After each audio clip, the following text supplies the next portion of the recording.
shed life to a liar's eyes is so rich. You can't erase what's simply haunted. You lie inside the circle, and every day I can't keep holding on. You lie, you lost what all was special. Don't stare at me with your inky bloody eyes.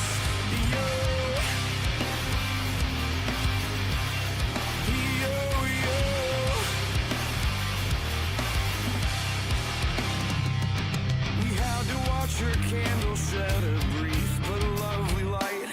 If there's beauty inside of the aftermath, then we're both artists in our own right. I'd hate to forfeit what we started, but I'm pulling the hook. You say you're not the parasite, but I'm feeling like your host. You can't betray what's been discarded. You lie inside the circle, and every day I can't keep holding on. You lie, you lost what all was special. Maybe someday you'll go and play the part.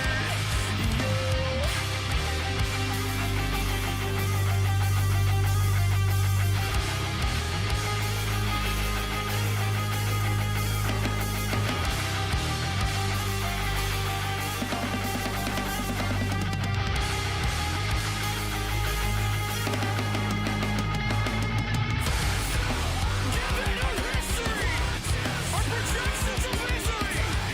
Yeah, prolonged endlessly. We'd rather be dead than hear what you say tonight. So act wrong. So you steer me right.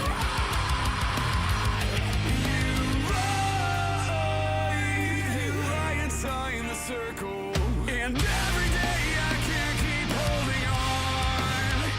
You lie, and lost what all was special. Don't stare at me with your inky bloody eyes. You lie,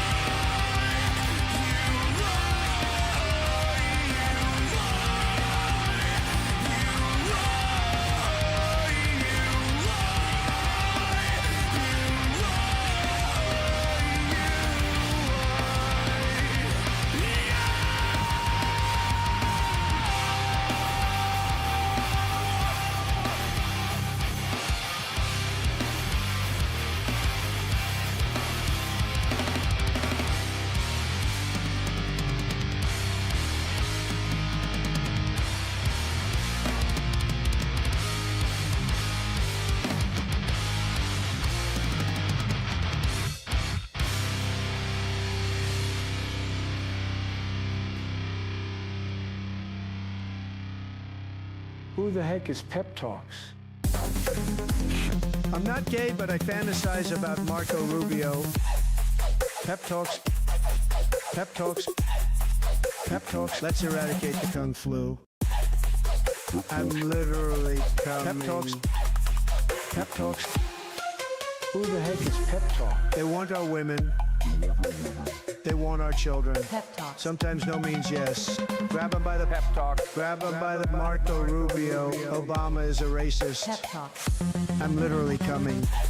I'm literally coming. Peptalks. We found weapons of mass Peptalks. destruction. My fellow Americans, it has been confirmed today from Peptalks that we are indeed all high on politics.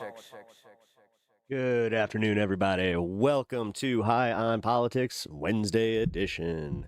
I hope you guys enjoyed the music at the beginning of the show. That is the new jam by Hang Your Hate. Hope you guys are familiar with them. If you are not, you should be. I linked it at the very beginning, but I'm going to link it one more time. Go check out their channel. They are, I think, not even 10 away from hitting 2K on their channel, which is a travesty. I think that they deserve to already have been famous. So let's get them out there, folks. I really, really enjoy their music. Nice touch to start. Hey. You know what? This is one of the benefits of not only having permissions, but being friends, you know, kind of with, or a friend. They're friends of the show. The band is friends of the show. And they're they have a connection with the show, and that's where that's a benefit. It's definitely a benefit. So, but to benefit them, I figured, why not? They actually did just release that today. That was released at around 8 o'clock my time. So, very like fresh music, literally just, so go give them some views. Definitely subscribe. But before you do that, hit the like and subscribe button on the channel and double tap that screen on your way, and really helps out. And let's start a poll pretty much right away here. All right. Yeah, we got a lot to get to.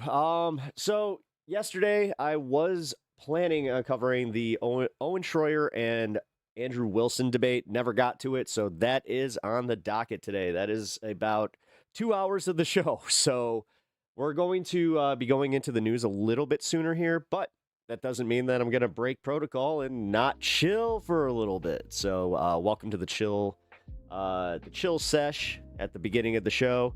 Hope you all are well. Etch, how you doing? Natch, how you doing? Josh, how you doing? Oh, hey, Uni. Always good to see you in chat. What up, Dennis? And yeah, shout out to Pinkerbell on her vacation. I'm not sure if she's able to listen right now, but yeah, I hope she is enjoying her time off. Yes, Andrew Wilson. Yeah, well, if there's anybody out there that kind of convinced me that this is all just pro wrestling, it's him. But there are parts of me that want, like, I genuinely wonder if he believes the stuff that he preaches. I couldn't find the word there. What's up, Sylvie? Good to see you. Hey, just want to give you guys a little bit of a shout out for yesterday. Thank you for holding it down. I did kind of revisit a little bit of what was going on in chat after the stream was over. Yeah, you guys, you could have technically banned that person. They were definitely going a little too hard in the paint. I didn't see a lot of what they were saying, so I did miss like the way that they were kind of trying to bully. Also appreciate, shout out LTK or LT9K coming back, Looney Tunes. You know what? I appreciate him checking in with me. So, oh, could have for sure. Yeah. Sylvie, I missed a lot of what was going on. So, I'm kind of surprised you didn't. But thank you. You know, keep the engagement up. I guess that is something that we do have to consider here. I did bring that up in the middle of the show on air. So it's not like it's, you know, whoa, inside baseball time. Oh, he's telling industry secrets. Whoa. No, it's, yeah, obviously helps with engagement. So I did just kind of say, like, hey, as a smaller channel, I can't just do blanket banning. And it's just as simple as that. It does help that I welcome the engagement here organically, that I'm not just doing it to get the that little boost, because I would argue that it wouldn't be worth it.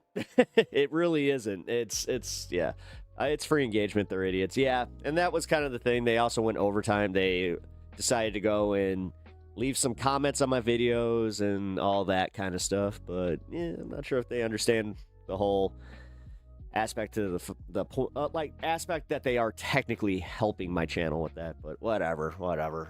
Appreciate it all the same. Appreciate everybody checking out the channel. And if you guys enjoy it, great. Like I try, man. I would like people that don't necessarily share my politics to at least enjoy the show, at least enjoy kind of being here. Oh, you saw the comment too? That person is obsessed? Yeah, it was weird, because, like, I didn't even see it until this morning, and I was just kind of like, why would you be this obsessed with this? And yeah, it's about Hassan. What is with everybody being obsessed with this guy?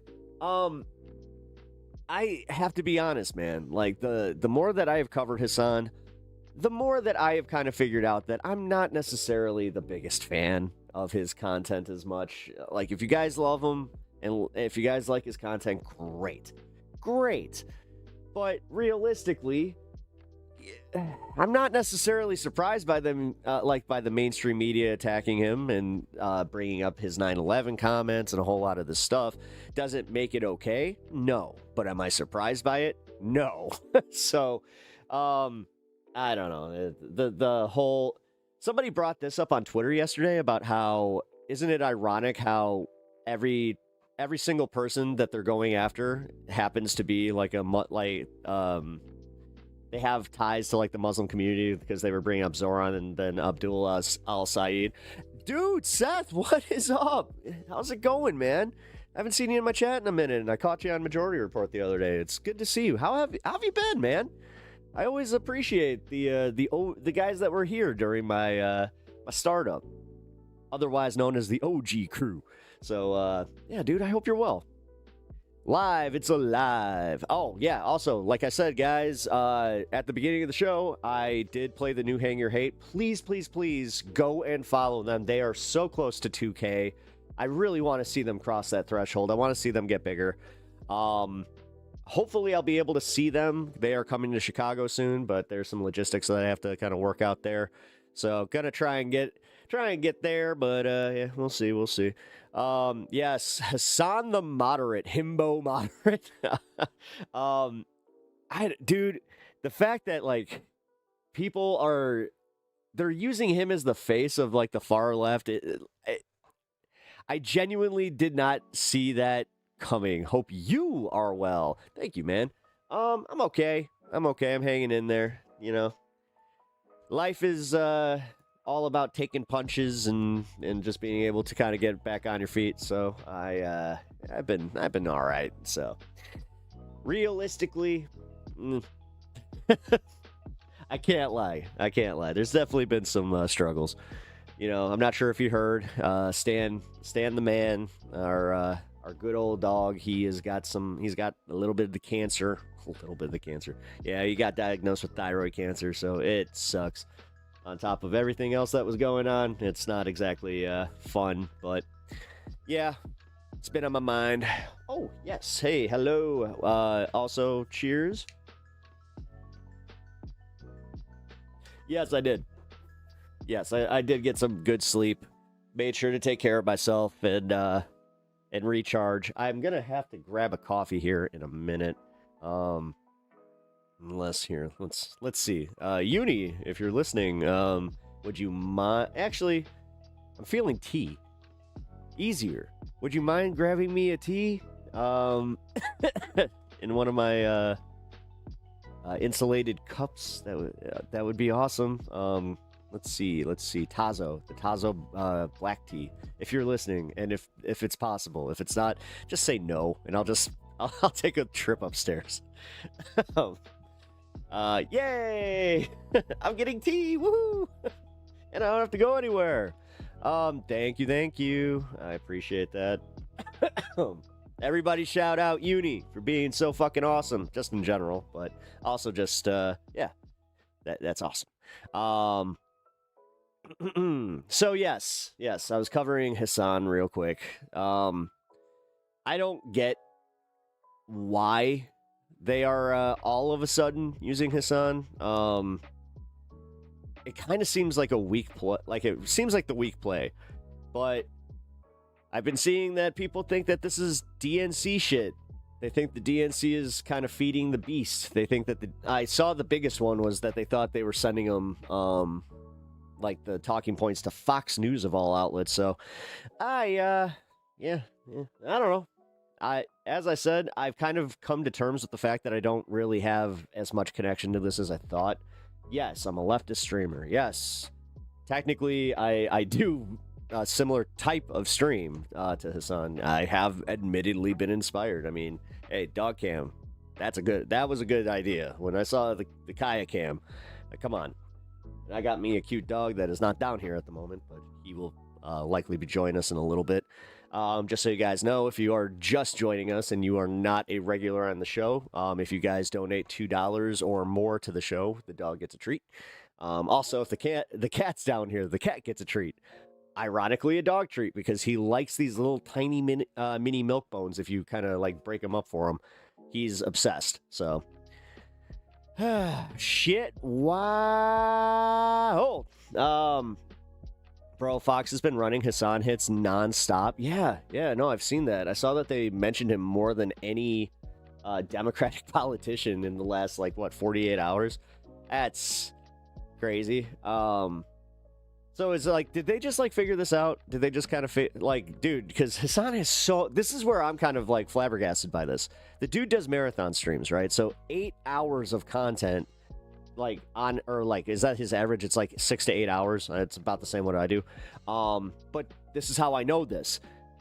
I can't fathom how they are searching out this content. I mean, they must be using AI or something, because to go through that much content to find all the hits, I don't. How? They would have to have an entire team, or I don't know, sophisticated AI that I don't really understand, because I'm kind of refusing to get on board with this. I'm gonna be left behind. I'm gonna be so left behind at this point, because people have even said, like, you need to embrace the AI. It's coming. It's gonna be there regardless. But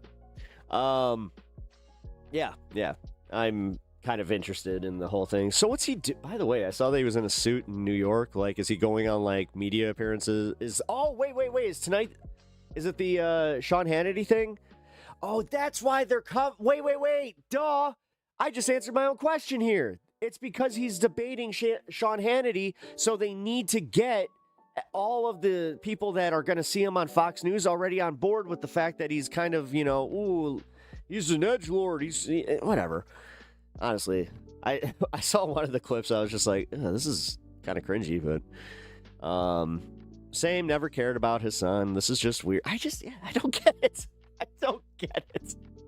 All of a sudden, a streamer just. I mean, that tells you where we're going, though. It's kind of the mainstream media giving the game away that they really are on their last legs. I think that I would give it about 10 years. Like I said this about radio, though, and radio is making a comeback. I didn't see that coming, but apparently Gen Z is just starting to figure out that there's, free airwaves out there that have curated, like different kinds of curated content that isn't an algorithm, so they get to discover new things. So I was thinking about this with music. I can't imagine people discovering new music right now. It's got to be so freaking hard, because there aren't any really new stations or anything like that. So I don't know how they're kind of introducing new bands. It has to suck. It has to suck to be to be a band, have really good music. You can't hear a word I'm saying? Is my audio that bad? Sylvie, audio check. I love how I have somebody in my audience that I can just always go to where it's like, audio good, audio bad. It is low, I'm noticing. Audio good, audio good. Yeah, hold on. He did just make me real. No, what about, entrepreneurial capitalism? Yes, because that always works out. That's actually kind of the point. You do understand that for every, entrepreneur out there, there's that, like, you hear a success story, there's at least 10 that failed. So, actually, 1 in 10, I'd say it's too fair. I'd say that there's actually 100. It's 1 in 100. Like, 1 in 100, like, entrepreneurs actually make it. Shout out to the audiophiles. Hell yeah. I'm going to be working on also upgrading some of the stuff. I have to get a new camera at this point. I'm starting to notice some fritzy stuff with the camera lately. And here. And then this one will be assigned as the stand cam. Stan's getting the upgrade. And then cat cam will be a permanent thing. So we'll be able to actually have all of them on screen at the same time, instead of just having those random moments where they just happen to be in frame. That'll be cool. Go to Bandcamp and SoundCloud. Have so many independent artists. It's not about there being independent artists. It's about how you discover them. So, like, the way that I used to discover music, maybe I'm aging myself here a little bit, but it's okay. I used to listen to certain radio stations. Like, we used to have a college radio station that was obviously, all about, like, the indie rock, very heavy into, like, Death Cab for Cutie when they were just starting and that kind of stuff, Decemberists. That's kind of like how I got into that stuff. Even though my friends would call me out on this one. I'm not a big Decemberist guy. As I have grown, I've learned to appreciate them a little bit more. But man, when they first hit the scene, and maybe it's because my roommate really liked them, so it's like all he was listening to at one point, and it was so. The lead singer has a very whiny voice that it's one of those ones that you have to kind of be in the mood for. You know what I mean? Wait. Fuck, thank you for saying that, Pep. Oh, hey, yeah. I don't know what you're thanking me for saying, but, also find new artists by going to local gig spots. Well, again, even as somebody that, like, lives in a city and, I could go to local gig spots. Some of those local gig spots are doing freaking $30 covers, and then on top of it, you have to spend damn near $50, $60 in beer. I can't afford that shit. I can't afford that shit, then there's a lot of other people that can't afford that shit. My broader point is radio really did provide people a way of discovering new music. So, like, I still kind of do this, but I know that I'm a special case. So, on Sirius XM, I gotta say, their alternative station there it's like the good old days where they do go search out new independent artists, and they really try to get new people out there. Pep never did much did music legwork. Yeah, I did. I mean, trust me, I did. One of these days, actually, you know what? That'll be one of my members only streams coming up. I'm gonna charge up my iPad or my iPod, and we're gonna go through it. We're gonna go like through because I haven't added anything to that since I was 19, like 19 or 20. So yeah, we'll go and we'll do that. Or no, I had to be like 22. Whatever. Time is whatever, but never got into Decemberists either, and everyone likes them. Yes, they do. Yes, they do. That was one thing that I realized was that, especially if you like that indie sound, yeah, like they were very much that. But that's also where I got kind of annoyed because everything kind of started sounding the same. Did you listen to AFI? Yes, I did. I saw them at their prime when Davey Havoc had just gotten his Nightmare Before Christmas tattoos. I think he got those removed, which that's a shame because that was some sick art. He had him on his on both his legs. Did he go right wing? I heard something about that. Whatever. But yes, I listened to AFI. No, it was I got to see some pretty kick-ass shows. I went to Twisted 7, Q101's Twisted 7. Got to see Cypress Hill. God, I forgot who else was there, but Cypress Hill was the main one that I was really excited to see. I went to multiple Ozfests, so yeah, got to see a lot of awesome sets. Got to see an early Slipknot set that was fucking, dude. That was one of my favorite ones I think I've ever seen. You would think that they don't sound good, especially in a what do you call it? Like a festival setting. No, they pulled it off. But that's the thing. I listened to so much different kinds of music that I went to Bonnaroo, Dave Matthews. I went to a Dave Matthews concert where they had String Cheese Theory there. That was cool. I got to camp out at Campground 420 in Tinley Park. That was sick. Me and my buddies just kind of sat there I think that we might be the legends of the campground today. We kind of were. At least we had a lot of people that wanted to take pictures, and then, we did have the, hey, you want the, but man, yeah, I did have, String Cheese Incident, yeah. Humphreys McGee was there, String Cheese Incident, fuck. Who else was there? I mean, obviously, Dave Matthews headlined the thing. I'll have to look that one up. Because, yeah, we saw most of them. Do I remember most of it? No. That's the problem with taking a little bit, too much stuff. But, yeah. So, yeah, I got to go see all that. But the ones that I'm really, like, that my biggest flex is going to the Family Values tour with my cousin and my brother. That was one of the greatest shows that I have seen. Also, when they released the CD, that was pretty cool, even though I don't think any of the sets from Chicago made it. Pretty sure that was all Houston. But yeah, man, that was sick. Korn, Limp Bizkit at their prime, Ice Cube. Fuck, dude, that was a fucking good show.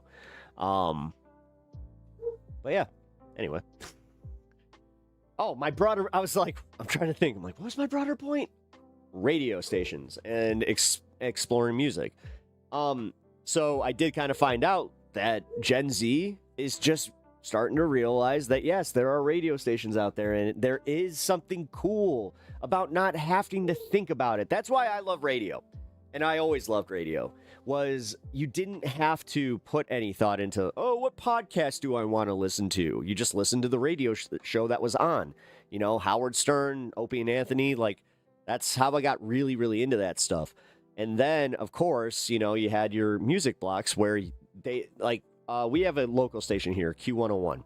Q101, and they went away for a while and then came back, surprisingly. Mancow used to be on Q101 back in his prime. But that's the thing. They would start with Mancow in the morning show, and then they would go throughout the day with they'd have their music program blocks where you would have your other favorite DJs that would maybe do a bit or two, and then they would play you the new hits. But Q101 was really good about having the new alternative block where they would give a whole bunch of new bands a chance, and then they would let you kind of like vote if you want to hear it again. And yeah, that was always really, really cool. I'm not sure how much of it was organic, because there were, I hate to say, there were like plants. Like when you hear the term industry plant, I kind of got to see like some of that up close, where it was just like, oh wow, like they really are pushing this band, and it was, it was like an industry wide thing. Like if you got a prep burger, which, again, inside baseball, prep burger was they used to, oh, thank you. Oh, yes, you know what? Oh, I'm going to cry about tea in a pink coffee mug.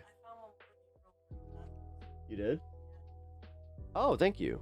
I appreciate that. Thank you.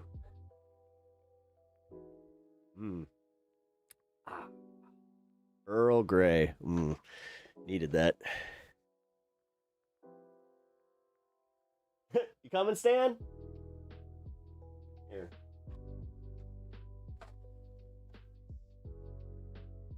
Hey, you. Oh, and then he forgot. Everybody says thanks. You had to walk. Was it a long walk to work? All right, he's on the clock, guys.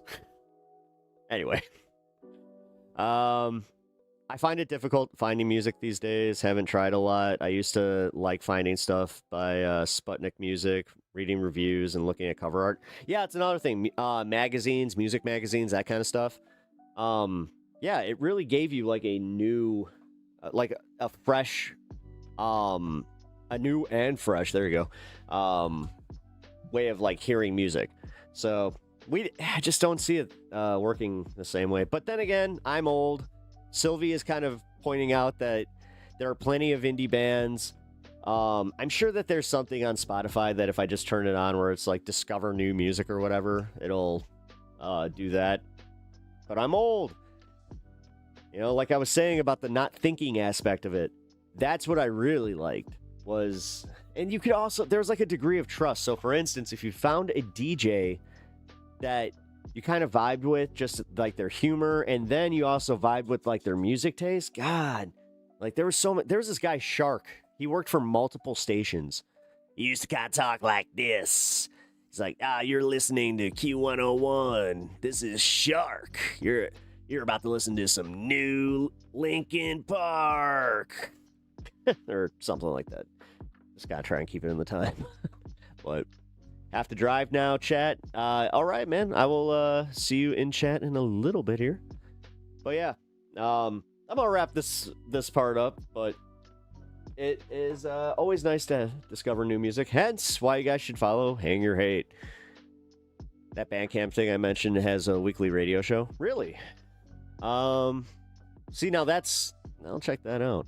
Because like I said, I do still listen to some of like the Sirius XM stuff. I have a lifetime subscription because I'm that old that I bought a lifetime subscription, which was one of the best investments I have ever made. My friend convinced me to do it, and I really, really am happy that he did.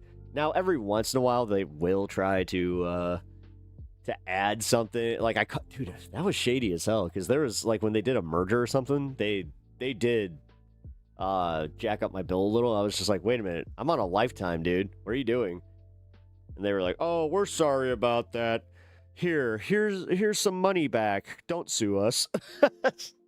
You're serious about music? Ayo. Actually, I was more serious about Howard Stern.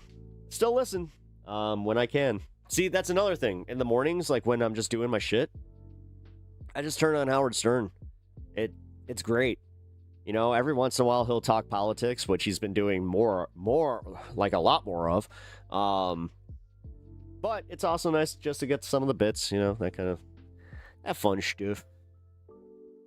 Alrighty, but you can be good Stern without punching down. Stern doesn't really punch down as much anymore. Sorry, it cost us nothing to try it. Wait, are you talking about like Spotify? Like the it would actually, let's see, it would cost them nothing to just, I'm not sure. Hold on, because like I had to stop myself in my tracks because I was like, you would have to have like an AI DJ. No, I'm not sure about that because what scares me is like, what if they do a good job? Oh no, then that's the future. Oh god. I used to listen to Bob and Tom. Really? Man, I can tell you some stories about Bob and Tom. Actually, I think didn't Bob just die? Yeah, rest in peace.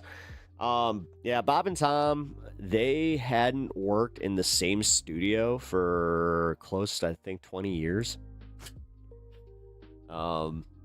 They were like one of the first shows to kind of pioneer the ISDN line, where I think it was Bob that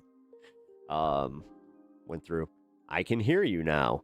Yes, did you reset your YouTube, BR Brando?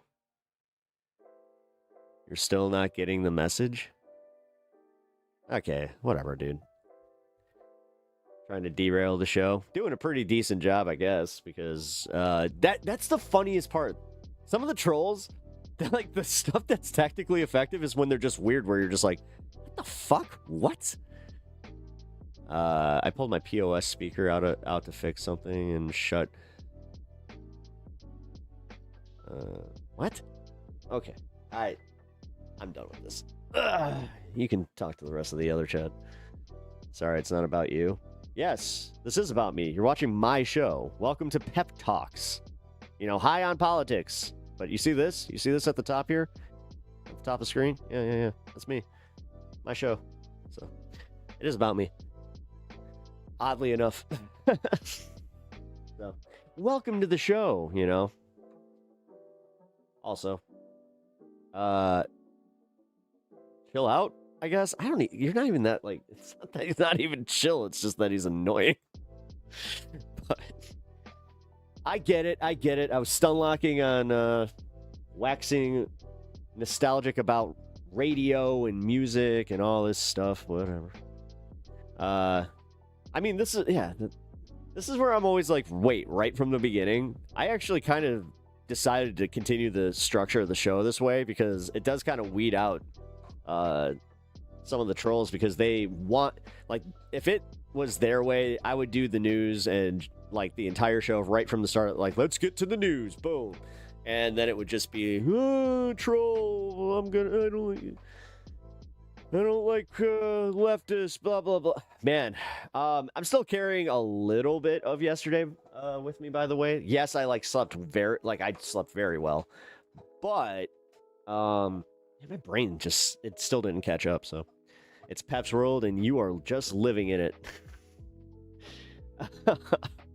Yes. Invisibly blocked again. If you're getting invisibly blocked, then that's by YouTube, man. That's not me doing it. And it, like, you don't get invisibly blocked here. We see it. Like, I see it. I think that everybody sees it. It says such and such, timed out or removed this person. So, no. I don't know. You're just... Okay. Anyway. I do actually have to start the news portion of the show, ironically, because yes, I have stuff to do tonight. Hey, did you saw? No.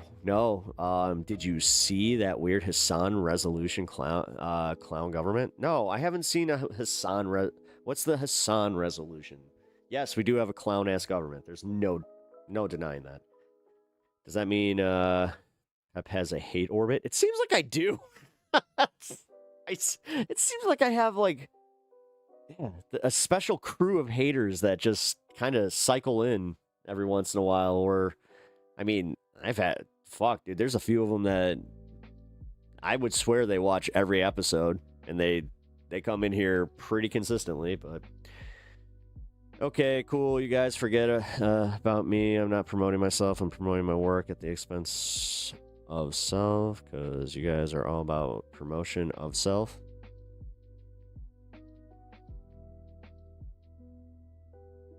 Huh? Guys, I read that verbatim.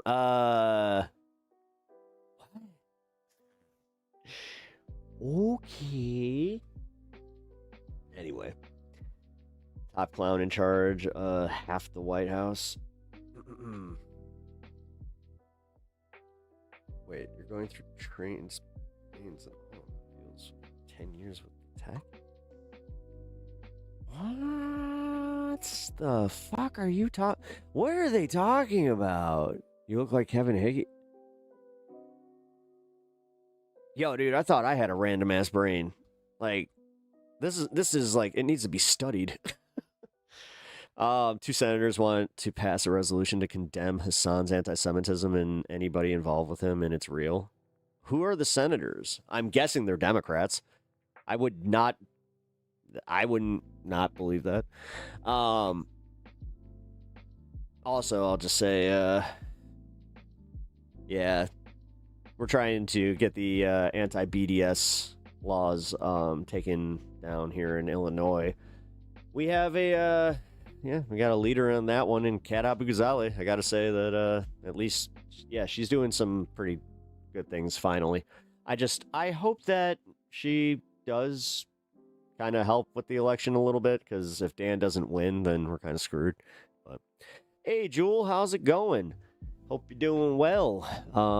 Man, seen a whole bunch of cool ass people. Also, again, welcome back, Seth. Hope you're still hanging, dude. Like,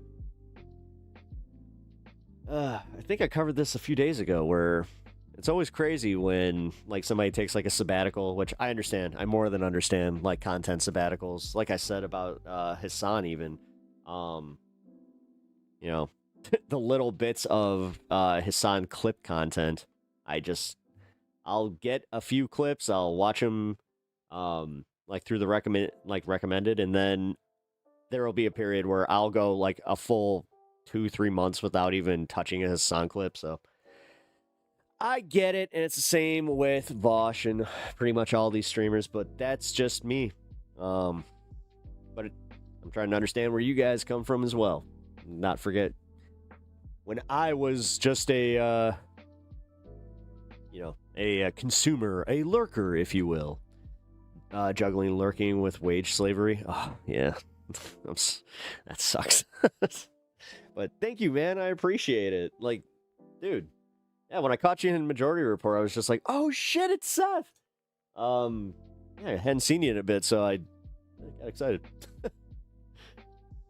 Dare say missed you.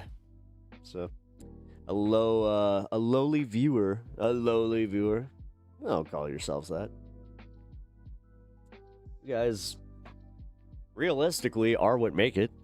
So, shaking my head. Yeah, because you know how without you guys, I would still be, I would have the position of power, talking to absolutely nobody. At that point, I might as well just go stand on the street corner, just like, pay attention to me. Although we have one of those guys. Like this guy, I don't understand how he doesn't get like arrested more, because this dude stands on the corner with a megaphone and a giant yellow sign and he's like on a bike. And it's one of those like, Jesus is coming back, like Jesus is returning, repent. And he's just like, he'll stand there with a Bible shouting at people. I'll say this much, because when he is there, you don't get these ladies that like, okay, what is up with this? I'm not sure if you have this in your city.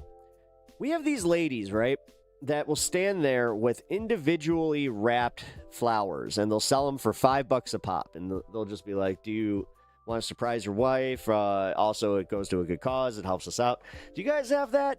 Because we also had the thing where, for a while, I haven't seen it as much now, but they would all have the same sign of like this kid that needed to get surgery, but then you look into it and you find out that not only do they have absolutely zero ties with this kid, that they are scamming off of it, that they're like, this kid already got his help and like his family like found out about it, so they started moving on. Yeah, that kind of hustle. Yeah. But here, yeah, it's like Indian ladies.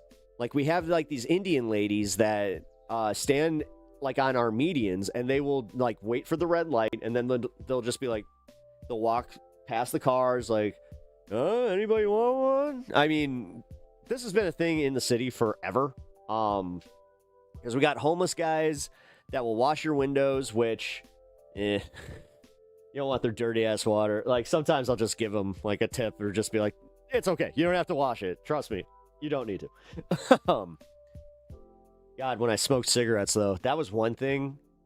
Like when I would bum a cigarette, just realized that could be an insensitive term, but yeah, when I would bum a cigarette to them, they used to love that shit, because they would just be like, oh, that's so much better than money. It's just like, oh, okay, well, so I would just kind of like be like, you want to, tip or cig? And they'd be like, oh, cig, thank you. Thinking of making the profile name Tango. Okay. Why are you like being weird? Are you making podcasts not live because they won't let me? Well, if they're not letting you go live, you either don't have enough people to go live. Yeah, that kind of makes sense. Yeah, you don't have enough people to go live. I do feel bad for people who have to do that. Yeah, no, it sucks, but at the same time, there's the people that need to do that, and then there's the people, like you were saying. Like, so, we had this one, it was a couple that would sit at, like, this very specific stoplight that had a pretty, like, wide median space. They would set up a small, like, tent. They would have an umbrella, and it was just, they would sit there with a sign. So we had a local investigator, or just somebody with too much time on their hands, follow them home. Dude, they lived in $1 million house. So there is something about this where it's like, oh my God, like these people, like when you find that out, that does kind of like change your whole view on that whole, like on the entire thing. But then again, people just, they don't even think about it, and they're just like, fuck it, it's $1 here, take it. I don't care what you're doing with it. Which is odd, because some of those same people that will do that will then turn around and like chastise, the takers. I don't get that. Oh, that's fucked. It is. No, it really is. Because they followed her back to a Target where they had their car parked, which, yeah, I mean, that had to take something special for, I mean, because I didn't even really think that much about it until I heard about it through one of our next door apps where I was just like, wait, because it blew up. Like, you ever love that when you have your own little local drama where it's like, it never makes the news or any of that stuff, but it's like, it's kind of segregated to your, your local Facebook group or your next door app, which next door app is also just, it is so fucking stupid. Every day it's the same shit. I saw some kids on bikes. We have ruffians in the neighborhood. It's just, I hate it. I hate it so much. Local dramas is the spiciest. Dude, I found out that, just 2 days ago, there was a DV in my neighborhood. I was kind of curious. I was just like, why are the cops there? What's going on with that?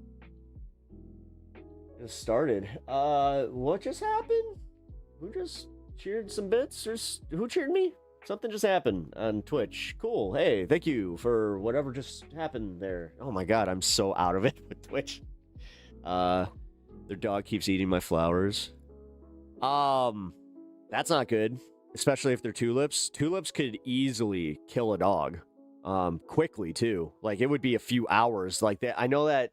I just read about this where this woman took her dog to a tulip farm for a just nice day out, and yeah, Pep, you're boomering out. Shut up. I am boomering out. I'm talking about my next door app and my neighbors that are. Dude, you want to see boomers though? Holy crap.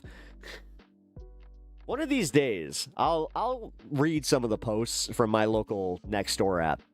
Like I can't go through it obviously on screen, so I'll sit here just reading it to you. That will be story time with Pep. We will be going through the next door app. Maria says, "Is the park open today?" Yes, Maria. The park is open. Are the roads clear? Yes, they are indeed clear.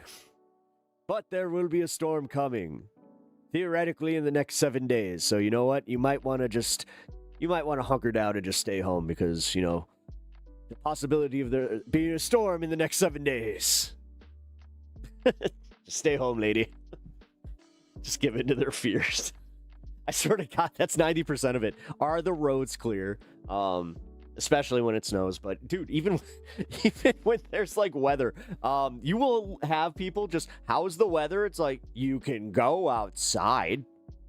Theoretically. But then again, who knows? It could be somebody that's in a hospital situation that can't leave their bed, and they got their phone, so they're just asking the locals, is it nice outside? So I try not to judge.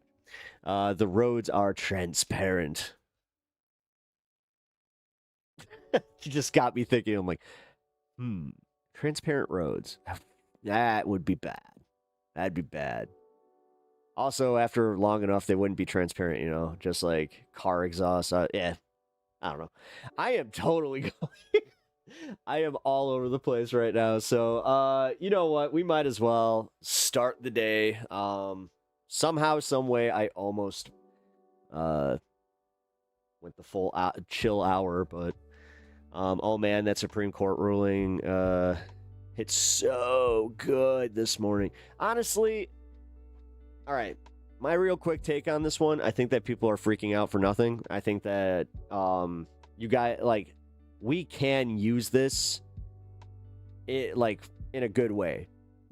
I hope you understand that this is something that we can use. I hate this doomeristic shit where it's just like, yes, it is bad. Yes. If it isn't, if it was implemented during this election cycle, it'd be even worse. But theoretically, this is why I'm saying this could work out for the Democrats in the long run. But whatever. How's the weather in Terre Haute, Bob? Fucking Bob. That's basically what they call black ice, transparent roads. I mean, dude, black ice is no joke. I have had my fair share of encounters on black ice. Thank God, have not been in a serious accident, but I got in a pretty. Well, okay, it wasn't a serious accident where I got hurt, but the car was totaled. When I hit some black ice, that sucked. I was in Michigan when that happened. Definitely tired of doomer outlooks. Me too, man. Like, yeah, so you guys go to Kyle Kalinske today. He's going to, him, Pondering Politics, they're all going to be talking about this devastating ruling by the Supreme Court. Okay. Then, now that it's the rule, like, now that it is, like, the new normal, start planning around it. Okay, so you can't have racial districts, which... I can see where this, like, yes, this is where, like, Republicans being disingenuous about, like, well, you know, it's racist against white people. It's like, I don't think so, because I don't think you understand systematic racism, but surprise! Call it out. Now I gotta, though. I hate this doomer shit. I really do. I do. I hate that everything is existential.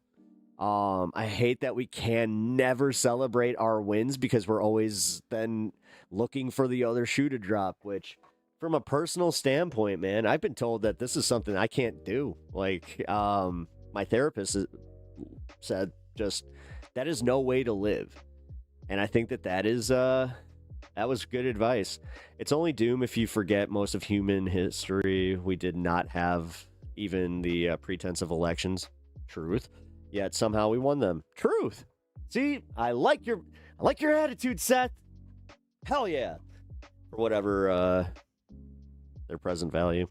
Kyle, but we're in the doom and gloom timeline dimension. Yeah.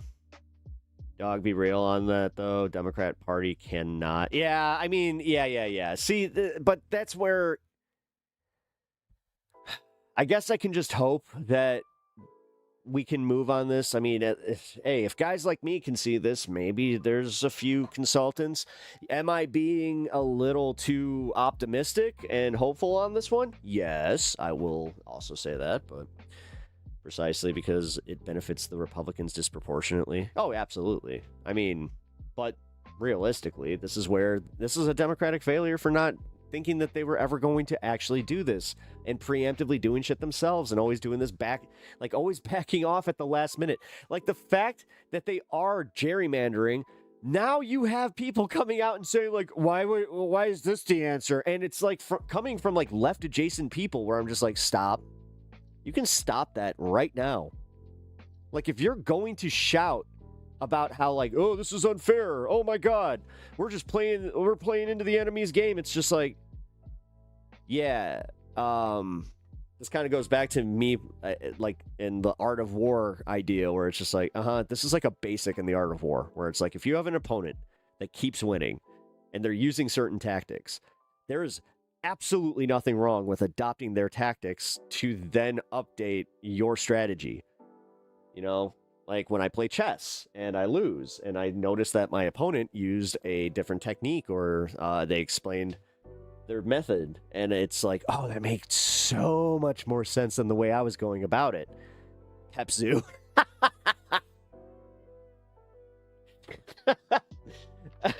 Pepzu says oh my God. Yeah, one of these days, maybe that's what I should do. Just a live reading of The Art of War. Although, yeah, I think you guys would get sick of that, but like by the first chapter, because you'd just be like, okay, Pep, like, we get it. You're not exactly what we would call a top tier reader, all right? Oh, nice. I also enjoy. Oh, nice. I also enjoy sucking at chess. I do suck at chess. But you know when you suck at something like that, it makes the wins that much more pure. Where you're just like, ooh, I did it. Yeah, high five. It's just. Was it a fluke? Now let's find out. And then if you win again, then you're like, oh, hell yeah, I'm a little smarter than I was yesterday. Cool. Have a good one, guys. Back to work for me. Are you on tonight? I will be on until, let's see, it's 4 p.m. Eastern, so I will be on until about 7:30 Eastern. Gotta go at the 4 hour and 30-minute mark today. Today is my average Wednesday. Got my buddy coming over. We're gonna be hanging. So, good times. You suck at chess too. I mean chess. Cough.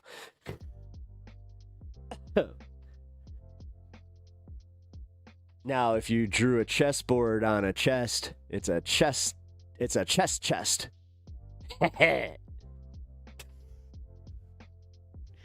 Ew. I'll punch myself in the dick for that one. How about that? Just, ah!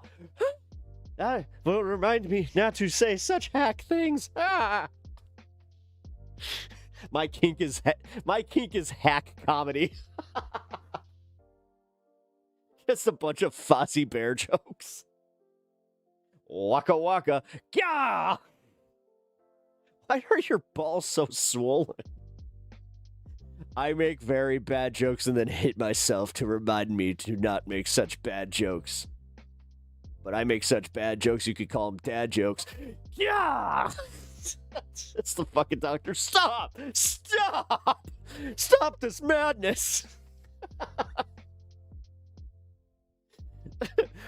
Oh, man. If I had a punch in the nuts every time I told a bad joke, whoo, boy, I'm pretty sure I'd be a eunuch. Who are we to yuck your yum? Hey, I'm not saying that that's like my thing, all right? But hey, it's Hot Dog Boy, the blue bot. I'm just guessing. I don't know, man. You say the same thing every day. You don't communicate with us, you know. But this is one of them bots. Leave it alone. This is one of them. Just let it go. I'm going to be a little bit more lenient with that stuff. Also, the all caps thing, let the first, 2 go, and then just, if they continue to spam, then you can get rid of them. Because it's more the spam thing that really bothers me. It's more so than the all caps. I've been thinking about this because there's the other channels out there, they have to worry about this because they are a bigger channel, and it does, then people, kind of do that thing where they're like, well, if they're doing it, I'm going to do it too! So, try not to spam, man, but, whatever. It helps. Just leave it alone. Just leave it alone. Leave it alone. I kind of covered this yesterday a little bit, too. I'm a growing channel. I'm not gonna fucking worry about this stuff as much, you know? Hot dog allowed in the,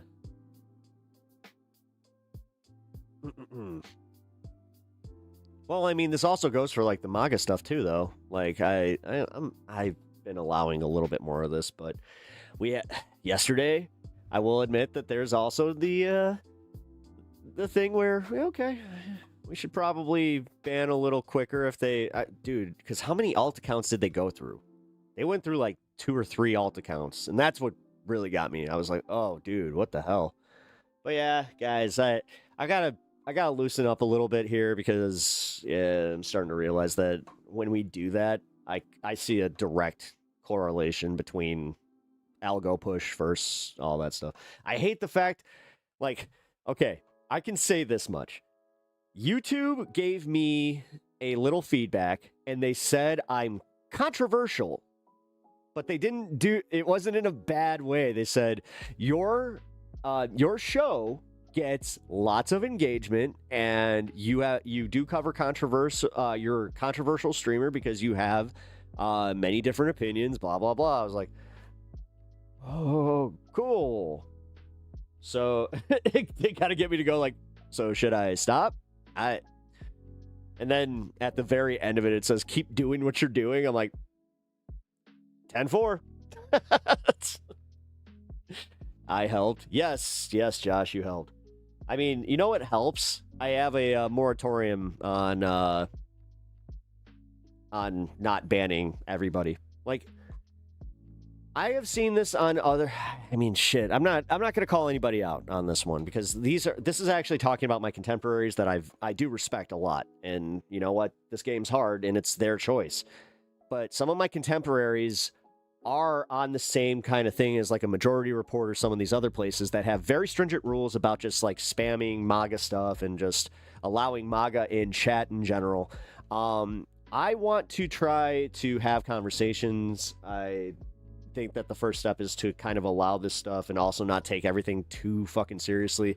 If they're not spamming slurs, if they're not, being just the worst type of human being, I guess, entirely. Like, Josh, all due respect. Like, yes, you annoy me. Yes, your opinions kind of annoy me sometimes. But you're not like the worst, okay? Now, don't take that as an invitation to try and be the worst version of yourself. Please don't do that. But you receive less insults here? Yeah, because the thing is, I try to make this not about, like, just hurling the insults or anything like that. I mean, you see it. You see how many people come in here and fucking insult me, so. Pop Jake, what up, dude? Welcome to the show. Appreciate you stopping by. You are new here. Also, Colonel Colin, you are also new here. Welcome to the show. Appreciate you being here. If you guys are just joining us, about to do my news coverage. Just did the chill hour. But yeah, thank you for stopping by. Also, if you guys, how's my day been? Pretty good, honestly. I got a good night's rest. Got to go and get a good cup of coffee. That was like my big thing that I did today. Got to get some coffee. That wasn't Starbucks. Done with that shit. And also, it wasn't like super overpriced either. Found a place that is, $6 for a pretty decent sized cup of coffee. Good, like a good cup of coffee too.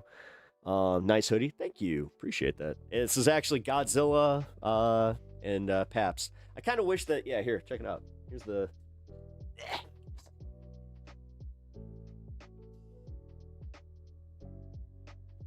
Godzilla and Paps Blue Ribbon did a collab. Which, it kind of helps that I also just happen to like Paps. It's one of my go-tos, even though old style, yes, it should be my... I don't know what it is about old style. This is actually kind of bad as a Chicagoan to admit. But I think that it's... Like, they got a lot of sodium in that beer. There is something weird about that. LOL. It got cut off at vertical. Wait, what happened? It got cut off. Oh, my bad. Yeah, here. There we go. Hey. Also, yeah, this is the artwork that they did. Of course, I was going to save it. How could I not? But did someone say Godzilla? Someone did say Godzilla. There he is, Godzilla God King. What up? Drinking PBR, watching PBR. Colonel Colin, also, yeah, hey guys, so if you have, like, I'm gonna do the thing. If you are new here, it really, really helps out my channel. If you guys can hit that subscribe button, stick around, just, if you don't enjoy the content, then later, just, you can unsub, but hitting that like, hitting that sub, guys, oh, God, it really fucking helps, and, yeah, that's why sometimes when you feel that little bit of cringe when a YouTuber does and if you could just like and subscribe, yeah, it's because they really do. You get a boost from it. So, I appreciate all the engagement regardless. And, just, hey guys, thank you for being here. Fucking A. It means a lot to me. So, anyway, to be honest, the majority of new Star Wars shows are garbage. Maul Maul Shadow Lord is one of the best properties that has been released by in any Star Wars. I'm sorry. Yes, I'm fucking biased. This guy, I have liked Darth Maul since I saw episode 1 as a kid. I was just like, holy shit, that's the guy. I was just like, fuck Vader.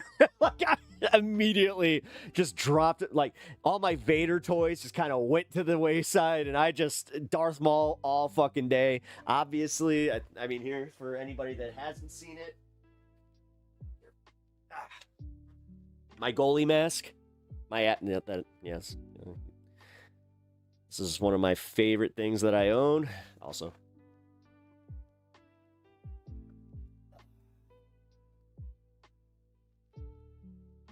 yeah.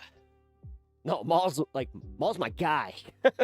So when they made when I saw that they were making Shadow Lord, I was just like, oh, cool. But then I found out that they were making it based off George Lucas's old notes of what he wanted to do with it. That made me even happy. Oh my God, like that fucking made me so happy. You'll start it tonight. Good. It's fucking great.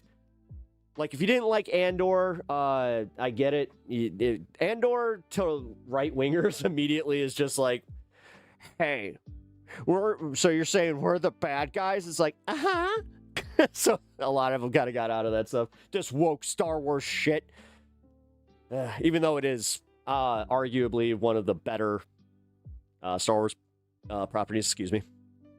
It's just, yeah, the pacing on Maul is so fucking good. They have a B story that I didn't think I'd be interested in. It's like a cop. Like, it's a Star Wars cop. But I actually enjoy that aspect of things. It's just like, wait a minute.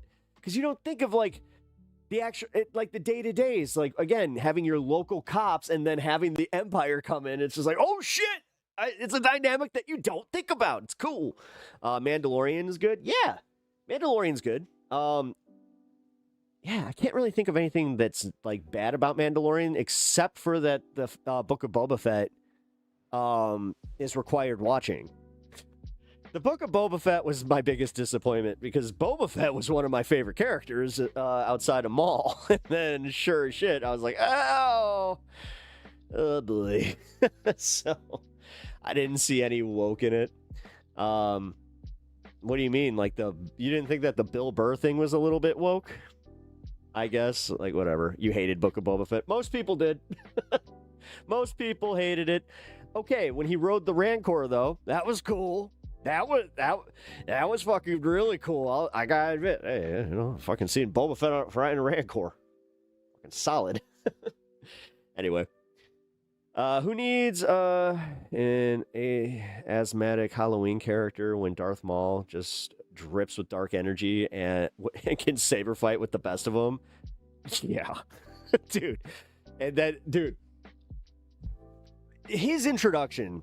Can I just say his introduction to like all of us was so fucking epic. I remember I was like 12 or 13 when I saw that movie, and just when that door cracks open and like all you see from him is him in the robe, and then you just see him use the dual saber as a single saber against Qui-Gon in Tatooine, and then when that ba-ba, ba-ba-ba, and then it's just and then you're like like, dude, fucking dude. I have chills. I have fucking chills right now thinking about it. That was one of the coolest things to experience. Like, holy shit. And then that lightsaber fucking battle. Can we just say, like, the Duel of the Fates, and like, I mean, that's what the song's called, but it's also the scene. It's arguably one of the best scenes in all of Star Wars. Like, hands down. Him versus Qui-Gon and Kenobi. Oh, so fucking good. Wait, I'm a dumbass. I was thinking of a cult. Yeah, a cult wasn't great. Like, a cult was okay. It was a lot to get to just to be like, oh, that's the original Knight of Ren. It's like, oh, why did you have to introduce that dual side, like the twins that were? I didn't like that. I thought it was stupid. For all of the Knights of the Old Republic stories that they could have told, or like, I wasn't into it. Not enough Yoda, not enough just in general, like ties to Star Wars. Also, the Jedi were bitches. They got fucking murked so quickly. Like like all of them. Spoiler alert: they all fucking die. Every single one of them fucking dies. Listen, I don't need Game of Thrones in my Star Wars like that. I like, okay, some of them, sure, but the entire like Jedi Order at that point to freaking go and find this guy that's like not even a true Sith, and they all get murked. Like, damn, that was silly. That was just straight up silly. We need something with Starkiller. Yes, yeah. Well, if the rumors are true, then Starkiller is going to be showing up in the next Ahsoka season, which the problem is Starkiller can never be what we need him to be, because like they did this fucking thing with the Inquisitors. Like, I like the Inquisitors, but there's this part of me that it's almost like too many. Like, actually, without spoiling anything, that's my one problem with Maul. They bring in the Inquisitors, I'll say that much, but they bring in a new one where I'm like, another guy? What? And he's not technically new. He was introduced in the Tales of the Dark Side or whatever, which I just watched those. I forgot that they even released Tales of the Jedi, Tales of the Dark Side, Tales of whatever. There was another one where it's just like you're on the ground smugglers or whoever, but nah. Which sucks because it kind of like took away from the whole hey, we're like the Bad Batch. I like the Bad Batch. A lot of people, they hated, I mean, the fact that they called it Bad Batch. There's a part of it that's just like, hey, I don't think you guys know that what a batch is as much anymore in this, 2020 world. When I hear batch, I think something bad. I don't care. I don't give a shit about the raids in Minneapolis. Neither do you. You don't care about fraud. You're letting the federal government defraud us every fucking day. Billions of dollars. But sure, focus on the Somalis and Nick Shirley. Just because you guys literally are told a fucking narrative and you just follow it to a T. It's kind of sad. It is actually kind of sad, like how unintellectual you guys are, and like your inability to break through the obvious propaganda that is just force-fed down your fucking throats. But cool. You're a gamer, like, I don't know who that is, and I don't give a shit. No, I'm not a gamer. I don't really game that much. I am literally the definition of a casual gamer. I don't play co-op games. Pod Racer on N64. All right, now we're friends. Okay. I still have it. I got Shadows of the Empire, and I have Pod Racing. Josh, did you ever play Pod Racer on the PS2? It was they updated it, and I gotta say, because of the PlayStation controller, it's technically superior. It just is. It's actually it's a better game. It's easier to actually like play, because that was the biggest thing that I had from my friends. They hated like they weren't good at it, because it's one of those games where you had to kind of like. You had to play it a bunch of times and just be like, okay, I get the mechanics of this. My friend wants to take me through all of Star Wars. If you haven't seen Star Wars, you should. I mean, at least. You never really got into Star Wars. I watched them in random order. Watched some Clone Wars, played Battlefront and Unleashed, and fell in love with Maul. So, number one, for Maul, all you need to see is, you do need to, like, required viewing for Maul is Episode 1, which Episode 1 is nowhere near as bad as everybody fucking makes it out to be. It never was. It was a good movie. It's just that it was so different from going from the 70s Star Wars like practical effects thing, and everybody hated when George Lucas re-released Star Wars and he put in all these fucking CG scenes. I have to say, yes, Jabba the Hutt, when they did that in like what, 97 or whatever, that was a little much. But as a kid, I didn't care. I was just like, yay, we get more scenes, more Han Solo. And then I was just like, wait a minute, we get to actually see Boba Fett in another movie, even if it's just him going, yeah. Like, I was fine with that. And then we also got Jabba the Hutt. That was cool. But I just gotta, I gotta say it. Episode 1 was not that bad. Episode 1 was actually pretty good as far as just like the structure of the story. If you like political intrigue too, holy shit. Like, the older I've gotten, I love the prequel trilogy now because episode 2 is one of the most interesting ones. It's the whole breakdown of why Sidious was able to control the Senate. And it's also kind of a little scary when you see what's happening right now. I mean, there's some parallels. There's some parallels. Definitely parallels. But yeah, it's pretty good. And like I said, if you want to just even like watch Maul, I mean, dude, he's like Rebels, Star Wars Rebels as just its own thing is so fucking great. I gotta say, man, Dave Filoni, when he came in and took over the Star Wars stuff and anything that Kathleen Kennedy didn't touch, like, and I'm not even trying to be like one of these fucking Gamergate, like, oh, Kathleen Kennedy made everything woke. No, but she did contribute to making it a little not Star Wars-y. You know what I mean? Like,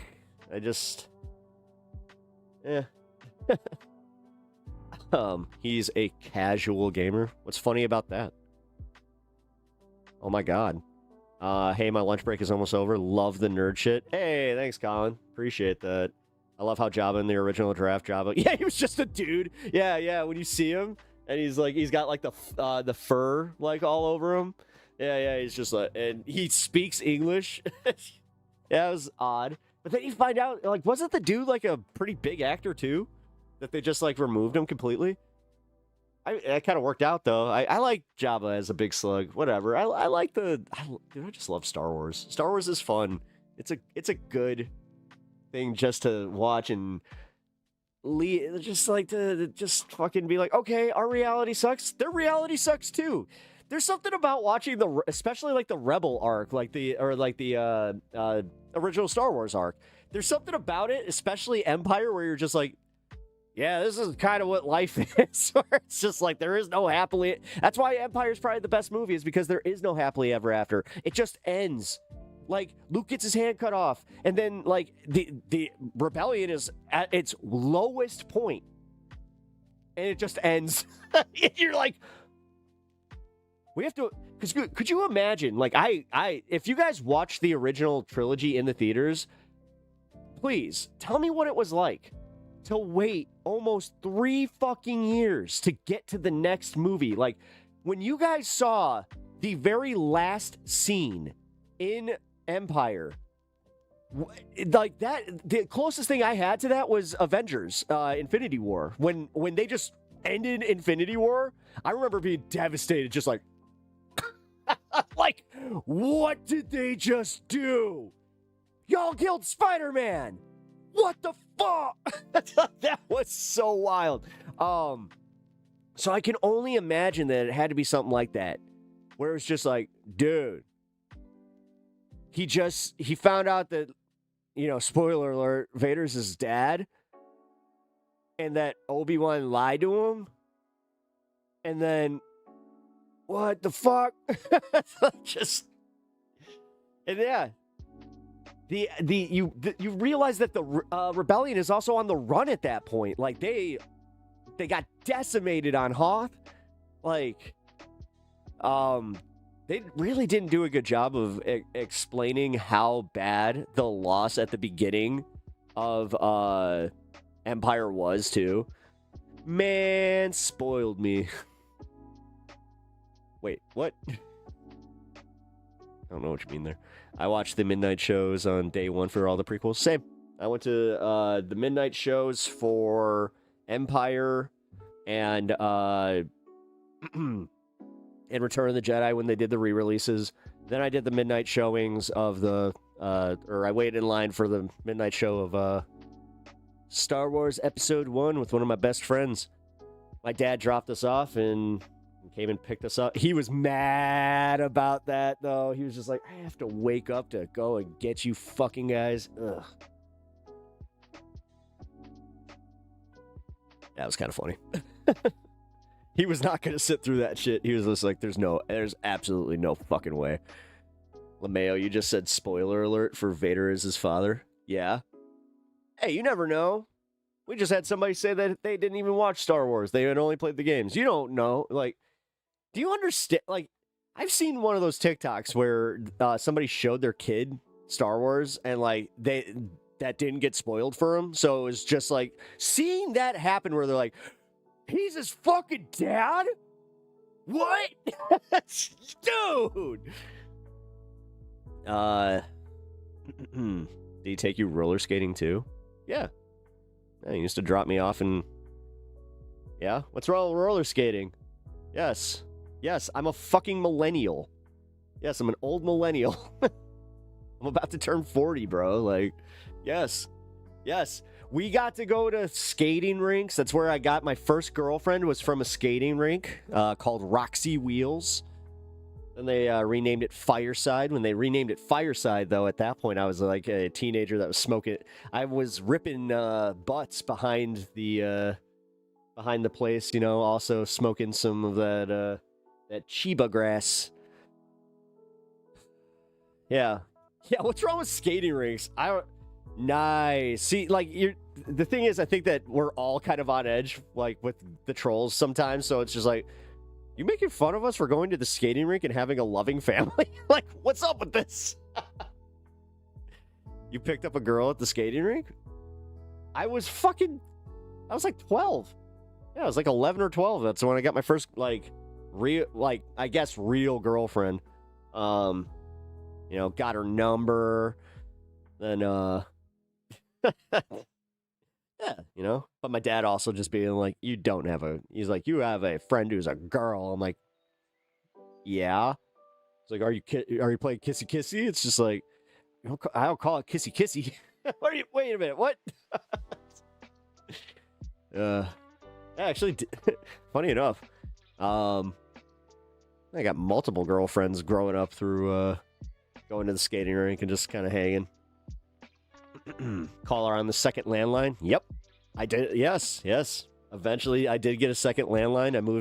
I moved my room into the basement because my dad, he was gonna refinish. Like, he was refinishing the basement. And I just asked him. I was like, "Hey, because my brother was like, shit. He was just born at that point, like 99. Yeah, my brother had just been born, so they were like, "Hey, we need an extra room." I'm like, "Well, I need a room." The fuck? Like, we had a den that, like, it was like kind of my room, but like it had clear doors, and I was just like, no. And I kind of insinuated, I'm just like, do you really want your 13-year-old kid to have clear doors? And he was even like, no.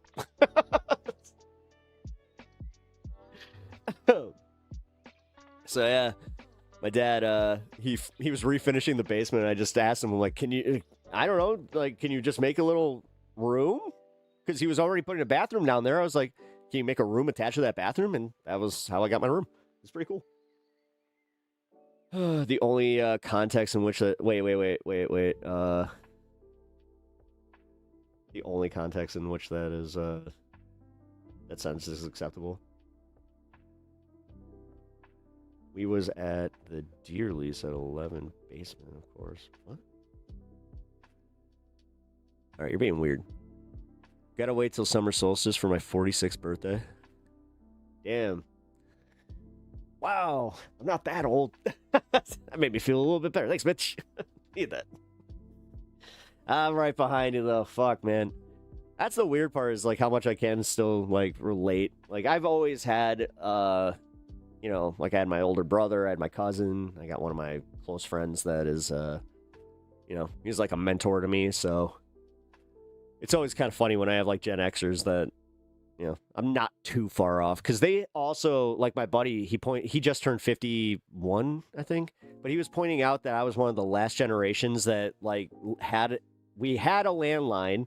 We rode our bikes to our friends' houses to like like that's where you would find like what was going on during the weekend. You would just kind of ride around and just be like, okay, whose house we at? That kind of shit. Yeah, it was cool. And then he was just like, but you also got the best of both worlds. He's like, you didn't have, a cell phone growing up. So, I had that whole, I was one of the last generations that played the 1-800-COLLECT game. You guys remember that commercial? It's Bob, it's a baby, it's a boy.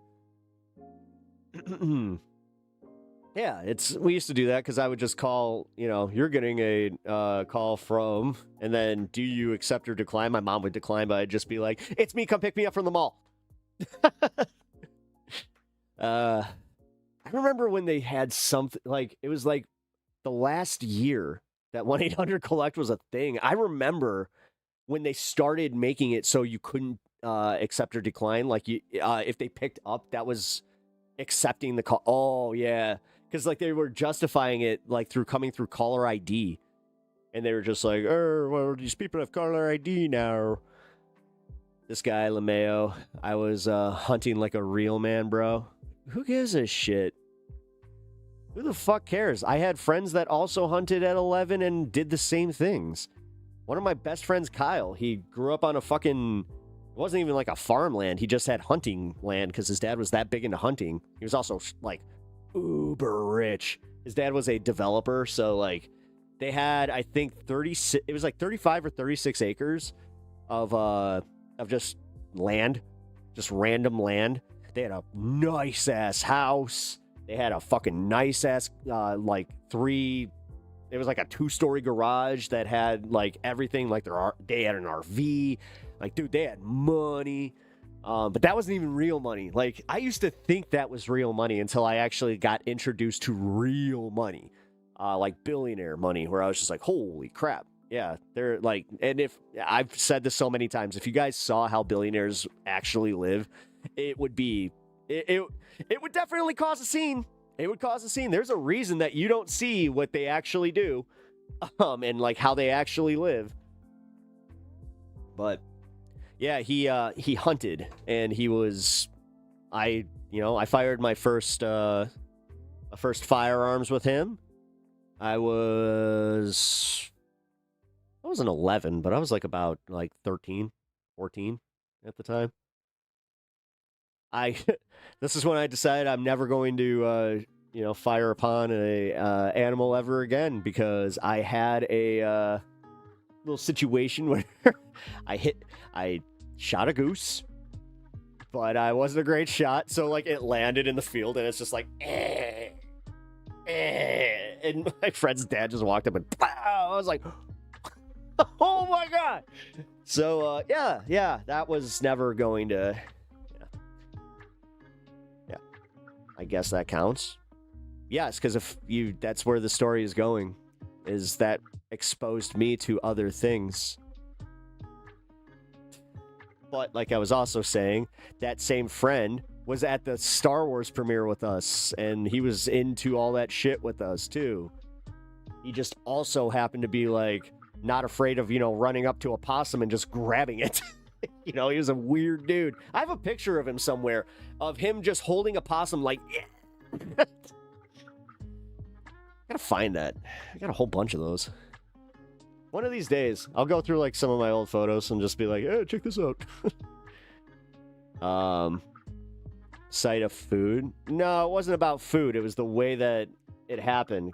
Because like my buddy's dad even says, he's like, yeah, this is unviable now. He's like, there's too much. He's like, so we're just going to bury this one. I was like, oh. So it sucked. Like, he made me feel bad for wasting the ammo. He made me feel bad for being an awful shot. And he also made me feel bad because I technically made the thing suffer right before it went out. So I was just like, in the city. I didn't grow up in the city. I grew up in the suburbs. If you're curious about where I grew up, I just did a video. It's on my live playlist. It says Peptalks, historic downtown Dundee Township. You will see where I grew up. I think that everybody that watched that has an idea of why I might have access to some nature. So, yeah. Dirty flexing a lack of empathy. Yeah, it's kind of crazy, right? Possum got mean ass look. Yeah, dude, that thing was like it was mean looking. Anyway, I have Stunlocked enough. Oh my god, it's an hour in. Oh, dude. Yeah, if we get to 4 p.m. and I'm not through some of this, that's not good. All right, so we're going to go through some of this. All right, first things first. I found this funny-ass video. Just wanted to share this with you guys. I figured this is a great way to kind of start the news segment. Ho, ho, ho. Hey! Oof. How are you doing? How am I doing? I mean, have you seen the sunshine? It's wonderful. I like how it feels on my skin. Yeah, but with everything that's going on. Oh, last night I got a perfect 8 hours of sleep. I didn't get up to pee once. And look, I just found a cool stick. And look, I just found a cool stick. Cool, but you do know. Kind of looks like a magic wand or something. Honestly, this might be a contender for best day of anyone's life ever. Oh my god, have you been living under a rock? Does the moon count? Because if so, yes. You should be freaking out right now. Something horrible and life-changing just happened. What is it? The government just announced that Tommy Danger's going to be the Secretary of Safety. Who's Tommy Danger? The CEO of Bad Guy Corp Industries? What's Bad Guy Corp Industries? The company that sells needles to children? What? You have not heard about any of this. Doesn't ring a bell. Okay, so what happens now? Well, nothing immediately. Oh, great. Okay, good. But it's got bad implications for the future. Future's gonna be a bad one. Jeez, okay. Oh, and people are sounding off about this online. Oh boy, I got hundreds of these comments to read and raise my blood pressure with. Dang. Well, good luck with Timmy or Tommy or whatever you said. Wow. Wait, no, you can't just move on with your day like that. Don't you read the news? You know, I never really got into that as a hobby. I'm more of a cool stick guy. I'm more of a cool It's stick not a guy. hobby, it's your civic duty.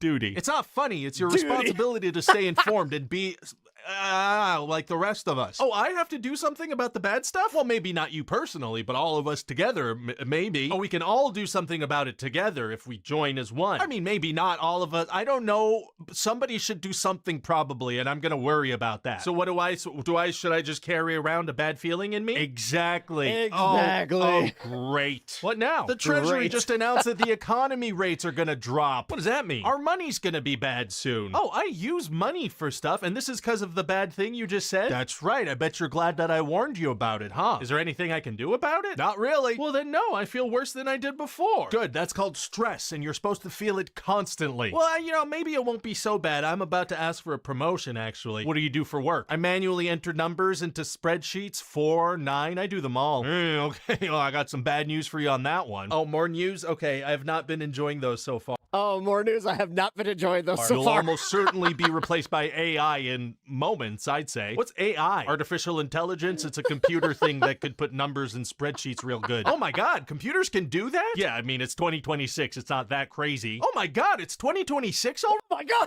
How have you not accidentally 2026? died yet? Okay, I'm gonna politely ask that you stop telling me this news stuff because I have a big vacation coming up and I would like to be happy for it. Vacation to where? North Countryland? Oh my god. What? Why? North Countryland's at war with South Countryland. Why? Because. Oh no! But don't you feel more Why? knowledgeable now? Like you're a bit wiser? No, everything seems bad now, and I just noticed there's a rock in my shoe, and I can't find that cool stick I was just holding. Okay, well that's not really the news's fault. It kind of is, though. All right, this is good, actually. You need to take that anger and channel it into something It kind of is, though. productive, like leaving comments on Facebook. No, I need to calm down. I'm gonna go home and do my self-care routine. What's that? I'm gonna listen to my favorite musical artist, and then read my favorite children's book author, and then watch a movie from my favorite movie producer. I mean, statistically, at least one of your favorite people has done something horrible. Stop telling me stuff! Hey, Disembodied Head here. Thanks for watching that video. If you want more stuff. Ryan George. Yeah, that's about Ryan George, guys. This dude is hilarious. He summed it up perfectly. Why? Quit telling me stuff. I have a rock in my shoe and I lost that really cool stick. That's not the news's fault. That really feels like it is. Dude, the thing is, It literally did exactly what it's supposed to. It really does kind of make you think like, yeah, every once in a while it does kind of like go, oh, there's nothing I can do about this. Okay. So, I mean, come on, guys. How much of this shit have I just been able to read and just go, all right, well, that's happening. Okay. On to the next thing, I guess. That's, yeah, things suck. Everything's awful, but I have that perfect mix of stick guy and news guy. Like I really am like the embodiment of like there should have been a middle where I just like come in and I'm just like, have you guys heard about this? Yes, and he just told me. It's just like, yeah, you guys want to, huh? Sure. And then we're all like, what were we talking about again? I don't know, man. Star Wars. See that Darth Maul shit? It's crazy. All right, so now we actually got some stuff. First things first, the worst news. Okay. The worst news, according to everybody freaking out about this, is the Supreme Court decision. I have one video on it. Let's break it down, and then we'll move on to the next subject. Cool? Cool. Let's turn to more breaking news just in from Washington. We just got Ooh, a major decision nice from the Supreme Court on redistricting. Let's go to Lisa Rubin, MS Now senior legal reporter. Lisa, bring us up to speed. Well, Anna, this decision is one of the most eagerly anticipated of this Supreme Court term. This is a decision coming out of Louisiana, which the court was deciding whether or not the creation of a lot of negative space of a second. What is with all the negative space lately? Like this, is this like a new technique that they're using in Newsland? Majority minority voting district for like the congressional races was constitutional or not, and whether or not it was in compliance with the Voting Rights Act. Here, the court is deciding by a 6-3 vote and a decision authored by Justice Alito that the map that Louisiana created in order to comply with the Voting Rights Act is not a map that can stand. The court's saying that the Voting Rights Act sometimes justifies racially based decision-making consistent with the Constitution, but here that while the state's efforts to comply were laudatory, this particular district is a racial gerrymander that cannot stand. That means that it will go back down to the lower courts for further decision-making about the composition of congressional maps in Louisiana. But this could have reverberations beyond Louisiana as well, Anna. And I want to bring in Leah Lippman, who's standing by with us. Leah, give me your reaction to this ruling. Okay, we'll what was that? Come back to Leo as soon as we have some of those audio and technical issues figured out. Lisa, as far as the implications go on this, the Voting Rights Act we know is important here, and the population in Louisiana is about a third. Democrats didn't lose their seats. Is that what you're taking from this? Black. So, dude, there's misinformation, and then there's just like, you heard whatever the fuck you wanted to hear there, I guess. Will their voices and their votes be heard? I think that's the big question people are asking, given the map was drawn in response to a previous ruling that they needed to have more representation, this population.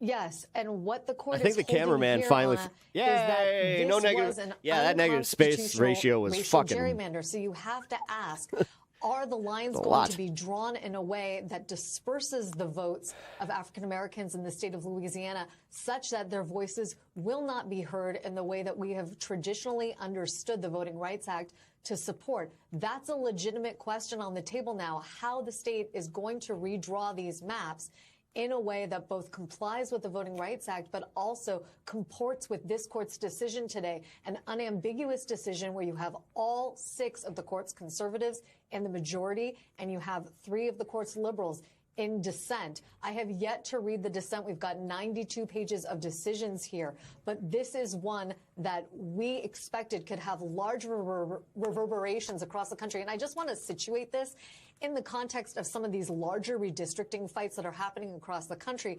We are seeing a number of states try to redistrict for political reasons, to gain a political advantage. And while we see whether or not, for example, the Virginia maps are going to hold or whether Florida is going to redistrict, this adds a whole new variable into those House maps for the 2026 election. Are states going to now reconsider some of their maps in light of today's decision in ways that could even further throw the balance of power of the House of Representatives into disarray? Lisa, stay with us. I want to bring in Barbara McQuaid. She's former U.S. attorney, also an MS Now legal analyst. Barbara, what's your reaction to this decision? Yeah, on its face, it looks a little less than I think many people had feared, because there was some concern that the majority of the court would strike down the Voting Rights Act in its entirety. Justice Alito, writing for the majority. Again, context. I appreciate her doing that because, again, this is with the doomerous shit. Everybody is... You have a guy in my chat that is convinced that, oh, the Democrats just lost their seats. No, they didn't. You have people that are... No, on the left that are just freaking the fuck out going, this is devastating. It's not as bad. And it could have been a lot worse. Voting rights based on race is a compelling governmental interest. And as long as maps meet strict scrutiny, then those are permissible. But then they turn around and say, but this one doesn't. And that racial minorities are entitled to electing the candidates of their choice. But that doesn't mean based on race. It just means they can choose the Republican or choose the Democrat. And because these voters can do that, then there is no need for this second district that was created to provide a majority black district. And so that might sound okay on a first blush, but I think the real disclosure of what's happening here comes in the dissent of Elena Kagan, who says that today's decision renders Supreme Court rulings are not permanent. Otherwise, Roe v. Wade would have been... Section 2. Come on, man. Of the Voting Rights Act, all but a dead letter. You know how this works, that it's only permanent until there's a new Supreme Court to litigate the case and then to issue a new judgment. The Voting Rights Act was born of the literal blood of Union soldiers and civil rights marchers. And this betrays a faithful implementation of the Equal Protection Clause. So on its face, it looks sort of innocuous. She says even antiseptic. But in practice, I think this is going to mean... Trust me, I know who it was coming from. That it's going to be impossible for minority voters to ever make out a claim under the Voting Rights Act Section 2.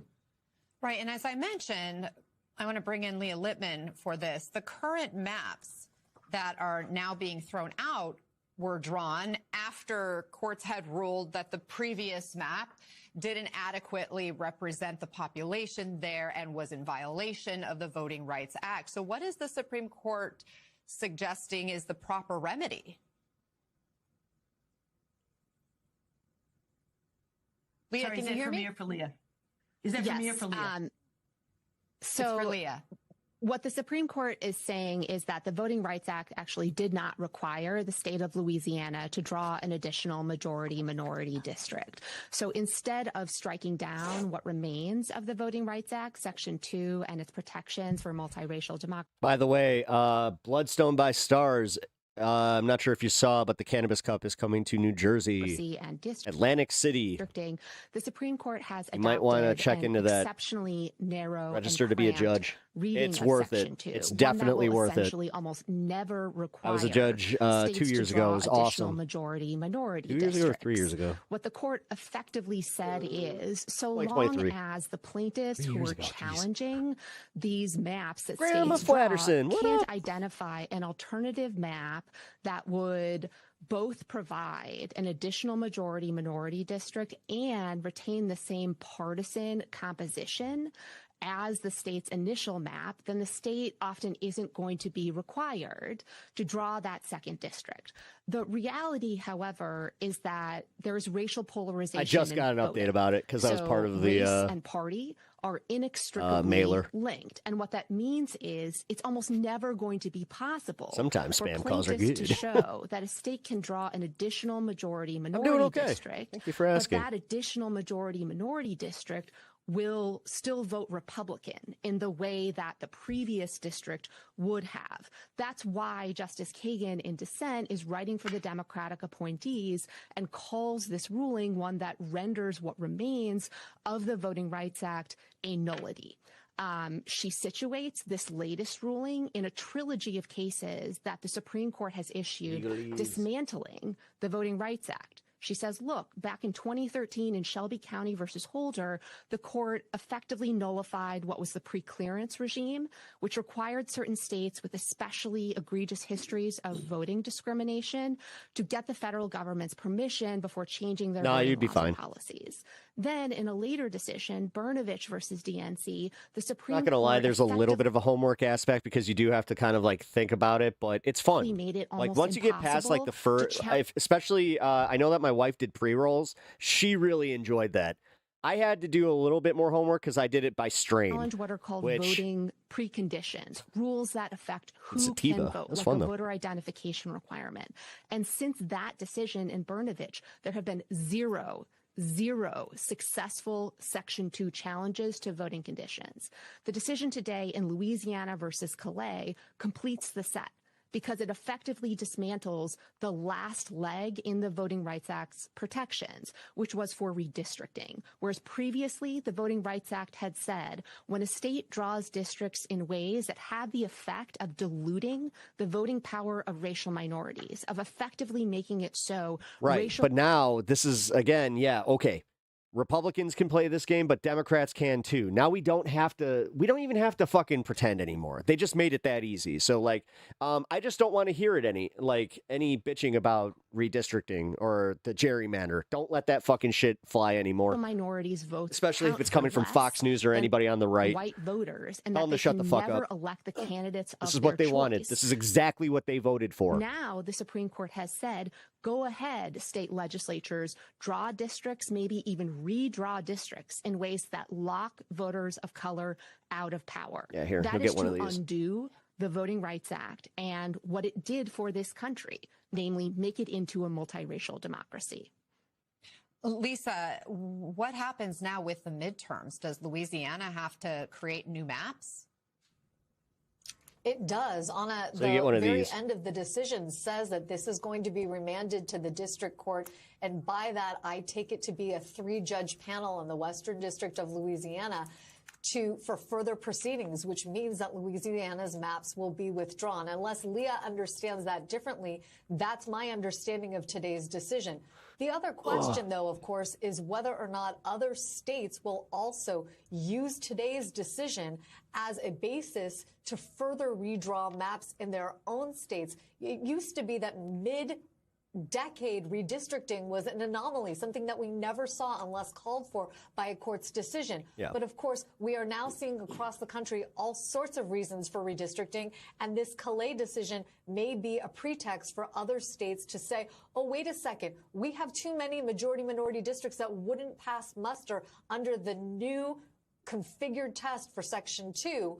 Given how stringently the court is drawing that test, maybe we too need to configure our own districts before they're challenged in court. So I do think Louisiana's maps will be withdrawn at a minimum, and we may see some other states try to do the same in theoretical compliance with today's decision, Anna. Yeah, theoretical though. Again, it's not going to be as bad. And like I have been kind of saying about the Texas thing and just like Florida even, this is a gamble, man. Especially when they're historically unpopular. This could definitely turn against them, but we'll see. We'll see. That's why I started the video or started today's like whole news portion with that specific video, because I want us all to kind of understand that it's like, it's good to be informed, but don't freak out about it. Okay. Like, just don't let it raise your blood pressure. Like, I get it. Like, just breathe. We're going through this together. We will see what happens. We will do what we can to exercise the power that we can, as far as getting people elected that, we can. And that's really it. That's really it. But this is also why I have been kind of talking about, like, let's stop with infighting. Let's stop with the purity tests as far as, like, liberal versus fucking leftist, all this stuff. Like, communication is key, and we cannot let our anger get us to the point where we start pushing people away. So, to the memory loss cup. Let's go. My dog just farted something fierce. Oh my God. Okay, so Pete Hegseth.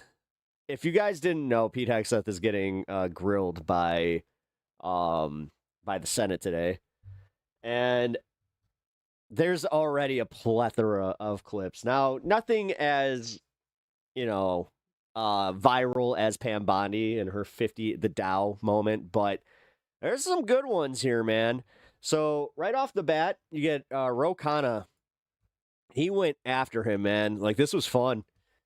I have to admit, like, this is what I was doing this morning, where I was just sitting there, sipping my coffee, watching Pete Hegseth just freaking lose his mind.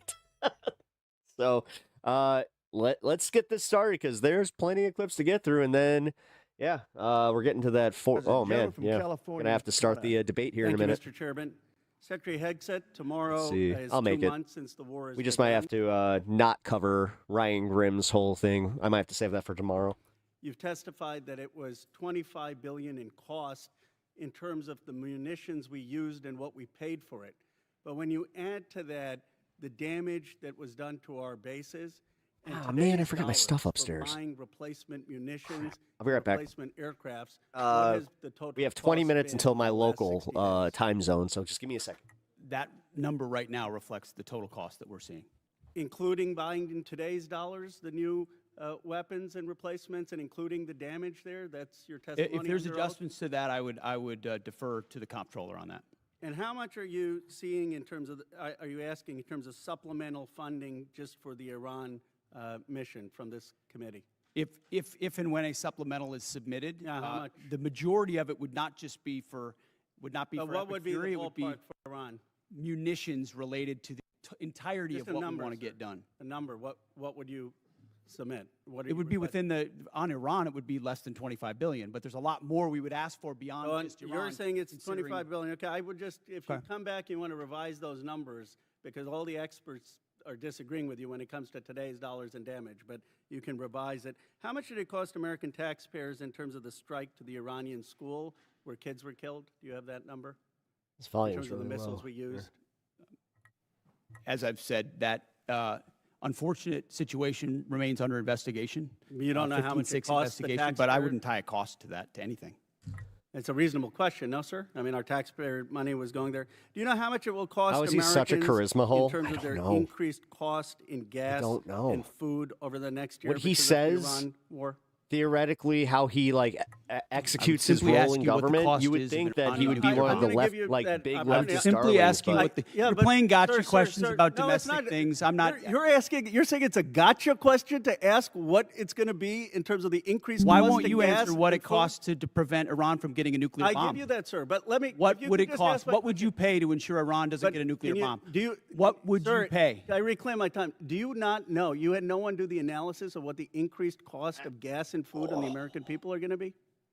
What is the cost Let of me- Iran let me give holding you the that number. straight at Let me issue give with you the nuclear number. weapons? It's $631 billion, which means it's an increase of $5,000 a year for American households. Now, Hey, let me Ghost give Dog. you this point. You're saying that your operation is preventing doing, a dude? nuclear Iran. welcome to the show. Will you acknowledge that there is an economic cost to the American people for doing what you believe is necessary to make Iran denuclear? Will you acknowledge the economic cost?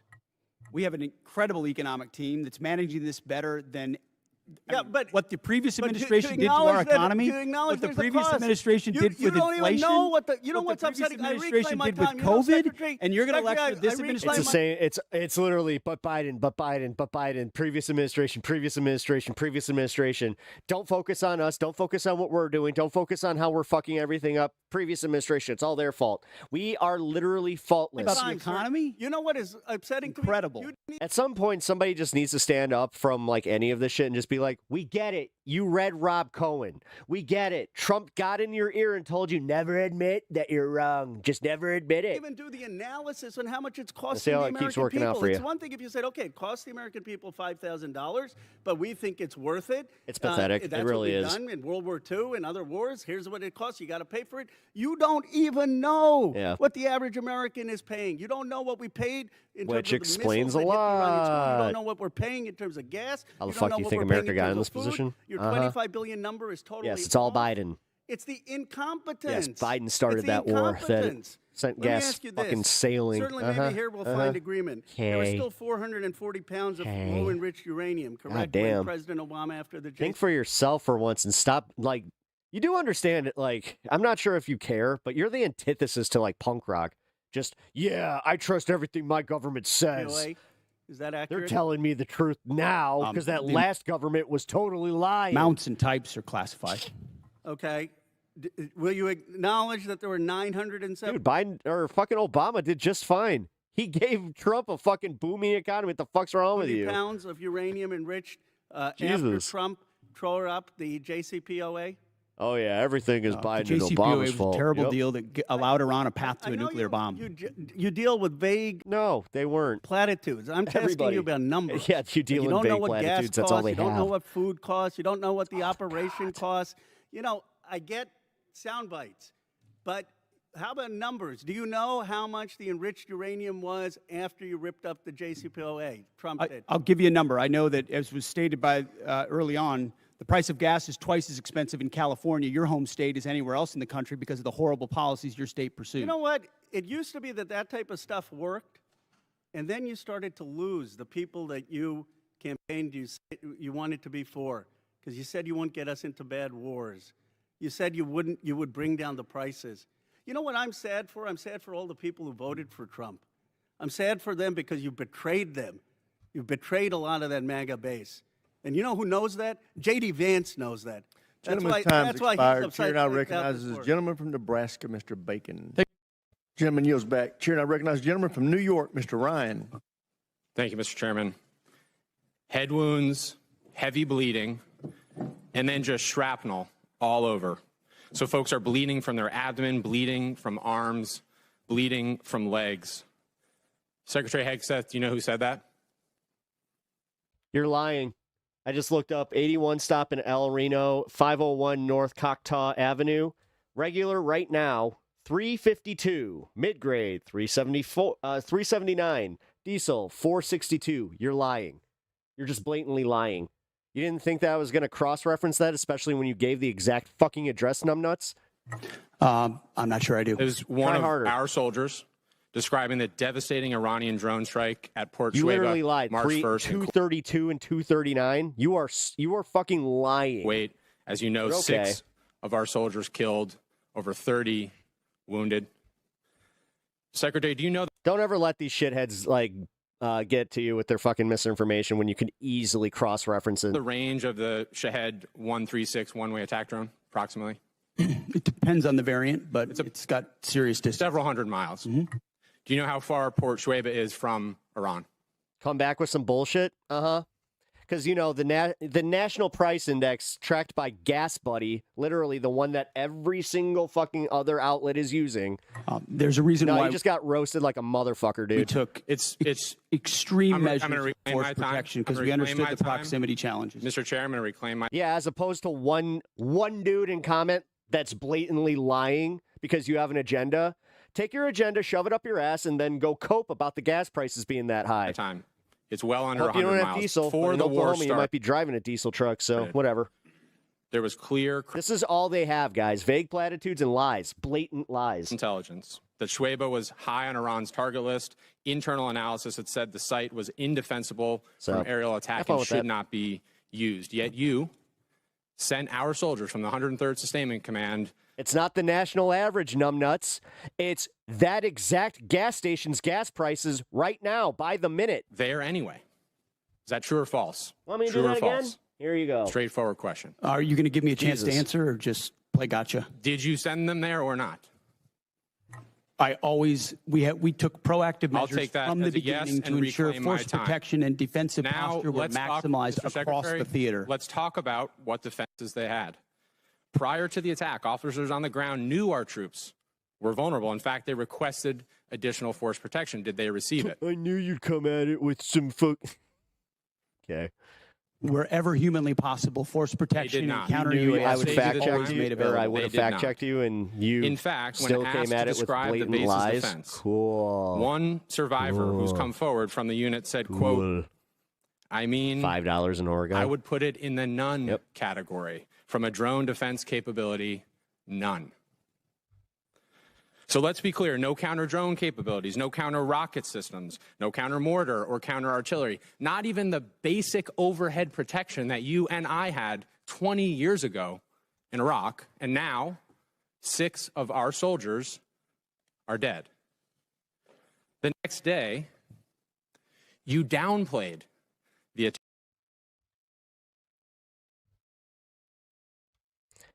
All right. For everybody that wants to question this, simple You just gave me a fucking address, numbnuts. Here it is. Everybody take a look at these numbers. Is that 232? Is that 239? Is it? Is it? No? Is he lying? Is he a lying sack of shit?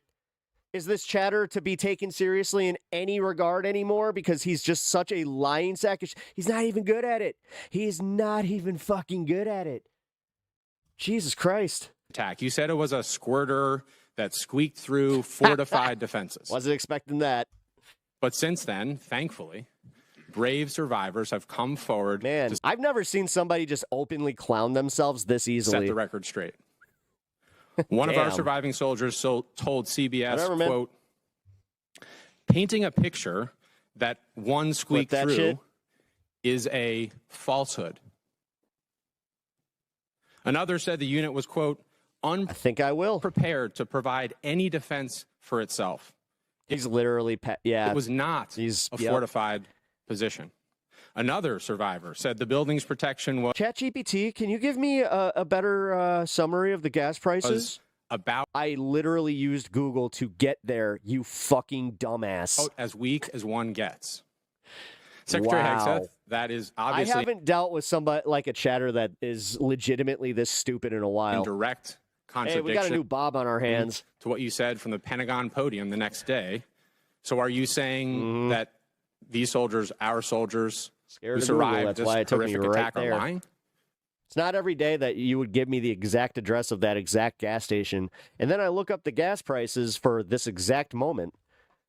But whatever. What I'm saying is before the commencement of the conflict, you guys can believe him. We put in maximum instead of, I don't know, the evidence I just showed everybody. But yeah, just remember. Yeah, you found that on the internet. You can't trust anything you see on the internet. Just trust dirty money in Peptalks chat saying, well, the gas is way cheaper here. Dude. Posture we could. That's a direct we moved 70 in this directing. You can't help it yourself.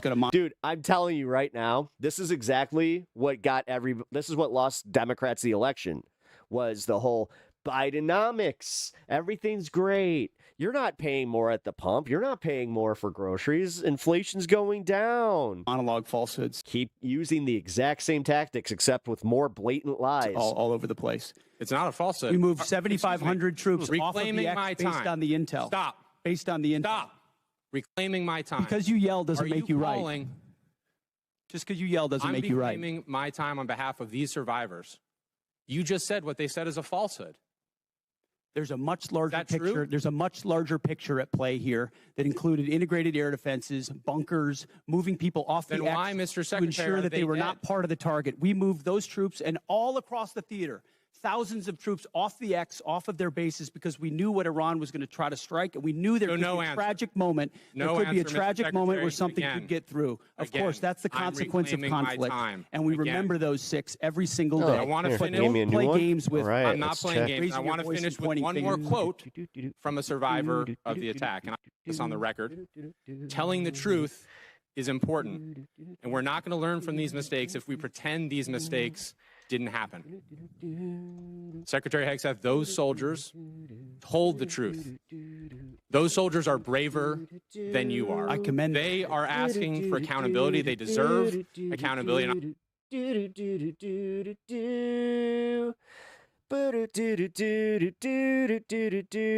He said 239, right? Regular. This is coming from the owner. 356. 457. Interesting how it's another one proving him wrong. Whoops. Oopsie. Oopsie. Someone's confidently stupid. I'm asking for the same. Which is not a good starting mix. with you, and as I said a year ago, you need to resign immediately. I commend those. Stop giving me fucking addresses that I could easily look at the fucking up-to-the-minute gas price. Go back. Gentleman yields back. Chair now recognizes the gentleman Jesus from Texas. Christ. This guy's sitting here. Learn how to use Google. Okay, use Google.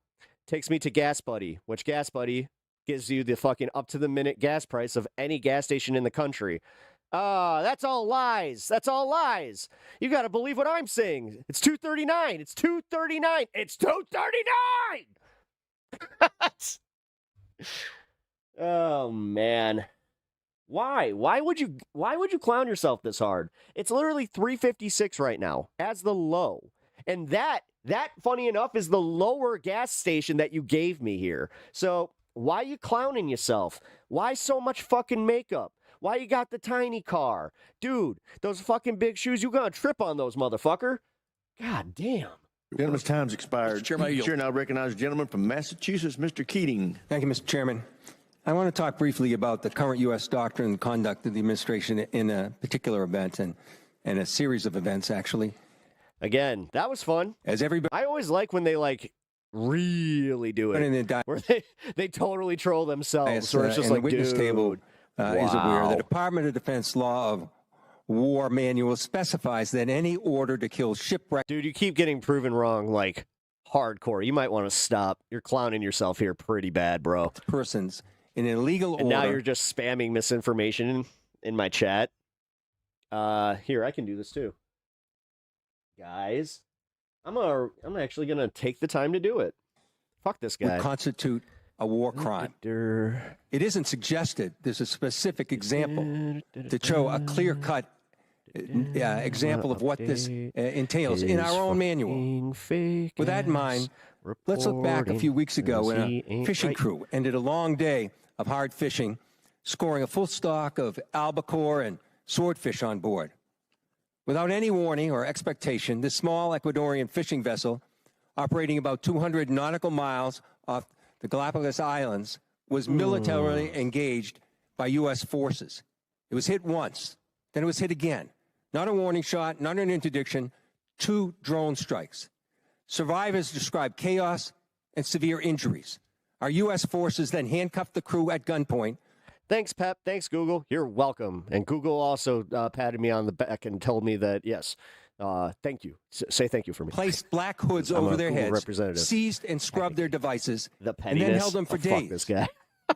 Ultimately, fuck this guy. If you're going to blatantly lie in my chat, crew was released, given there was no evidence. Holy crap. No evidence to support any narco activity or any charges that may be against them. So to recap, we struck a vessel, we struck it again, set fire to it as it was sinking. And as public reports say, even drank their beer. We detained the survivors. It's funny, even if I just do like a cursory Google, lowest gas prices in Oklahoma currently are mid-grade gas, $3.37, premium gasoline, $3.70. Let them go. Like this guy's just so full of shit. Let's go to another example. Nowhere in his own state is it under fucking $3. So this idea that he's going to come in here and just go, oh, gas at my gas station's $2.39. Here's the exact address. The double Yeah, no one can cross-reference that one. Tap or 2 Holy strike shit. attack that took place on September 2nd. This guy's, I hate to say it, just because his name's not Bob, this guy's dumber than Bob. He's making Bob look like a fucking Rhodes Scholar. In the Caribbean. A vessel was struck, disabled, and then struck again, killing. If you knew the lore, that's a like right there, that in itself is like a woo. All but 2 survivors that were left clinging to the wreckage. And this is the thing. We know this happened. We know how it happened.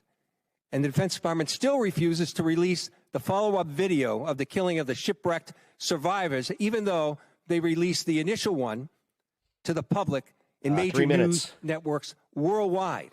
3 minutes. No difference in sources and methods in the 2 videos. I dubbed the Cletus. Still not released to the public. All right, yeah. Dirty money Cletus. Of course, the backlash was severe at the time. I like it. Perhaps fucking Cletus and his fucking imaginary gas prices. But I filled up my truck for $2.79. A noble display of character from this administration. Fingers were pointed at one another as everyone scurried to cover. An tacit acknowledgement that this was an issue potentially violating international law. Near the I-40 interchange. Yes, I know. You gave me that exact same address here. I'm going to cross-reference it again. These attacks are about fentanyl trafficking. March 12th, 2026. From now you're moving China, your goalpost by saying, this, oh, look at this date. Look at this date. India through Mexico. Oh, my God. Wait a minute. Did you just accidentally copy-paste and, like, it? Oh, wait. How is it the same exact price that it was April 2026? Oh, my God. Are you actually, like, are you just that blatantly, like a liar? Mexico. Holy shit. Then oh, no, he's not a bot. He's just a dumbass. Baseless argument that this was about narco-terrorism. No. Don't even give him the benefit of, like, I don't believe a word of it. No, this was to create leverage for regime change in Venezuela. And now the president acknowledged that was about oil. He was exposed as a clown. Beyond a simple need for justice and exercising American values. Isn't that fun? It's important for us to discuss what the U.S. belligerence in the world stage means to our security, our ability to marshal cooperation with our allies, and most importantly, not to normalize these actions that could endanger the lives of our own service members put in similar I was exposed. For what? And I haven't blocked them. Let me be clear about one thing.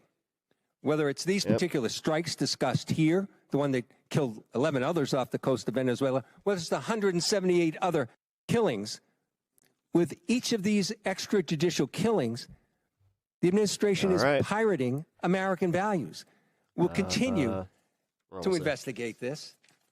We will. It'll come forward in the future.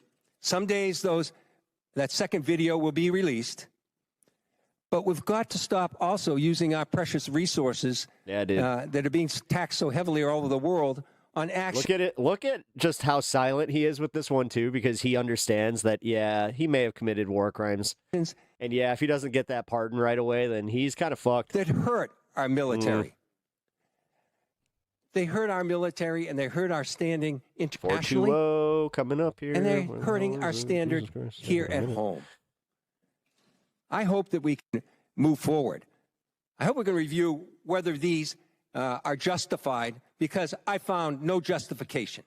Yes. We were given. Yes. So you guys are polling. Where are you pulling these fake numbers from? Because he also pulled 2 different dates, same exact price, which, again, doesn't correlate with anything else on the internet and Google. So information. It's almost like you guys are just blatantly lying, and this is misinfo in action. Just remember, for every fucking MAGA here in chat, these are the people representing you and also giving you the information that you claim is fact when we could easily disprove it. It's almost like that's all you have. And on the second strike, I can't discuss it, but I must tell you, it's the most convoluted bullshit I ever heard in my life. This should be public. This is our honor. This is what it makes American a difference maker. This is what we're doing. Incredible array of false accusations. And I yield back my time. Gentleman yields back. Thanks for letting me know. Recognizes the gentleman from Texas, Dr. Jackson. Bloodstone, thank you. Judge Next here, but I'm going to Atlantic City this weekend. Cheers. Thanks for letting me know about it. Woo! Hell yeah. I hope you get in. That'd be cool. I can't believe Is what gas prices is what we're talking about. This war is so much more than just high gas. Yeah, it is, but this is the thing that resonates with people. It's not even $3.49 at 7-Eleven. Stop being so retarded, dude. Like, seriously, take a break from it for a second. Because I'm not sure if it's the pure embarrassment from getting completely fucking owned in this chat right now. Because usually, I don't even have to, like there's, like, at least a degree of annoyance or something there, where this was just me going, no, you're just blatantly lying, and this is easily disprovable. Easily disprove it, and then sure as shit, you're just like, oh, you've been exposed for lying. You've been exposed for lying. Yet you were exposed for lying. Whatever. Again, this is what you guys got. This is the best you have. Like, these are the defenders of MAGA. Cool. All right. No worries there. Oh, we just watched that one. Oh, hey, look, a good story about this. All right, happy Wednesday morning. Welcome to Breaking Points. Emily. I would say you won the room. Lots of news to get. Comment, subscribe, those. Oh, the U.S. wouldn't have had to topple the Shah, right? And British Petroleum announced doubling of profits yesterday, which is only fair because without BP, the U.S. wouldn't have had to topple the Shah. Right? And yes, no. Or install the Shah, topple the Democratic government and nationalize BP, and install the Shah, leading to the BP fucking doubles its profits, but here we are. Iranian Revolution. So been IP. BP. Then you have Trump supporters sitting here blatantly lying about gas prices. Stays winning. You know, whatever. Right. So congratulations to them. Ryan, I'm really glad we're going to talk about FISA and surveillance in general. There's a huge fight happening on Capitol Hill right now. Obviously, Republicans are trying to pass government funding legislation, and a few are holding the line. Thomas Massie, obviously, holding the line on that. It's been a big flip-flop for House Speaker Mike Johnson, no surprise at all, but we're going to break down this big fight over surveillance that's happening on Capitol Hill. Some Democrats actually working co-stars of this here podcast to save Trump's massive surveillance powers right now. So we're going to break all of that down. Also, we have Branko Marcetic, who's going to join us from Jacobin. So I learned how to pronoce his name. Marcetic? Oh, you don't got to get up. That's basically it. Like, he told me March Teach is the way to remember it. Oh. March Teach, but I like yours. We'll find out who's right in the middle of the show, so stay tuned. Well, he did a really good investigation, just taking every Peter Thiel email in the Epstein files and stringing them together to help us kind of understand exactly how deep and which directions the Epstein relationship with Peter Thiel went in. A lot with crypto, obviously, and how that friendship developed. How deep that friendship went. So I'm really glad that Branko's going to be joining us. And then, Ryan, we're going to talk about this fight over glyphosate, which I guess I'm glad that it's happening. But so that means you might have to give AOC some credit for, finally standing up against this really weird decision. We'll see where Republicans go. I'm glad that Maha and AOC are on the same page on this one. Didn't see that coming. This is a huge Maha Civil War moment. The left kind of joining with Maha as a opportunity to take out. Get to it already. Fucking A. This is why people watch you on 1.25. Chemicals that we have with us. And we'll have an AOC clip. We'll also have some Lee Zeldin back and forth with Rosa. 1.25 just takes them to normal speed. AOC plus Maha, is that a coalition? We'll see how long that lasts. It's a fragile coalition. Apparently the Trump Maha one was pretty fragile too. I feel like that was kind of always pretty obvious. Yes. All right, then we have two more guests. So Ryan, we're going to talk about why TikTok won't verify Eucharist on soccer. That's not the essence of the segment, but yeah. No, that's all we're talking about. Yeah, we're going to be joined by Levin Mohammed, who was a top TikTok official on their congressional policy team. So he was interacting with Congress for years as Congress is trying to get them to stop, putting up so much evidence of Israel's genocide. He's now running for Congress in Utah. He actually just won the Democratic endorsement for the primary in Utah's 1st district. So he'll join us. And then Professor Pape. He's back. Pape. Right, and so we'll be going through the latest in the Iran war with Professor Pape. As a reminder, BreakingPoints.com is where you can go to get a premium subscription. So let's go ahead and get started with the show. We can put A5 up on the screen. This is a Truth Social post from Donald Trump yesterday where he wrote, Iran has just informed us that they are in... Here's the current gas price again. right? Because this guy's a fucking lying sack of shit. Current gas price reported on 34 minutes ago by the owner of the gas station, Love's Travel Stop in Elk City. 2703 East Oklahoma, Route 66. Oh, look at that. Regular. I can't do the drummer, please. 369 regular, 414 mid-grade, 449 premium, 514 for diesel. You are lying. Why do you lie so much? Quit lying. Quit lying. You're a liar. And then I have Murphy's up right here. Murphy's in El Reno. Is that the one you were talking about? Let's see. Nope. Murphy Express, Midwest City. Here we go. Since this guy wants to be an asshole, I'm going to just fucking keep proving him wrong. Which one was that? Midwest City. After this, I am actually done dealing. Like, I'm gonna fucking ban him if he keeps going, because this is blatant misinformation, which he can get in trouble for. So you might want to stop. You might want to stop, you know. But since you want to get clowned on, like this is somehow a kink for you, I will, I guess, give you that little bit. Here's the Murphy Express in Midwest City, 5655 Southeast 15th Street. As reported on 1 hour ago, 356. Mid-grade, 381. Premium, 406. And diesel, 455. A lot cheaper than that other one, but dang, dude. It is kind of weird how you just want to clown yourself on this one. But K. And then you also wanted to clown on me for trying, I thought you could use that Google. I thought you could use that Google. So then you just come in here making up numbers. Well, I Googled it, and I got the numbers that I wanted to see. Click, clack, clack, clack, clack. Fucking heavy-handed asshole. In a, quote, state of collapse. They want us to, quote, open the Hormuz Strait as soon as possible. Because you have as they fucking try to hooves because you're a fucking pig. figure out their leadership situation, which I believe they will be able to do. Thank you for your attention to this matter, President Donald J. Trump. Then, hours later in the evening, at a state dinner for King Charles, Donald Trump had this to say. From the trenches of World War I to the beaches of Normandy, from the frozen hills of Korea to the scorching sand. Although I don't think they're bots. I genuinely think that the person in chat that is named Dirty Money is just retarded. North Africa and the Middle East. Sorry, and we're doing a little Middle East work right now, too, if you might know. I know that some people don't like the slur, but we're doing very well.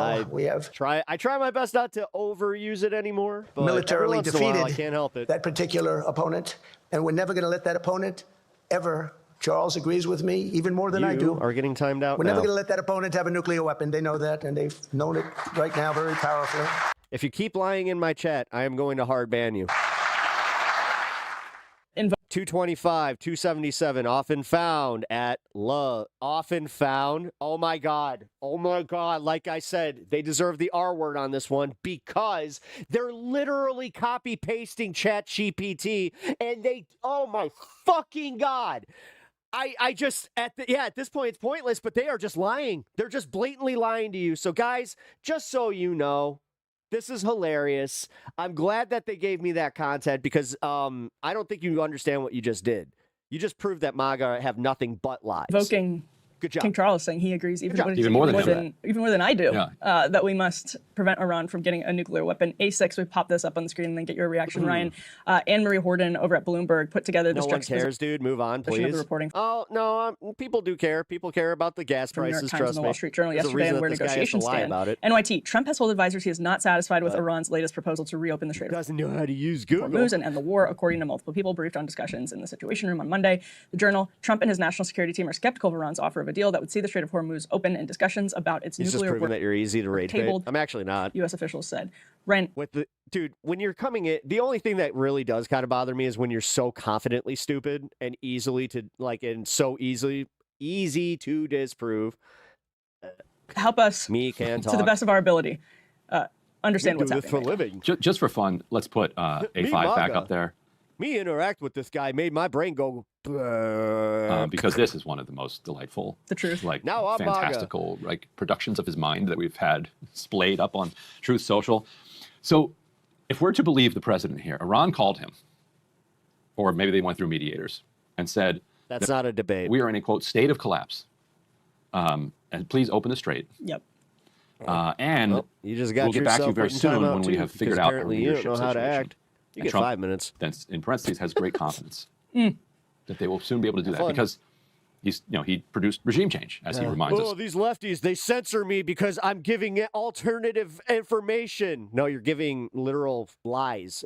Alternate facts don't exist. So, yeah, that easily disprovable thing that you keep spamming in my chat. Constantly. So I wonder if you polled the global public or the American public and said, from 1 to 10, like what is the degree of truth in that truth? Not mad, I bro. suspect you'd get an average of about 1.8, maybe. There's a difference between being mad and just annoyed. And also, it is kind of hilarious. That is, he's not even trying. If you guys think that in that interaction that they came out looking good, I never have to wonder why you guys think that Andrew Wilson wins all his debates. At this point. I don't think that would even surprise him. Guys, look, ha, ha, ha. They made him so mad. They made him use Google and then disprove everything they were saying like it was really easy. Right.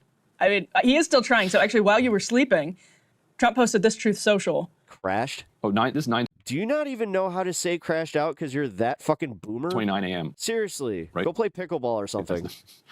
That was, 9:29 a.m. yesterday. Straight for the markets. Wait, Just going right for you're the one of market. those boomers. You're like fat and your knees don't work. He was ready.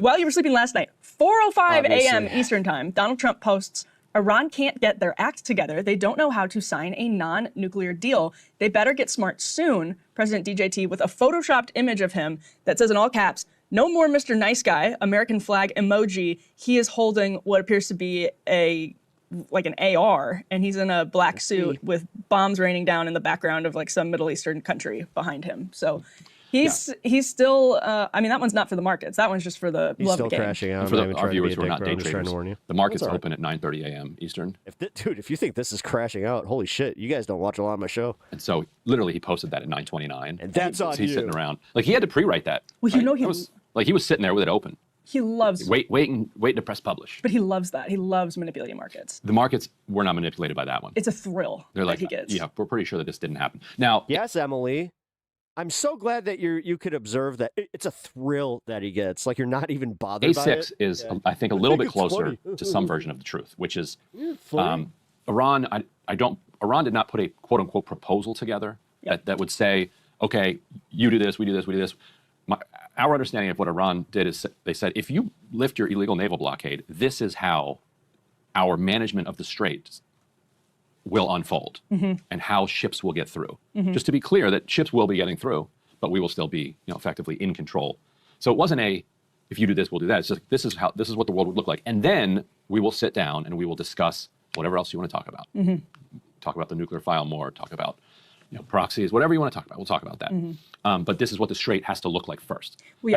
That is more of a just a demand / assertion. Like this is where we are in our position, and this is where they have been for many weeks. Now Trump doesn't like that, and it seems like Trump, according to the reporting, wants to try to wait them out. Yeah, the post that he just put up actually on Truth Social at 4 a.m. is interesting. Damn, Pep, you got multiple teams of trolls on your stream. You must be doing something right. Must be. Because he's now referring to it as a non-nuclear deal. And that's, I mean, he's trying to, again, brand whatever they might be able to come to, but he says Iran doesn't know how to sign a non-nuclear deal. So I think it helps us look at the New York Times, Wall Street Journal reporting and say what he's not willing to do is table the nuclear discussions because getting the Strait reopened already an L because her throws popcorn and M&Ms at a movie. Ooh, she's going to be naughty. She's going to put some war started. And then put some if M&Ms you or table popcorn. the nuclear negotiations, double L. You can't even brand that. Dude, either she is the lamest, worst. I don't like doing this, but I'm going to. She's either the worst, just more boring as fuck in the sack, or she's a freak. Trump would feel like is victorious, is persuasively victorious to the public. So I think you're right about that, Ryan. Yeah, and so I'm gonna go with the first one checked, though. Brent Crude, and we can put as funny as the second one would be. Was this A3? But in real time, in the morning. Meanwhile, she has a fucking cross next to her bed. 14 $8 a barrel, which is just like, whoa, this never is mind. Like, so what's that? That's an incredibly high price. Make fun of my jaw again. And so what we're looking at here is the product of the real world, in my opinion, starting to overwhelm what the Treasury Department has been able to do. And I've started to do some reporting on this. Hey, Ravy, what up? Maybe next week we'll have like a fully fleshed out. Man, you know your shit. Piece, but what's going on? And it's you've funny. got the like. My wife kind of. We were talking after stream, and she just kind of brought it up. She's like, "Wow, that one girl like really knew her legal stuff." The attempts by Trump and Axios to like prop up the markets constantly. Exactly who she was talking 9:30 or the 3:55 or the 3:30 p.m. News that turns out to be then fake. But what you also have is the Treasury itself, Bessent, through Bessent, engaging directly in the markets. And there seems to be a variety of different ways that they're doing it. But effectively, think about it like this. If you're trading oil futures contracts and you think that prices are going much higher, right? So you're, in a normal If I'm shoving you farther away towards being like, if you're the moderate voter that we need to win and I'm pushing you away, market, dude, there's nothing that'll ever convince you. But if you have... I get told that I'm the Treasury fucking like I'm a centrist, and I get told that I'm also like a DNC selling shill. short positions, okay, pushing it down, then that changes the tenor of the market. That changes the participants in the market. Whatever. And the same with stock market, the same with the Gulf allies getting currency swap deals so that they don't have to sell their stock assets or sell their treasuries. What ends up happening is that the real price, that the price that you're looking at, in Josh, you aren't swayed by arguments. You're just a dick who likes to tone police because you're fragile, but also have an ego. Does not reflect what the market actually thinks it should be. Bad mix. The market thinks it should be much higher. What that also means is that the Treasury in every one of those trades knows that they're on the wrong side of the fundamentals and is losing money on purpose. Well, okay, so that's taxpayer money that is being used in the markets, knowing you're going to lose money, but for a geopolitical purpose of keeping the oil future prices down. Well, for a war that taxpayers are also funding. That they're also funding. And then when the oil tankers show up, they're not paying as much attention to futures contracts prices. First tanker yesterday, New York Times. Let's put A2 up on the Funny part is I'm not like extreme left. screen. This just happened yesterday. The first tanker was loaded with LNG since the war began yesterday, and it appeared to have crossed if you can't the come strait. to like, if you can't this see ship like a sometime in common ground March with me, you're never gonna like. Yeah, Stuck out. that's how I know you're Tried to make it disingenuous. A lot of good movies maybe we'll get out of don't this. care. Or like Mr. Beast videos, like sneaking your way Mr. through the Beast Strait of challenges, Hormuz. yes. So congratulations to them. But yeah, like the 20% of the world's LNG is running through there. This one ship is carrying the weight of the world's LNG needs on its shoulders, and while Singapore or whoever gets to also, dock this Ken, ship, will what be up? very pleased. I just saw you This over is on not how Twitch. you run Welcome to my Twitch viewers. Regional economy. If you guys Really want to big OPEC follow news over on yesterday Twitch, I was actually have Symbolic a news, or not, horizontal let's put stream A1 over up on there. the screen. This is the headline Different from CNBC. format. UAE to leave OPEC May 1. Energy chief says still committed to oil price stability. Also, if you guys UAE will want exit to OPEC, put this CNBC on in reports the May 1 in a background, major make sure that political you cartel open it that through your coordinates liked production among many videos. of the world's largest oil producers, particularly those in the Middle East. The shock announcement Tuesday comes after the UAE was the target of missile and drone attacks for weeks by fellow OPEC member Iran. Tehran's attacks on shipping in the Strait of Hormuz has also severely constrained the UAE's ability to export oil, threatening the foundation of its economy. Now, Ryan, the copy of this lead here it would be a source of debate because it's described as a major blow to the cartel. And my glasses. The OPEC is what it's saying. The OPEC cartel. Do you agree or disagree? Well, wait, did I tell you guys about this? I sat on my glasses the other day. Not an and immediate they have not blow, been fitting because right. The UAE is, I think its quota Get these fixed. is something like 3+ million barrels per day, and right now it's doing like a little over 1 million. So it's not hitting its quota anyway. So there's no risk that the UAE is going to all of a sudden start exporting a huge amount of oil, because it has this pipeline. And there was this viral tweet from some Emirati booster yesterday that was like, "Ooh, checkmate libs, checkmate Iran. We've got this pipeline. And now that we're out of OPEC, we're gonna move an extra 2 million barrels per day out of it." I knew it. Pipeline. Bro, I said it was either flying tankers or pipeline. that pipeline is already fully operational. Yep. Where are you going to sneak more oil into it? Like, Right. are you also leaving the laws of physics as well as OPEC? Get out of here. And also, they can just bomb that pipeline if you restart hostilities. Then what are you going to do? So short term, no, but long term, yes. And I think it's a signal that the UAE that we have come to know and love over the last 15 years, that plays this like this punch above its weight role in the region, producing a famine and a civil war in Yemen, producing a genocide in Sudan, playing in kind of an Israeli role of attempting to destabilize the region in a zero-sum game, and in pursuit of kind of commodity routes and control over commodities and trade in the region.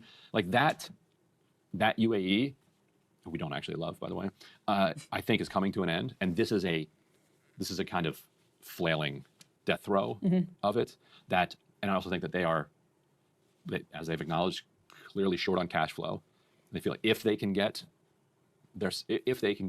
oil flowing again, oil and gas flowing again, to get the Strait of Hormuz open, then they could start pushing above their OPEC limits, which they did already. That's the other funny thing. Like the knock on the UAE as a member of OPEC is that they don't recognize rules at all. Like, oh yeah, that's our quota. We're going to sell what we want. Just what are you going to do? So in that sense, I think it'll matter long term. Yeah, that makes sense. We can put this headline here: A3 crude oil surpassing $100 a barrel as of yesterday. Weary Rebel, is there any reason withstanding international law these efforts can keep getting away with this? That happened after the UAE Trump. said it would leave OPEC. Welcome, Weary Rebel. I don't care if you did or not. Surprise there. We can move to A4. Yeah, we're pushing 115. Right, and this is, let's take a look at the poll. Yesterday. Welcome to the 15, show. That's 15%. I can do that math. Well done. This is a Reuters poll that found 77%. I'm curious, did you? Of people agree that Donald Trump is to blame for the rise in gas prices. I like the people who disagree. Like I said, man. I only ban people when they're dicks. Israel, actually, probably. Even though the rest are Israel. Apparently, I don't pull that trigger enough. Even Republicans, if you look at that next one. Republicans how's are it by a going? margin of Hey, good 11 to see points. you. And Trump obviously needs Republicans to... How's that number with being independents here? looking? Nope. 67. Cool. 67! And I mean, that's a massive gap also just between definitely hit Republicans the follow and independents. over there if you're Democrats are obviously enjoying. at 90. If you But also want to help me out, you guys can follow me over on YouTube. Roughly 50-point difference between Republicans and independents, which in a midterm cycle two different makes formats: horizontal over on Twitch, vertical on party in YouTube. power rather difficult because you have to persuade people to keep voting for Republicans. Now, I think Trump has kind of given up on caring about the midterms. To be honest, I don't think that would come as a surprise to anybody. All right, I'm fucking bored with this. So yes, prices go up. Yeah, we're not doing the AOC thing. Can't do the afforded groceries thing. Oh man. Okay, so yeah, the Hassan Piker bit, 20 minutes. God damn it, I don't have time. All right, let's do it. Let's fucking do this. 5-minute rebuttals. All right.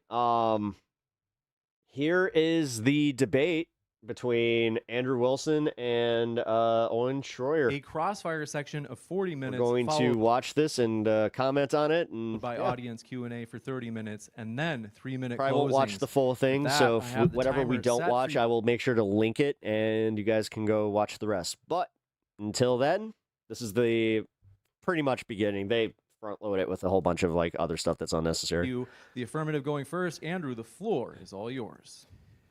First and foremost, thanks all of you for being. We get it. You just learned the term crashing out here. Oh my God. And before we do anything else, person sitting there in their lazy boy in their retirement home, just fucking barely being able to see their screen. Just it's very much just like, he's crashing out. What if I told him the gas prices are under $3?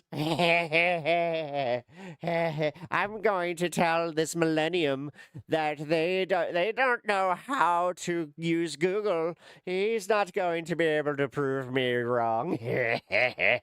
Jesus Christ. We got the legend Owen Shroyer. Can we give him a good round of applause?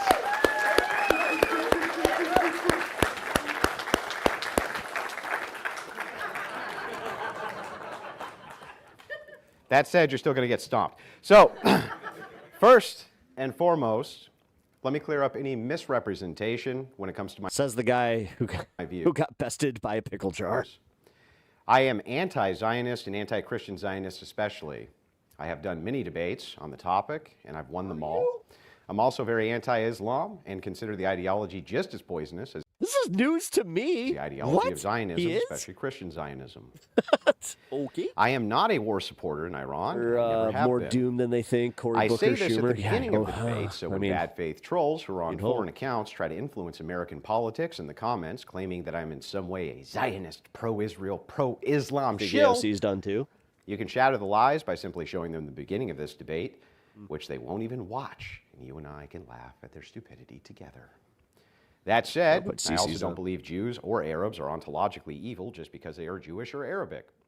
I represent a worldview, and I believe there are stupid and evil ideologies in this world, and those are the things I debate against and resist. Let's see if Uncensored America's feed has better audio. Today we debate if Trump has been successful as a president. Too compressed. Usually I would clear this up semantically and quickly with Owen, but we seem to have the same general notion about what success means and doesn't mean, so we will just get right to the heart of the debate. I'd like to begin by pointing out that Trump stopping two different left-wing women from becoming president and being the first president who is a woman should immediately default him to the position of a successful president. Well, it's because as they just don't have that it on their alone website. saved the nation from debate years of torment and suffering from because I know this was in partnership with them. Vocal fried women the world has ever seen. That alone, I feel like, wins me the up. debate, but there's so much more. Starting on the pro-Christian side, Office of Faith, though I don't like who's in it, I like there's an office for it. Affirm via executive order there are two genders and revoke the idea of gender being different from sex. He signed an executive order stopping trans-surgical chemical alterations of children. He made Christmas Eve and the day after Christmas federal holidays affirming Christian beliefs as the ones we celebrate. He signed an executive order to eradicate anti-Christian bias in the government. He expanded school choice via executive order so we could remove our children from indoctrination center of atheists. He signed an executive order expanding Christian participation in adoption. He reinstated the Mexico City policy blocking U.S. tax dollars from promoting abortions in other nations. He enforced the Hyde Amendment to stop federal funding of abortions. He strengthened the conscientious protection for doctors and nurses who are against abortion. He supported religious charter schools. He directed the State Department to prioritize against Christian persecution abroad, just to name some of his policy directives. And that's just the Christian side. Domestically, his most major victory is something incredible. Net migration negative, more immigrants leaving than coming. Both legal and illegal, which was his primary function in office from the standpoint of voters. And this is one of the few Western nations where that is the Still case. no word on the currently, massacre with at the limited girls' school? exceptions. I mean, according to Pete Hegseth, it's being investigated. Yeah. The Cato Institute, very pro-immigration, I see you watched that had earlier, to admit too. themselves that Trump has limited legal immigration even more than illegal immigration, negating the base fear from his own base that he would stop illegal immigration, ramp up legal immigration. He hasn't. Over 130,000 less per month just on the legal side. Real wage growth is up 1.3% under Trump. It was negative under Biden. The federal workforce down 10%, which is excellent. Crime is down across the nation. Even Owen agrees with that. The Overton window has shifted right on most national conversations, including LGBTQ and transgender ideology. This isn't even getting into the historic court cases like Roe v. Wade and Chevron, which undid huge injustices in the United States. These are just some of Trump's accomplishments among many. I just can't list them all due to time. The idea of Owen Shroyer and many other anti-Trump right-wingers is accelerationism. The glaring logical hole, of course, in that is all that happens is Democrats get power, make life worse for everybody, and then they just run back to Republicans to fix everything the Democrats did, and the entire time is spent by Republicans cleaning up the mess that Democrats and leftists left for us. It doesn't work and can't work in a two-party system. Ensuring Democrat control by denouncing Trump and Republicans just assures a packed Supreme Court, outrageous censorship, mass migration, expansion of gay agenda, feminism, and the movement of an anti-Christian and anti-Christ-driven world. You guys seem to forget we had Biden. It was awful. And rather than continue his policies, people elected Trump en masse because life under Democrats is fucking awful. Now, you aren't going to get everything you want out of any administration. Trump is way too pro-feminist, pro-gay, and pro-Zionist for my personal liking, but we all knew that going in.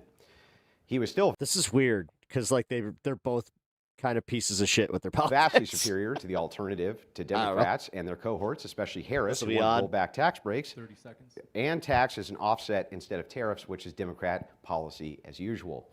We knew Trump was pro-Israel. He moved the embassy to Jerusalem and tore up the Iran deal the first time around.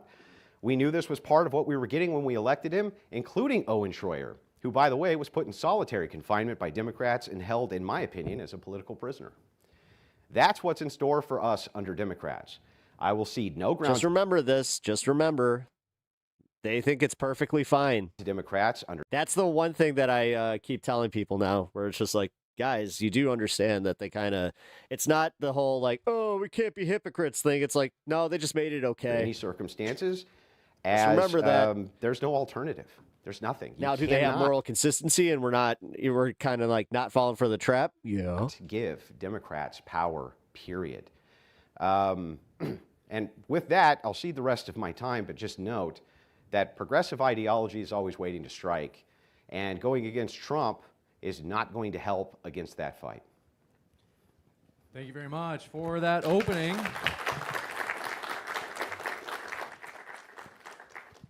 We'll kick it over to Owen for his opening as well. Well, the premise of this debate is, has President Trump been successful or not? The premise is not, are the Democrats a bad political party? I think that we all agree with that. So that is not the premise of the debate. And I feel that the very fact that we are having this debate shows that there is at least room for consideration that the Trump administration has not been successful. And while you do list off things that Trump has been successful on, and I will give credit to this administration on securing the border and lowering crime rates, quickly on those issues, though, these are not things that we should have to beg for. These are not things that we should have to consider a success. These should be things that are considered a standard. So really, that's more of a... The thing is, they're also being disingenuous about it. The fucking immigration bill that they were going to pass under Biden, you know, the one that Trump chimed in and said, I can't have that. I can't have them having the win. I can't have the narrative be that they were actually tough on immigrants. Story of how corrupt our country... So it's almost like they're, you know, kind of disingenuously framing this to everybody. ...has become... which gets to what this administration was supposed to not be actually all following about. It was supposed to be addressing the corruption head on in that collision and destroying it in the process. And I think it's fair to say that at least to this point, it's not happening. But here's some of the other issues that I think are going to be more important when it comes to, is Trump going to be successful? The economy. The vast majority of Americans still believe the economy is heading in the wrong direction. We have more Americans that are living paycheck to paycheck today than any other time in recent history. And as everybody is well aware, our national debt continues to go to record highs. But it's not just the country that's in debt. The average citizen is in debt. It's so bad now that people are having to take out payment plans for pizza delivery. Now, you might not want to blame all of that on President Trump, and perhaps that's fair, but yet this is the economy ongoing under President Trump. And it doesn't help when anytime there's another war on the other side of the planet, we have billions of dollars to spend on that while the average American continues to struggle. So the economy, I don't think you can claim has been a success. Tied into that is Doge, the Doge cuts. Elon Musk believed we could get $1 trillion in Doge cuts annually. We got a couple 10 million, and they stopped that. There's not going to be any Doge stimulus checks, whether you wanted that or not. So Doge getting cut out cold, I think, was a major failure. Barack Obama has deported more Americans than Donald Trump. Now, we might get into the details of that today. I will spare those details for the opening. I'm sure that this will come back up, but yet that fact remains. What about the deep state? President Trump himself has posted about treasonous Where's the success that troops' food is being rationed? Where's the money? More times than we can count. So if there's apparently that's why they need another 500 politicians that are treasonous thousand. And you are the president, then I have to ask, 1,000 where are million. the arrests? That's kind of the biggest crime you can commit in this country, and yet nobody has been arrested. Don't even get me started on the Epstein. Andrew's handicapped here without his cigarettes and beer, which are apparently a hoax one day, and then the next day Melania Trump is addressing the nation on how the victims of the hoax need to speak to Congress. So I'm not sure where we want to go with that, but either way, no deep state arrests. Where are all the Epstein pedophile arrests? We're not getting those. These are things that people anticipated, and yet there's no success there either. And by the way, as you mentioned, Trump's victory over the liberal women, which I think we'll all agree was a major victory, he was not the president when that happened. He's never won an election as president. Just thought I'd point that out. As far as the office of faith is concerned, it seems to be going about the same way of the Board of Peace. Nothing but vanity, no real results. You talk about the anti-Christian Mexican governor got indicted for drug trafficking. Look at who Trump is working with now. He's making sure that Queen Jean Bowler Karine Jean-Bowler kicked off of the Religious Liberties Commission for her I'll take a look at that. political Welcome to the show. I appreciate the Yet Laura info. Loomer, who is a vehement anti-Muslim, anti-Catholic psychotic, somehow has the ear of President. So I'll just say that I'm more inclined to agree with Owen Shroyer, even though on very, very Trump. So I'm not limited sure if that's really working for the subjects, anti-Christian. You know, wage growth, that's going to be an interesting one. I'm sure we're going to get more into that. But I think it goes back to the general economic picture that whether it's Trump or anybody else, Americans are still struggling.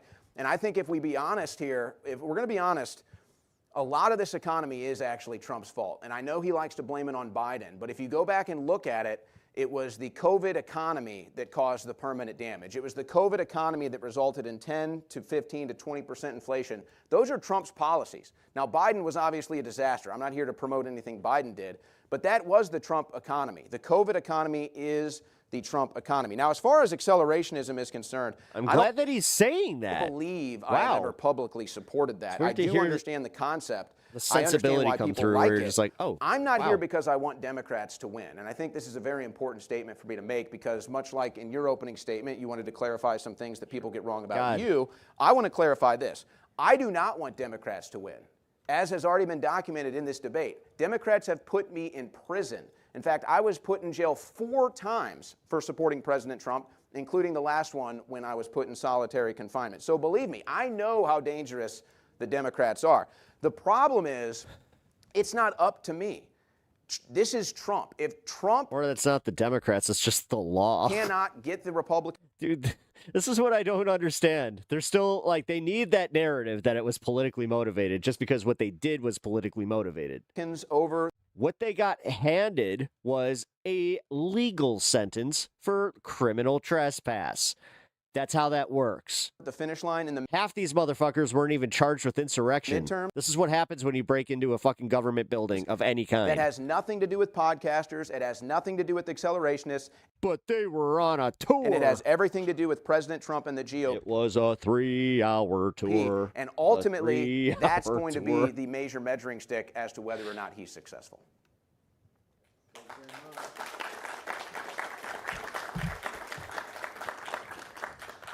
Thank you very much for that 5-minute opening. All right, so now well. what? Where's this go? The 5-minute rebuttals. Why is this so That's it for you, Andrew. Yeah, so this is just straight time, right? You said straight time? Yeah, so 5 minutes each? Yep. Okay, gotcha. Oh, what? So let's go through a bunch of this stuff. Let's start with the economy. He seems to be pretty upset about the economy and says that it's all Trump's fault. In some ways, he's correct. When do they actually debate? And in many ways, he's not correct. So progressives warned us of this, right? Progressives said, if you cut all this immigration, GDP go down. Why? Because they have an influx of cheap labor, right? You have cheap labor that comes in that artificially keeps the wages depressed for corporations. They can then sell you things and goods for cheaper. Pretty simple, right? So what does Trump do? Stops all this mass migration. Prices go up. I'm stunned. We were forewarned of this for years by the opposite side, by progressives. And so what's hilarious about this is that, yeah, it is in fact going to be the case that if American companies have to start paying fair wages to American citizens, prices are going to go up. But you can't have your cake and eat it too, Owen. You can't say, I want there to be no mass migration to the United States at all, and I want all my goods and services cheap. It's not going to work that way. How can it? Can you explain to the audience what the Owen Shroyer policy would be to offset that? No, you can't, because you wouldn't have one. You're going to have to eat shit on that. One way or the other, you're going to have to. The other problem is, he says there's a war on the other side of the planet. That's true. There is. It's been going on for about 7 weeks. That's about it. 7 weeks. So that's our big, hang on, it's my rebuttal time. I won't interrupt yours, I promise. 7 weeks, not quite the forever war that we were promised from the other side. And it seems to be ramping down. Not only that. No, it's not. It's actually getting worse. When it comes to that war. Dude, see, this is what I don't like, is how there's, okay.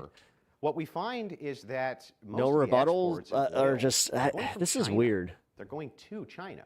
I'm already actually kind of like disinterested too. to do something about that. So two right-wingers blow each other and just... Now, I'm not a big supporter of foreign wars, especially not in Iran. I'm not making any excuses for it. I'm just pointing out something. Sorry, I'm trying to get this volume as high as possible, too. Obvious. Give me a sec. He also says Elon Musk did Doge cuts. Were Democrats going to do Doge cuts? No. Trump made that promise, and that's exactly what they tried to do. He's been hamstrung at every level. This guy has 3 times the amount of court cases against him as any other president does in the last 50 years. It's ridiculous. Democrats hamstring him at every corner. So as we go through this, let's talk about Epstein. That's another big one. With Epstein, you have to separate mythology, the actual mythology of Epstein, from the facts of Epstein. To hear the other side tell it, there is a global pedophilic satanic organization which runs the United States. The evidence they have for that? Fucking nothing. It's not nothing. Actually, that's kind of the thing. There's a whole lot of you could call it circumstantial or unsubstantiated. Sure, nothing. But to say nothing, they have no evidence. That's a bit of a stretch whatsoever. Guaranteed you won't be able to provide us with any evidence for that. Not a single shred. Not only that, I'll tell you something really interesting. I do know of a satanic type religion of pedophiles, and right this second, Trump's blowing them up. Right this second, as we speak, he blew up their leadership. The Ayatollah Khomeini instituted marriage, child marriage. Does anybody know if Owen's also xenophobic? As young as 9 years old. This is going to be rough. Inside of Iran. Just like, I agree. It's like... And we're killing them overwhelmingly. What is this? You want to talk about pedophiles? Let's talk about pedophiles. Where are they at? I can tell you who we're blowing up right now who are pedophiles. That would be Trump blowing up pedophiles. That's what he's doing currently. So it's really funny to me, the Epstein people, hey, wait a second, we're totally anti-pedophile. This is ridiculous. There's pedophiles at the top levels. They have no evidence for that. And yet if we just look not too far away, we see that there's an entire nation of pedophiles. Do you mind doing trade with them? Right? Owen Shroyer recently said, I don't care why, or he said in his debate with Shabos, why is it that Iran is not allowed to have a nuke, but Israel is? What are you advocating for there? That a whole country full of pedophiles is allowed to have a nuclear bomb? Why should we allow that? It's ridiculous. Moving through some of these other problems, he says the problems Republicans podcasting means nothing. When we're talking about Trump, especially in his second term, podcast meant everything. In fact, Kamala Harris said it herself. Joe Rogan. And the fact that Trump went on Joe Rogan really helped push him over the top. Harris regretted the fact she didn't do the syndicated radio shows. He didn't do the podcast circuit. She didn't do any of that. She regretted it. She said that she regretted it. She even blamed Myron Gaines, a podcaster, for parts of her loss. She blamed him and the evil manosphere, because they don't want women to be president, like somebody else who's on the stage right now.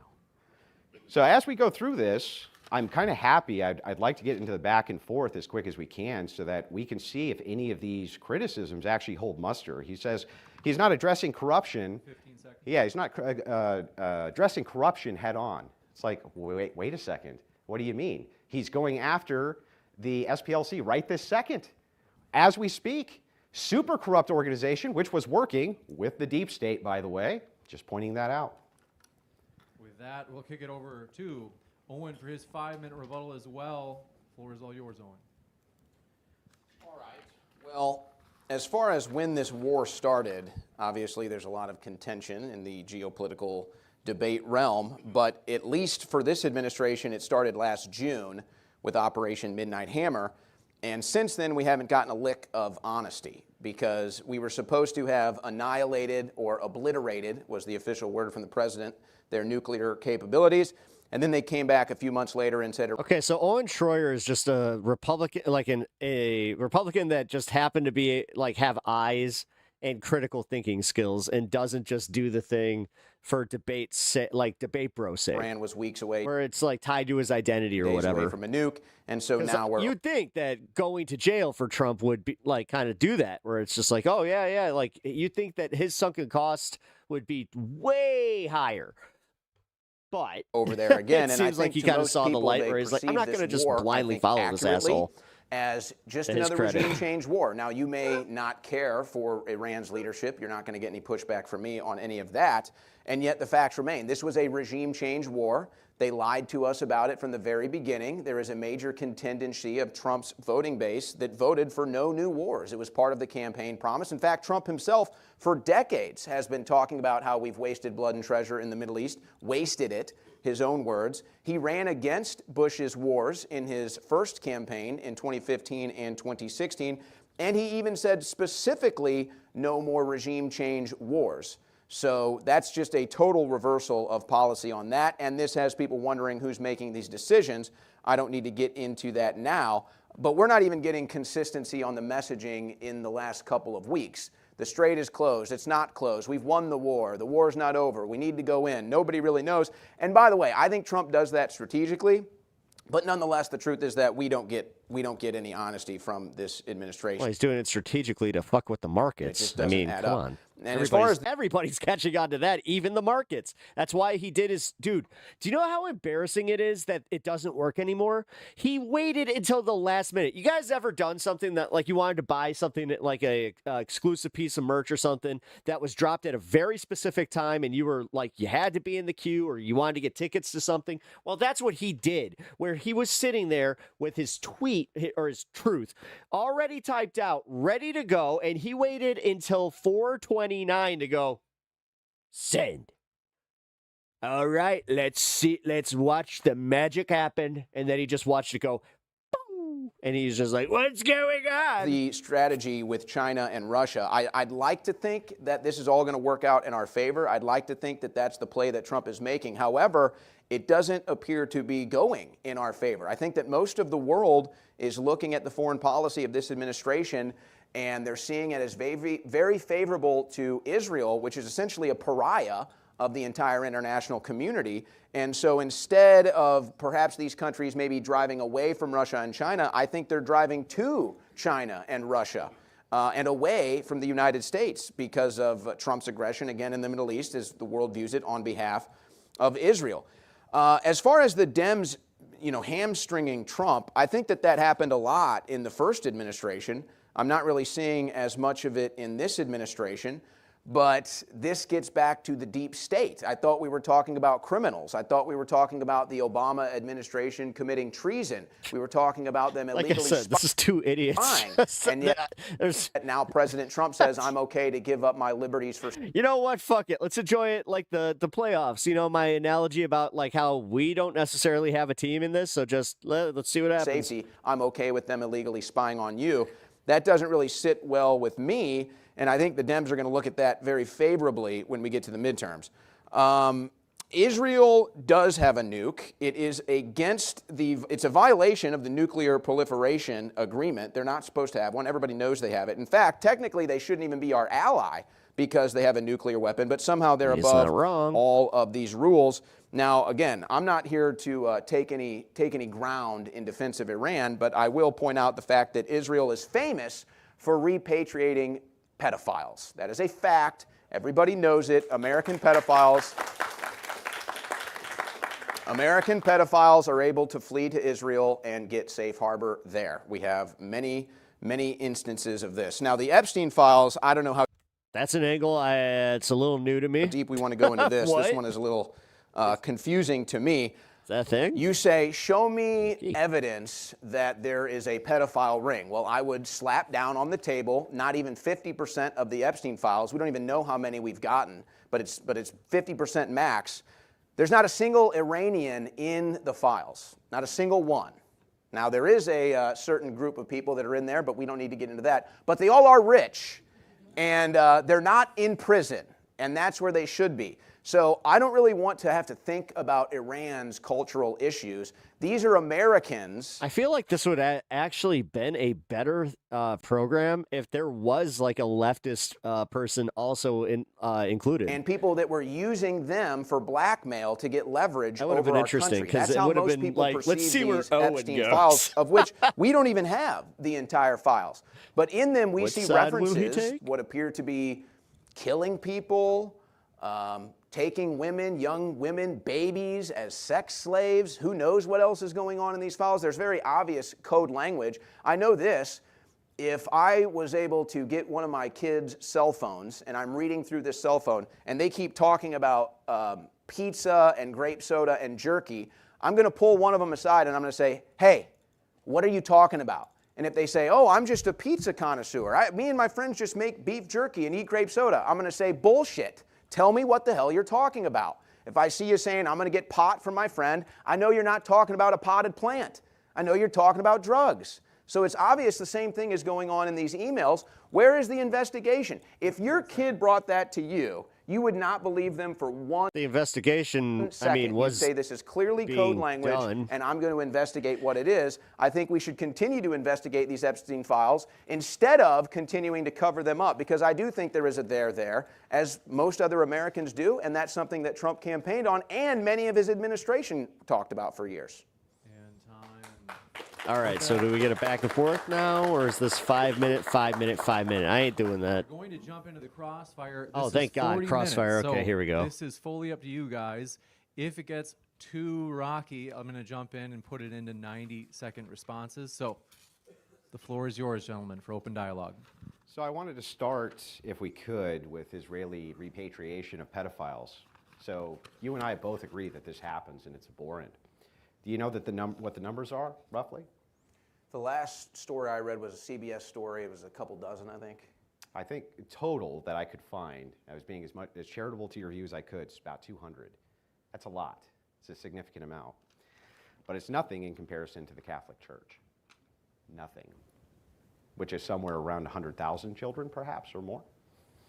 When we talk about this idea of pedophilia here in the United States, Owen, this is my big issue with this, is that there's always a red herring, right? The red herring is, well, Israel repatriates pedophiles. It's like, yeah, that's true. So does the United States in a way, though. We have passport bros who they go to Malaysia, they have sex with underage kids, and then they come back here.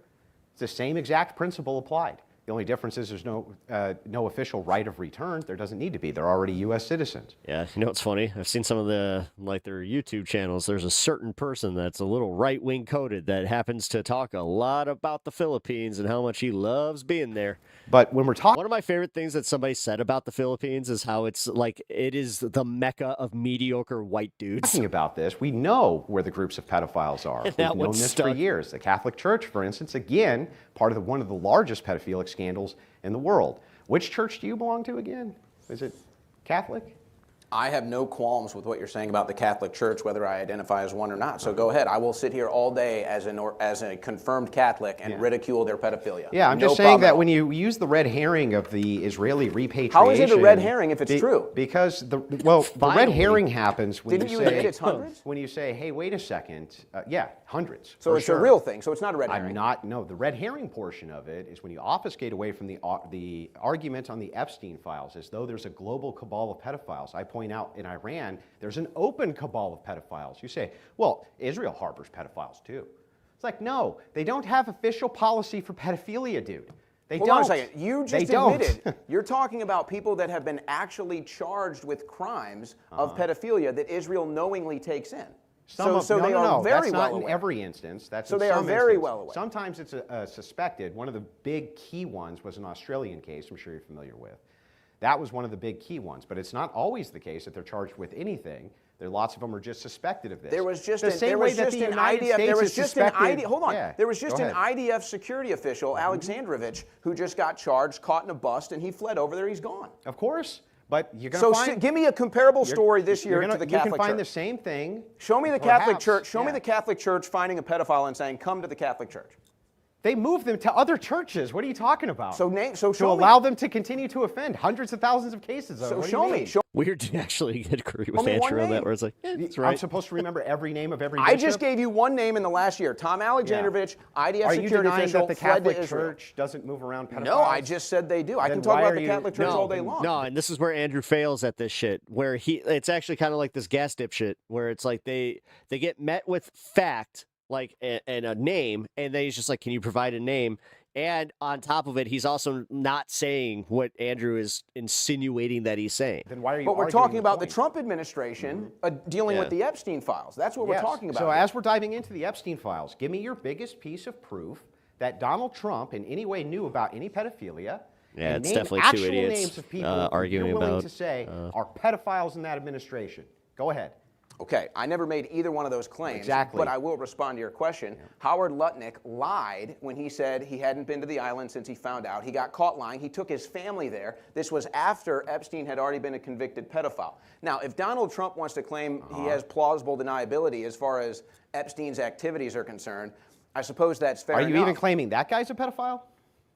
Well, you know what? If you want to talk about the things Trump has said about his daughter, answer the question Ivanka, before we can you talk about obfuscate. it. We can talk Answer about the Donald question. Trump. Hold on a second. Are you going to call that guy a pedophile? Have or I no? called Trump a pedophile once? Well, this is why I'm getting clarification. The answer on is this. no. The reason I'm getting The answer is clarification no. is because on the Epstein files, people refuse to separate mythology from fact.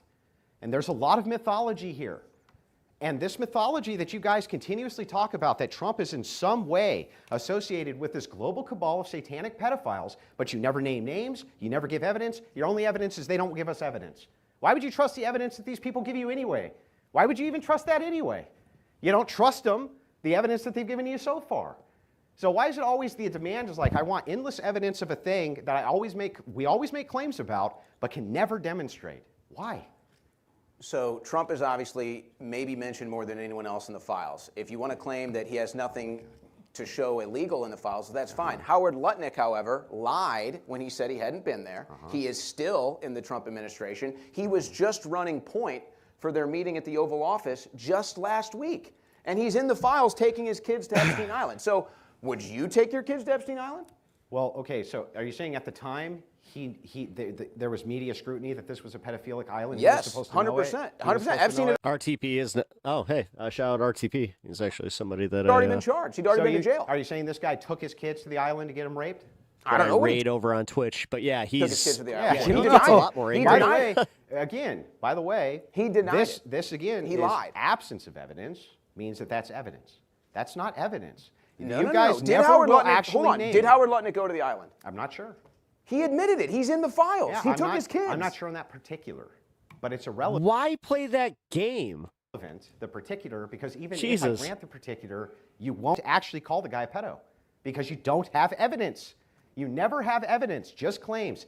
Claim, claim, claim, claim, claim, no evidence for it. Now, I'm willing to cede a bunch of points to you. If you can show me some evidence of it, happy to do it. So you, Trump wait, was, hold on. hang Are you I'm almost done. Are you Trump was contending- actually right. He claimed that the Democrats were going to use the talking point that Trump's a pedophile, Trump's covering for pedophiles, the whole 9 yards. He says, yeah, that's a hoax. Whole thing's a damn hoax. And it is. The whole damn thing release is a the hoax. evidence. The thing is, it's not for Owen to prove here. They've been calling this guy a pedophile. You just said he's named in the, how many times is he named in the Epstein files? That's a Democrat talking point. Well, what's he named in the? No, it's not. See, right there, they got you. They already, there they go. There they go. You want to talk about deep state shit? Right there. It's a Democrat talking point. You can't, I mean, honestly, we can't even discuss this anymore because you can't prove the evidence.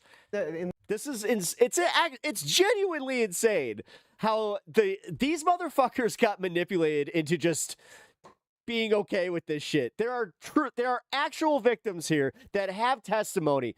This motherfucker obviously is not a believe all victims type. The Epstein files for actually doing. What? Oh, wow. Well, there are FBI investigations that have some pretty serious claims. They never not manifested credible. anything. They That's fine. literally That's say fine. not credible. So we're not here to have a debate over the Epstein files.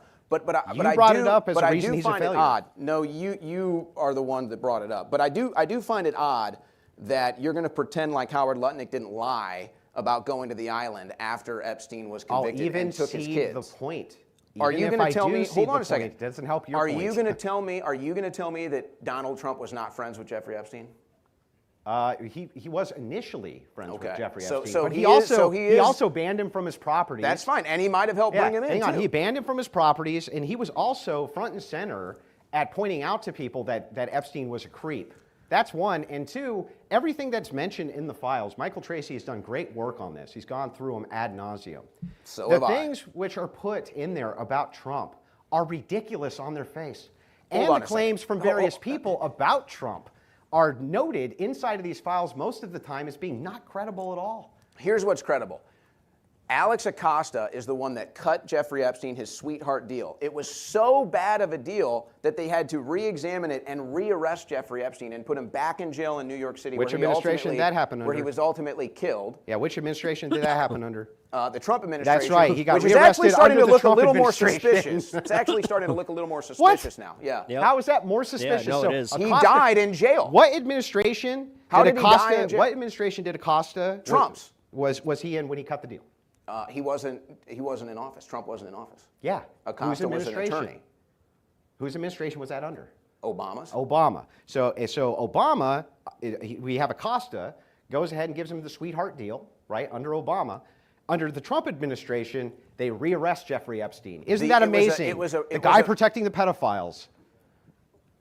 So the person that Trump brought into his administration is the one that cut Jeffrey Epstein a sweetheart deal that no pedophile, child sex trafficker has ever seen before. Does Andrew understand that just like pointing out the fact that he was part of Obama doesn't negate the fact that this happened under Trump still? Like, or in their life. Man. Such a sweetheart deal, they had to rearrest him again. Yeah, they have seen it before in their life. First So of look, all, whether Trump- he wasn't even hold on. accused of pedophilia. What he was accused of was localized trafficking in Florida. And yes, people have been cut sweetheart deals for that. You're full of it. Okay, so your stance is so your stance is Epstein was not a pedophile and there's nothing in the Epstein files. Because I don't want to debate this the whole time. I didn't say that. Yeah, you kind of did. You kind of are. At this point, dude, yeah, he's just summing it up. Stance is that there's 12 claims which are made, and I can see you running from it. I don't blame you for running from the claims. This isn't the But you debate. can't- I'm not you don't here have to, I mean, evidence. I could. You're Did I is ever it a- see RTP's debate with Andrew Wilson? No, I'll check Failure it of out. this Trump is or not? worse. Absolutely. Well, then it's Absolutely. part of the debate. There should be dozens of Epstein Then there's arrests. it's part of the debate. They are literally Of who? covering it up. Tell me who. Exactly. They've redacted the names. They've Who redacted should we be arresting? Exactly. I'd love What does to that know. mean? Why are all the names redacted from the files? Because Okay, I just realized that the audio actually got adjusted on this. Haven't they I'll given tell us you. all the files? I'll Video. actually tell you. And if you had done your due diligence, you would know this. Oh, because they're victims. No. Because victims advocacy groups and lawyers have tied this thing up like nobody's business. And again, Michael Tracy's done the And no research on pedophiles this. go to jail. Which pedophiles should go to jail? The ones that they've redacted. So What did are their Epstein- names? So Epstein trafficked kids to They're redacted. They are hiding their names. That's what redacted means. no one. No, Epstein Jesus was Christ. So Epstein, Ghislaine was trafficking. Does he not understand that he's just by merit at arguing in favor of protecting Jeffrey Epstein and everybody that's like, holy shit. Because by his logic, we need to actually have seen what happened with our own eyes at that very moment. Holy fuck. Okay, so Epstein raped all the kids. No one else did. Name a single person he trafficked a kid to. They're all redacted from the files. What are you The talking about? files You don't can even see, indicate You that. can Who? see in the emails. He says He's I have dancing. girls. Yeah, but this is his thing. This is why I have no interest in doing this debate bro shit. It's because everybody, like, they look at him as a guru, right? Same with Destiny. I think both of them are disingenuous shitheads that it's about their ego. It's not about like teaching, learning, or any of the fucking like what debate should be about.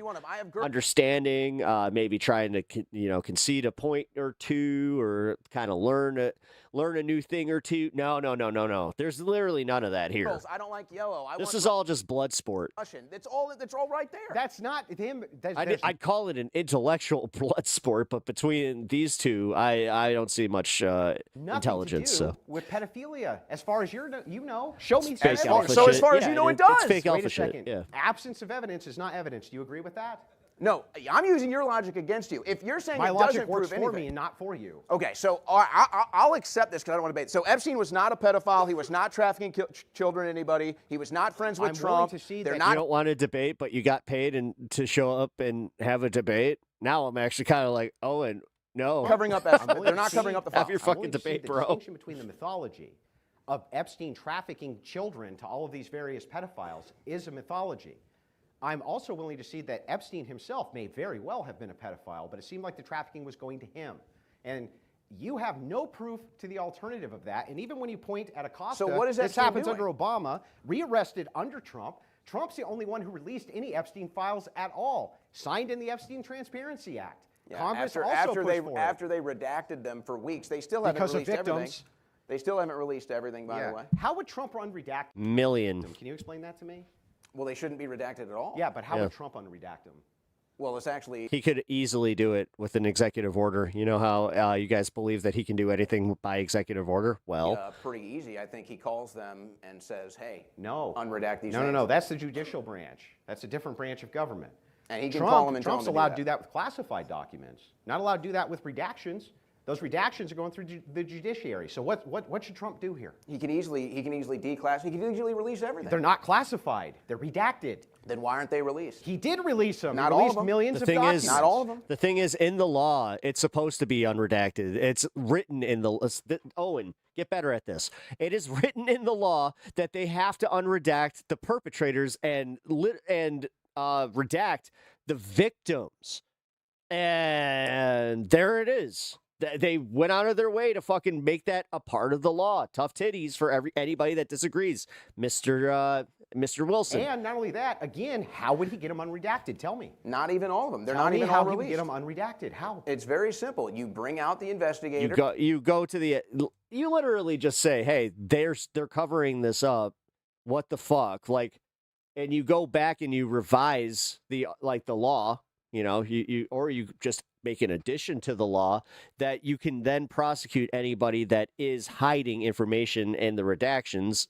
But I don't know. There's almost a reason that it kind of seems like they might not want to do that. I don't know. What could that be? That's you mean like they did in front of a press club, and those poor guys who weren't actually pedophiles got calls and threats and everything else? That happened to one guy. Yeah, but I mean, that's reading the names of people who aren't even related. Making commentary on a debate, dude. That's what this is. Okay, this is the problem. Otherwise, if you want to watch this debate, go watch it on Modern Day Debate. No, this is good. You don't have to watch me. So you're satisfied with the Epstein file? I didn't say satisfied, but I'm pointing out that I'm not willing to make claims that two Donald actual Trump's contributing members to a bad guy.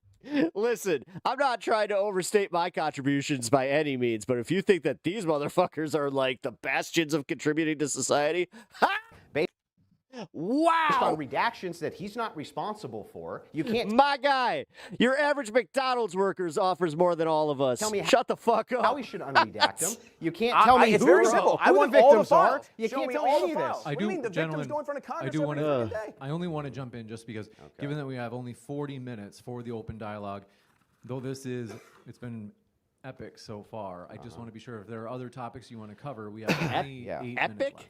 Epic's the word you go with? I would say, okay. Can we move on to the economy? I'd say not, but is a debacle and a disaster for the releasing of the Epstein files was a debacle. I agree with that. The problem is that... I am actually an authority on this. I watch a lot of this content, and I have done debates. I've actually debated Andrew Wilson myself. Not well. What I'll never accept and is it had nothing to do with how well he was doing. COVID got my ass. Evidence being evidence of a thing. And while you pretend that there's a global pedophilic ring that you have no evidence of controlling the United States, I can show you a global pedophilic ring which exists right out in the open that Trump's blowing up right now. So Epstein didn't... That's the point. The admin thinks that the victims are the creeps. Security cameras in all of his places. That didn't happen. He wasn't working with Maxwell, the daughter of the top Israeli spy. Yes, he worked with Ghislaine Maxwell. Yes, there were security cameras in his various places. All of that is correct. That's, again, asking questions, not providing evidence. So why does he do that for? Wait, there's cameras here. What's that evidence This is an of? event. This is a televised event. Yeah, but what's the evidence of? Who is Epstein televising what's going on in his room? He wasn't televising anybody. Got any proof? So why are there cameras installed? Because the same reason rich people have cameras all over their houses? So he has them in all of his bedroom secret cameras? What secret cameras? Can you show them? Yeah, they're in the emails. He literally hired IDF security people to put secret cameras in all of his rooms. No. He had a damn security room with monitors in his mansions. You're talking about one specific instance in one specific room, by the way, not on all of his properties and not in the Florida properties. And those are the ones where he got convicted of all these things. So what are you talking about? You're talking about a completely unrelated thing to what I'm asking you. Do you have evidence that Trump was part of a global pedophilic ring or that anybody was? Yes. Okay, absolutely. Give me your best piece. The Epstein files. Best piece in the Epstein files. The whole freaking thing. What are you talking about? Nothing. Okay, so hold on. So was Epstein convicted? Not of pedophilia. Yes, he was. Okay, who? Was Maxwell convicted? I'm sorry. Was Maxwell convicted? I'm sorry. When was Jeffrey Epstein convicted of pedophilia? So Epstein, jail. Maxwell, when jail. was Epstein Jean-Luc convicted Brunel, of pedophilia? jail. The two of them committed suicide when was Epstein in jail. convicted of pedophilia? I think whatever the first charge was, 2007 in Florida. That's not. He wasn't convicted for pedophilia. Trafficking children isn't pedophilia. First of all. So now you're saying Epstein. No, his definition of pedophilia wasn't a pedophile. He was doing underage. He would argue that someone that gets arrested for CSAM isn't technically a pedo. Dude, Andrew doesn't understand how his little circular logic really does kind of fail him sometimes, because he ends up like doing this thing and like he doesn't apply it consistently. So like, say it's a Democrat, he would easily just disingenuously say, well, no, that means that they're a pedo. But because this is something like, well, no, you know, the technicality and of the underage prostitutes that came from the school. That's this is true. Again, this is the game. So that's underage. I think they were 16, 17, not prepubescent children. It's a whole different ball game. He wasn't convicted of pedophilia.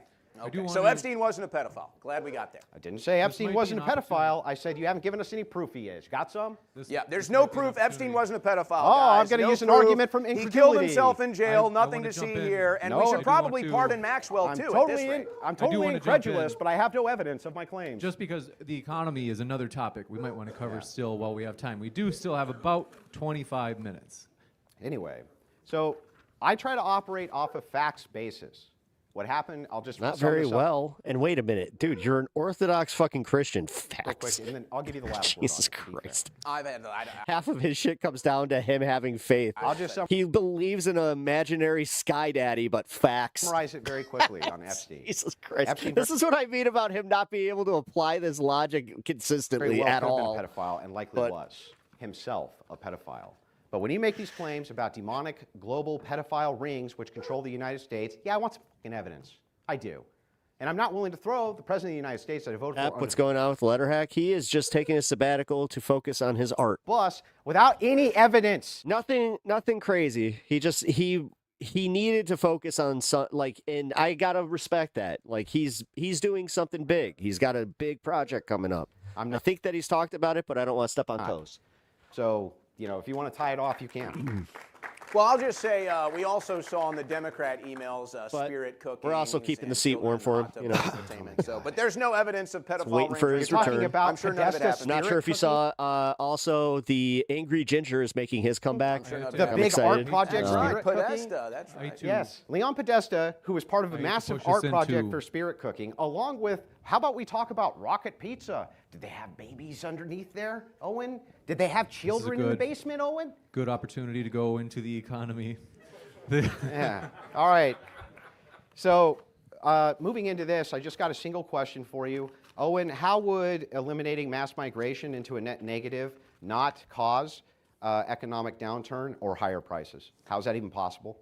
Well, there's a simpler fix to that, and that is you have to cut taxes. You have to cut them significantly. It's kind of dumb. You have to cut them immediately. Americans are paying roughly 30% of the money that they make plus the property that they own. That number needs to be single digits tops, and a lot of Americans will have a little more money to take care of their bills and take care of their family, but we're not really having that happen.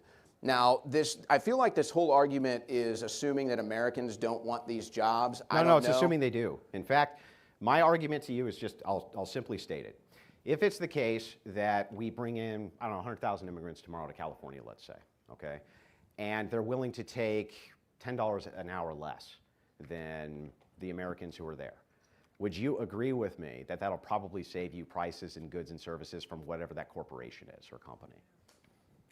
Probably, yeah. Probably. So like if you took McDonald's and you paid them $25 an hour, your cheeseburger's going to get more expensive. You agree with that? Mm-hmm. So you can offset that with immigrant labor. Do you agree that that's likely true? Yes, but I don't believe that's the solution. I agree with you.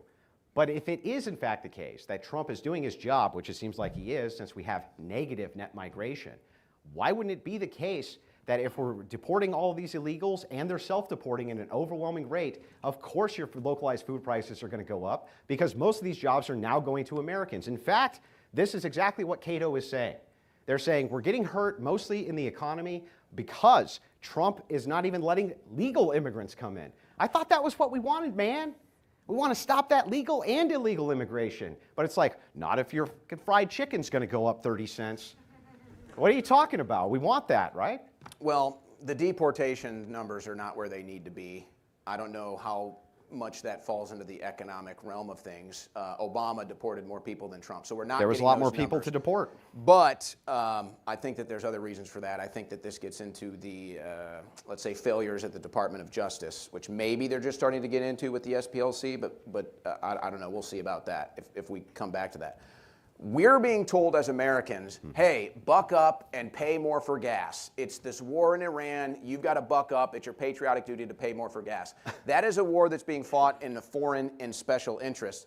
Do you think Americans might be willing, instead of paying another extra $1 per gallon of gasoline, maybe an extra 10 cents for a cheeseburger if they know that means Americans are taking the job? I mean, that's essentially what we're being asked. But most Americans don't know that, because even people on my side are running around saying Trump's not deporting enough people, even though we have a net negative in migration right now. Those jobs, we do have a closed border. Hang on, those jobs, yes, a closed border and net negative migration, legal and illegal. More people are leaving than coming. That's for the first time we finally got that. It's like, yeah, prices are going to go up from that. You know this. Why not be honest with people? If that's the case, and then we're talking about gas. Hang on, I'm almost done. Prices went up from tariffs. Okay. Prices went up from You want to get energy. into tariffs? We can do that in a second, but let's start with the gas prices. All you're doing is pitting Trump against Trump. On the Biden level, at his... Oh, I just got that muscle in between my shoulder blades. Top. Do you know what the gas prices were? About right where they're at now. No, felt good. Way more. They were more. over $5.50. Yeah, they're $1 cheaper right now at the peak Just of Trump popped. than they were at the peak of Biden. Not sure if so you you're heard only that. comparing Damn. Trump's gas prices to Trump's gas prices. Because if you compare them to the Democrat, they were still way higher. I mean, way higher. Now, when did the price go up? Trump speculation mostly. No, when did the price go up? Oh, I thought you said why did the price go up? When did the well, price the price has been going up steadily and decreasing Since we steadily. attacked Iran. Yes, correct. Due to what? Market speculation. And you can't control speculators, and neither can Trump. It's not because we have some shortage of oil. Where's our shortage? Nowhere. We're not getting oil from Iran. We don't even have the processors for their oil. That goes to China. Stop! So we have no shortage, but our oil prices go up. Why? Because of speculation. And you just completely omit that. Not only do you omit that, but you omit this other part, which is you still haven't explained how it is that we're going to have net negative migration and prices aren't going to go up. They are, Hold right? on a second. Trump is the one that claimed that he could get gas prices down. He He's did. the one that made that claim. And it he hasn't did. happened. They're lower than Biden's peak by $1. No. Yes. Okay, but we don't even know if we've seen Trump's peak. If this war in Iran doesn't end, you can't just say, well, I'm incredulous, they may go up more. They're actually going down. They've been going down steadily. gas not up. prices are going down? Yes, they're going to be going down, yes. And speculators, by the way, are speculating that, which is why they're going to be going down.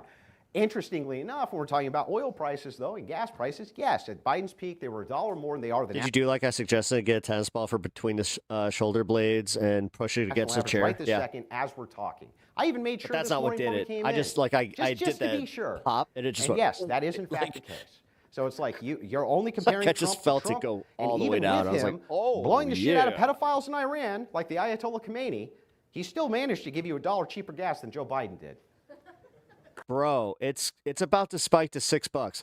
See, this is the motherfucking problem I have with these assholes. Once it gets to $6, they'll just be like, it's for temporary, you know? It's.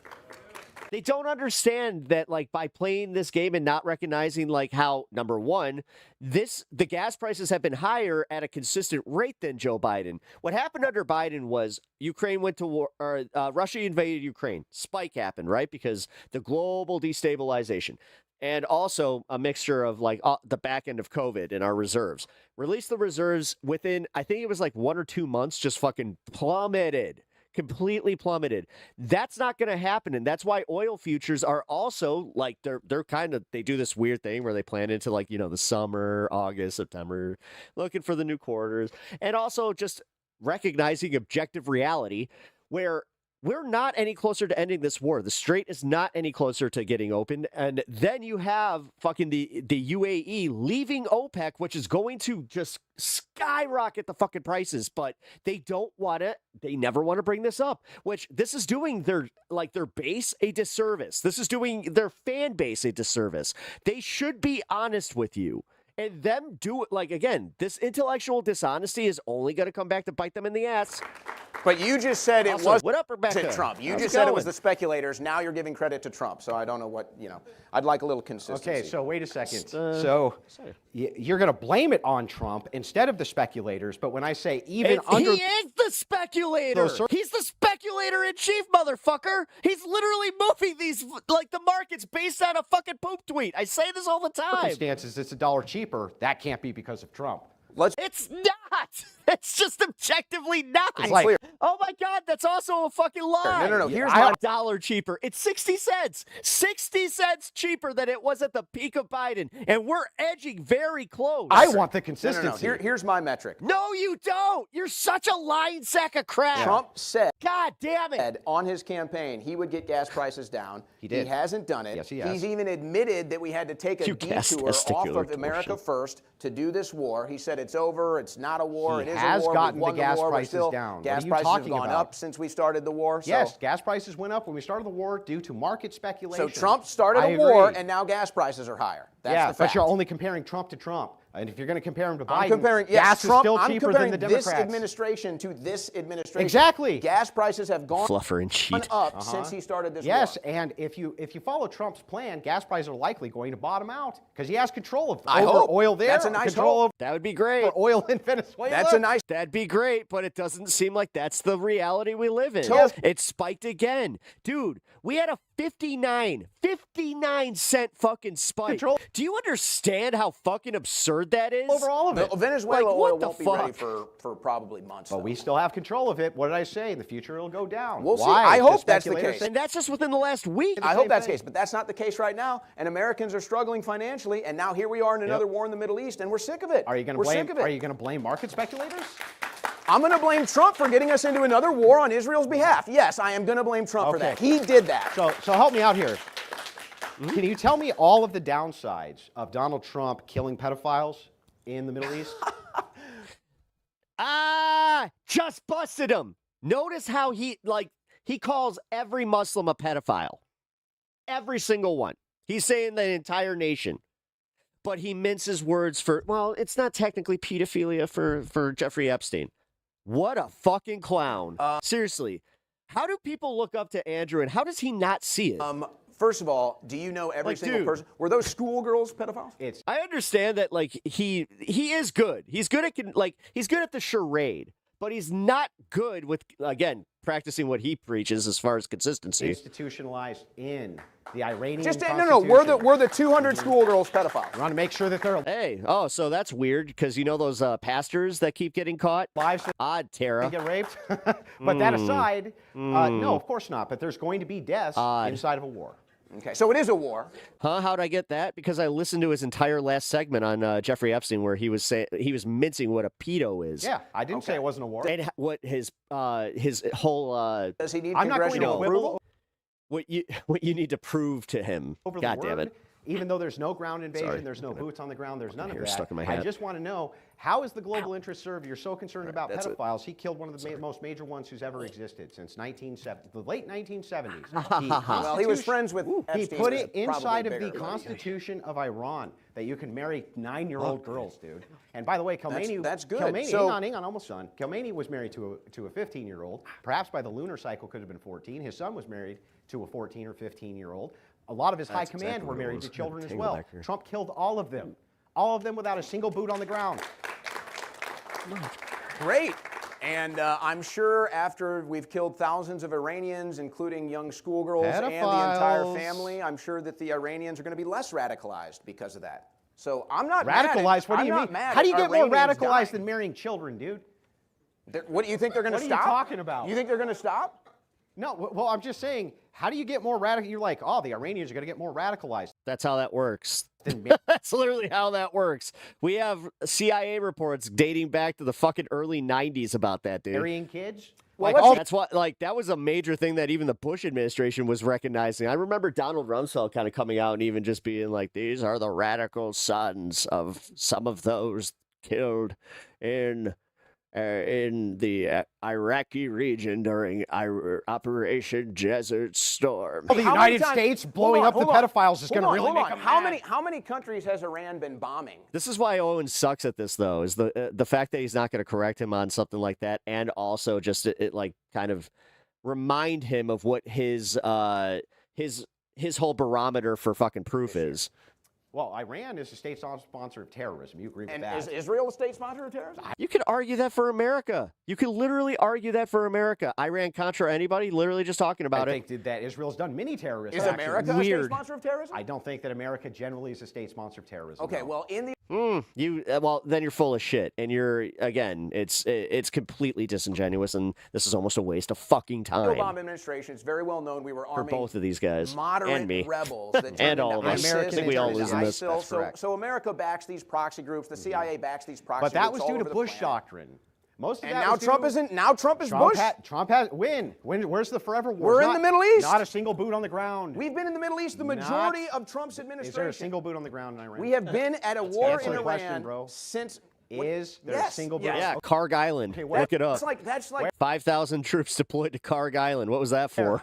All over the Middle East. We've got boots on the ground. No, in all Iran. Over. We've in got Iran. boots on the ground. Where's our invasionary in the strait? force? We got people in the strait. We're talking about going to Karg Island. Oh, we had 7,000 people. Hey, at least I have the balls. I showed up to a debate with him sick. There, and now there's 10,000 people there. You can look it up. Where's the big invasionary force to take over Iran? So okay, fine. I'll tell you what. Where's that?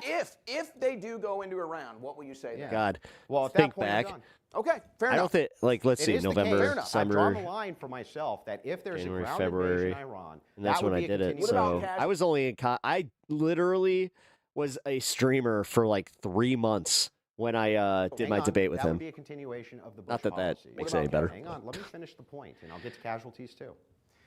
If it's the case that there's a mass ground invasion of Iran, then yeah, I would have to pull support then because that would be a continuation of Bush forever war doctrine. However, limited strikes like what we saw in Venezuela, or 6 to 8 weeks. Dude, literally, the 6 to 8 weeks, there it is. It's already, we're going into week 11. Which is what we're seeing right now. We're in week 11. That's not enough to pull my support from this president, especially with all of his success in domestic policy. Even if I grant you, and I'm not a fan of the war, I'm not an advocate of it, but even if I grant it that it's the worst thing he could have possibly done, it's not going to change the fact he's been a successful president. His domestic policies alone in eliminating crime and mass migration, being a net negative, that's what people wanted more than anything. It wasn't just the forever wars, it was the mass migration.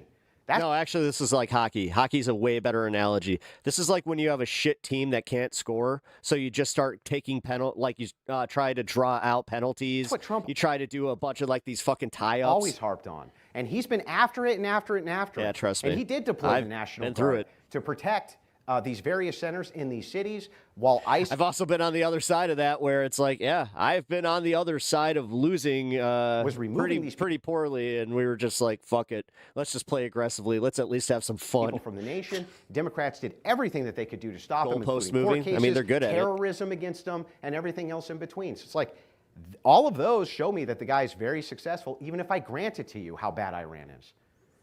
Well, I think that they made a major blunder on the deportations because now they're basically stopping them. They should have gone after the Democrats first. Quite frankly, they should have been arresting Democrats for treason. Alejandro Mayorkas should have been the first arrest. He should have been hauled in front of Congress. And you're a little too late going after the SPLC, in my opinion, which is now being, funny enough, it's actually being directed at the right. They're now using this SPLC thing to claim that anybody that's a dissident on the right is paid for by leftists and needs to be censored. That seems to be the theme with that. But they should They've gone after all of these groups. Oh, is that rhetoric too much for you guys? Groups right out of the gate, Andrew. They should have gone after all the Catholic charity groups, all the Jewish charity groups, all these groups all along the Rio Grande, all of these groups on the southern border, all the Democrats that brought them in, all the Biden administration that brought them in. All of them should have been hauled to jail. Yeah, and they weren't. Except they have due process, Owen. And what process have they started? So hang on. They haven't even started the process. So how do you know the SPLC? Because there's no results. Tell me, how long were you aware of the SPLC investigation? What are the charges? They're all financial crimes. Hang on, let's walk through this. I mean, he's right. When were you aware of the SPLC investigation? When they released it, right? Yes. Yeah, so when they released it. You're not aware oh, hey, it's Andrew, 40 IQ. Aware of what the Trump Justice Department is investigating or not investigating. Show me the evidence. He said multiple. You're the one who wants to talk about. There's no evidence of your claim. Lack of evidence, lack of claim. Hang on. He said multiple times that he wants to bring James Comey up on charges. Right? He said multiple times that he wants to go after these people. Those charges got dropped. Instructing his Justice Department to investigate these things, we're finally starting to see the fruit. My evidence is we're finally seeing the fruit. With the SPLC, I'm guaranteeing you that there's going to be other organizations which are indicted for various things like this. This is exactly what it is that you said that you wanted. It's at least a step in the right direction. They've only been charged for financial crimes. They need to be charged for treason. So was Al Capone. They need to be charged for treason. Yeah, Al Capone. Yeah, but we all recognize that Al Capone did some pretty heinous shit. Al Capone was not charged for his mob hits or for bootlegging. Wait a second. He's charged with financial crimes. You're not comparing Al Capone to 15 million invasion of this country. The case that that's fucking insane. Yeah, again, man, that's even Capone is more like, of an come American on, than that kind of hurts your argument. To jail. Because everybody knew that Al Capone was guilty. It's kind of the same thing with the Epstein stuff, where like I thought it was all about proof for you. For 15 years. For the crime of murder, or to jail for 15 years for the crime of for some type of financial fraud. You can prove the one but not the other. Which one would you go after? I would go for it all. That's what the feds do. That's what they did to me. No, you wouldn't. If you could prove one but not the other, you would go after the one you could prove. No, they always overcharge so they can get you a plea and get their incarceration rate and get their conviction rate. I would know. I've been through it before. Sure. Regardless, we're talking about almost 2 years into this administration and no deep state arrests. None. Who do you want to see arrested? I just told you Mayorkas. There's one. How about the Obama administration? Yeah, how about John Brennan? How about James Clapper? How about James Comey? Tell me what your process would be to arrest them. Okay. First of all, Dan Bongino, who was the deputy director at the FBI, spent 8 years writing books and doing a podcast all about arresting taters. All right. I'll catch you later, Waffle. people. He gets in there and does none of it. Yeah, so the same Dan Bongino who talked about what was going on in the Epstein files ad nauseum, how none of it made sense. And then changed his mind. Because he went in and saw. Here's what's funny. Why would anybody ever want to go work for the Trump administration from the private sector, especially? The thing is, so, like, again, I grew up in an area that was very tied to, like, Capone. Capone had a stash house in my hometown. And, like, I also, you know, like, it was all around Chicago. He had stash spots. He had the Al Capone's hideaway that was in St. Charles. And it's one of those things that, like, he was loved because he did help, like, a lot of people in his community. But there was also the side where people understood that, yeah, he was definitely in the... He was in the business of making sure that his rival families were definitely not exactly well off for doing okay. The evidence reviews it and says, trying to say actually, this, I got this wrong, and you guys fucking crucify him for it. You crucify him for saying, look, I got this wrong. And it's like, why would anybody ever want to go work for the Trump administration if that's going to be the case, Owen? Imagine that. You give us a little peek into what's going on in the Epstein files, and it makes people even more aware and more suspicious, and then you say there's no there. If anything, our peek at the Epstein files showed us that there is something serious there. Very serious. You've never, look, not only have you never provided any evidence for that, but your other problem is you didn't actually answer my question. What incentivization would like, let's say Trump drafted you to go to his administration to investigate these things, and you went in good faith and you did. And you came back and you were like, look, I took a look at all this evidence, and I was wrong about this. And then all of your friends and cohorts and everybody else who was cheering you on fucking crucified you for it. You know what, Andrew? It's funny that you say that because that's literally happening to me right now. From who? That's literally happening to me. From this new MAGA right cult. Who? I already did this. I already put my time in. Owen is right. Owen is right. They turned on him quick. Hold on a second. For four different times, I was arrested for supporting Trump, okay? Yeah. Now, incorrect, by the way. Now, you like Trump, I don't like Trump. Now, beyond the point, I already went through that crucible. I already put my face, my name, my neck out there. And it's not even that I necessarily did it for Trump. I did it for the truth because I believed Trump was innocent and I wanted to support him. But how so are you I've being already crucified? Been through that. I have MAGA people putting me on lists. I have What MAGA lists? people doxing me. I have MAGA people sending people to my house. I have Laura Loomer in my box all day telling me she's telling Trump to I'm sorry. I can't let that one just slide. He asked her where. Trump posted something about me. He told me to shut the fuck up. So I got arrested 4 times for this guy, spent months in prison for this guy, did everything for this guy, censored, lawsuit, everything, lost all my social media, kept supporting him. Honestly, this is a learning experience for everybody that is MAGA. Listen to him. He did everything for him, and he got abandoned. Andrew didn't do shit. He's just he's literally just an observer and a guy that just finds ways to rework arguments just to kind of feel better about himself, where he's like, I own that guy because I twisted his argument and then people said I won, even though when you really look at the substance of it, like honestly, most of his shit down in a transcription, you kind of go, well, that doesn't make much sense. And it kind of seems like he just admitted that he doesn't have consistency, but then he's calling and then he's saying that he's very intellectually consistent and that's all he expects. It's like, what? And then what is the one recognition I get from him? Fuck you, shut up. I don't even care. That is kind of funny. Because it's the truth. You kind of. And now the not truth saying is, you deserved this it, administration has turned against us. MAGA has now been weaponized against us, and Trump is now the very globalist that we were supposed to get out of the White House. This is ironically hilarious.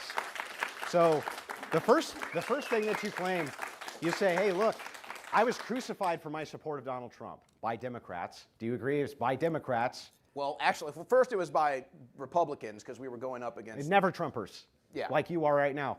No, I'm not a never Trumper. I voted for him 3 times. What happened is, well, now you're like, you oh, can't it's the call worst him that. thing ever. You can't call when you're him talking that. about... He's failed. This administration he hasn't failed. And when you're talking about this, Democrats were the ones who persecuted. Democrats were the ones who threw you in jail. They were the ones who didn't want to give you a fair trial. Me and my wife, we advocated for the release of J6ers everywhere that we possibly could, yourself included. And I will give Trump that. That is the biggest victory. Yeah, I will never regret voting for Trump because he did that. Yeah, Never. huge victory, okay?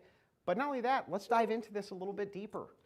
When you're talking about your supposed crucifixion now by the right, Trump hasn't shut down your channels. He hasn't done any of that. Under Biden, that was a sure thing to have happened. Well, let's not be so sure that's not going to happen soon. You say gonna, No, hasn't. no. The thing is, Trump is actually gunned for the media shutting down. Shut up, Andrew. The fact that you can blatantly ignore his attacks on the First Amendment too is just holy shit. Okay, under Biden it was. Isn't that the whole point? Is none of this stuff has happened under Trump, and you're saying, oh, but it could. Hang on, like, under Biden, no, it's not. Under Biden, it would have. For sure. He was working with Facebook and these other groups in order to shut down people who had podcasts. You have a No, it was misinformation. What the fuck? voice right now. That's true. The President of the United States might have told you to shut the fuck up, but he still gave you a platform. Tell him to shut his fucking mouth. That's the distinction. No, Trump did not. That's the First Amendment. That is the First Amendment. It was given to us by the founding Biden fathers. didn't give a fuck about the First Amendment. And because neither he was working Trump. with the tech companies and to shut you down. Trump doesn't care either. They'll censor us under Trump. They already did. He did nothing. Where? What are you talking? When did I get censored? What year? No, the Trump administration. I was censored under Trump 1. I was censored from 2018 to 2022. Of Trump's administration censored you? What? What did he do for it? What did he do to end the censorship? That's different. That's you got to make a distinction. No. You're the one making claims that. See, this is my favorite part. When he starts doing that, that's Andrew losing. Trump did something for me. Yes, he did. I'm not asking Trump to do anything for me. It's all an act, man. He instructed his Department of Justice to stop. All just to keep him looking like, oh, and these other groups for censorship. I won. But that is happening. I bet $20 says he walked out of this saying that he owned Owen. That's why he just brokered the deal to give the Ellisons everything so that they can censor the internet in favor of this war and foreign policy that's unpopular. Where's that happening? Right now. It just happened with TikTok. It just happened with Paramount. No, TikTok, they talk about the war constantly. Ellison I know. and I'm Oracle, on TikTok arguing with them constantly. Ellison and Oracle are about to have all these databases. They're going to sell all of our private information. In the future soon. But you've been wrong about futures before. And by the way, wait a second. Hold on. Now. Okay, hold on a second. I'm talking about hold right on a now. second. When Doge ended, and then Musk called the Epstein files a hoax, and then struck Iran, I was called a panickin. I was called a panickin because I knew it meant we were getting into a war with Iran and a regime change war with Iran. I was called a panickin. I was called a panickin because if he did this, the MAGA coalition would be destroyed. And I was called a panickin because I said if he does this, we're going to lose the midterms. And now all 3 things of those have happened. Except every you were single also wrong one. about Venezuela. What was I wrong about Venezuela? In Venezuela, you said that there's a good chance there that we're going to be bogged down in a war as well. Never said that. You did too. No, I didn't. On your show. Yes, you did. No, I did not. You said there's a good shot there. You were in a debate when you said it, in fact, with a caller. It's a good shot there would be bogged down as well. When did, so what are that's you what's talking funny about? to me. It's like every time I dive in to your view, it's always, well, down the road, he's going to do these bad things. Down the road, he's going to do this. Trump's administration hasn't. He's saying that he's doing these things. These are the outcomes that will happen because he's doing these things. Not that he's going to do this in the future and it might theoretically lead to bad things. And not only that, when we're talking again, we're talking about the economics of this thing. We diverted into this, which is fine. I think that speech is something that we need to debate about. But when we're talking about the economics, you still haven't actually told us how it is that you, Owen Shroyer, are going to make an offset for You're off to do stuff. All right, Rebecca, I'll catch you in the next one. Cut taxes. That's an adjustment period. You can cut taxes in a year. Do you think that prices are going to immediately decrease? I might be on tomorrow. Keep your notifications on. Prices don't have to decrease. You have more money Otherwise, in your see you wallet. Friday. You have more money in your bank account. You're not paying it to the government. Again, those are adjustment periods that are incremental. It would be so if you cut taxes immediately. Takes one right? year. And by the way, Trump doesn't unilaterally have the power to do that. He doesn't unilaterally have the power to just cut taxes. That has to go through Congress. And so this idea that you have, one thing he did do, and he did do well, unilaterally with his executive orders, was with migration. And he did get us to the point where we're at a net negative of migration. Who would ever have given us that? Who? It's actually not good. That's why our economy is also hurting too. Who? You know, that is a contributing factor. If anybody in the field would ever have given us net negative migration. If Trump has a problem, it's definitely on the migration issue, but it's not perfect. He's still giving Chinese students, he's still letting Chinese students into these universities to save their ass. He's still letting the H-1B. 50% decrease of the H-1Bs, but the Cato Institute recently said, in fact, cut down 136,000, 50% of the H-1Bs eliminated under Trump's policy. So yeah, it's true. Chinese immigrants can still come in and study under H-1B visas, 50% less of them. He's ignoring India here. That's correct. So don't you think that there should Indian be H-1Bs also skyrocketed? Adjustment period, just like you said with taxes? Shouldn't there be an adjustment period for hiring Americans? Because what happened was the farmers, agriculture, all these big businesses said, Trump, we have to have this cheap migrant labor. That's correct, yes. And so he caved. And they still, well, I guess. I don't know. Cardi B's the only one that got one. This is a donor class administration. In this case, not only did he not Cardi B, but the opposite happened. What are you talking about? He didn't. He's doing mass or no, Nicki Minaj. No, he gave subsidies, and yes, there has not only has there been big time deportations, but it's border I got them mixed up. New ones even coming in versus self-deporting is an amazing feature at a net negative. Same with immigration internationally, which means legal immigration. So yeah, he did deal with them with subsidies. That was designed to keep the prices down. But again, if we follow your policy, which would be mine, you want them all out, right? I want all the Mexicans who are working illegally out of here. I would say you can't, there's too many, but I would say you have to do at least the 15 that came in under Biden. Well, you want to get rid of, I want them all gone. I want all the illegal immigrants gone, don't you? Yeah, I would say so. Okay, great. So if we get all the illegal immigrants out of California. But Trump's not doing that. Hang on. If we get all the illegal immigrants out of California tomorrow, right, what happens to the price of produce? Does it go up or down? Well, we need an adjustment time, Andrew. Hey, that's my whole point. We would need an adjustment time. So we both agree that mass deportations is a failure of the administration. What you're dealing with right now is an adjustment time due to the. How is net negative migration a failure? We're not getting mass deportations. That's you don't have to massively deport people who aren't coming in, dude. You don't have to. They're already here. Yes, and by the way, he's going after the criminal elements of those people first, which he's been doing. There's a net negative of them crossing into the border. If you had said day one with any Republican administration, we'd have only 1,000 border crossings a day versus 46,000 border crossings a day, you'd say it's the biggest fucking success anybody had ever seen. How about this? Somehow with Trump, though, Trump gets exactly that done day one, and Owen goes, well, what have you done for me lately? What is the number that you would be happy with of deportations for Trump's 4 years? Overall number? Yeah. Probably I would want to see like happy with, you said, versus what would be optimal that I'd want to see. Let's put a reasonable but good expectation number. I mean, I would be happy if it was the case that we had no new immigrants coming in. I think that's a massive success. We agree that Trump has had a success. Okay. Let me answer my own question, then you can respond. Yeah. I think if Trump doesn't deport at least 15 million people, which seems like an impossibility, but they came here, we can get them out. There's strategies to do it. Yeah. I think 15 million. If it's less than that, I think we got a problem. Well, the entirety of the basis for the 15 million number, you would agree with me, there's way more than 15 million illegal Probably like immigrants 40, here. maybe. Or 50. Yeah.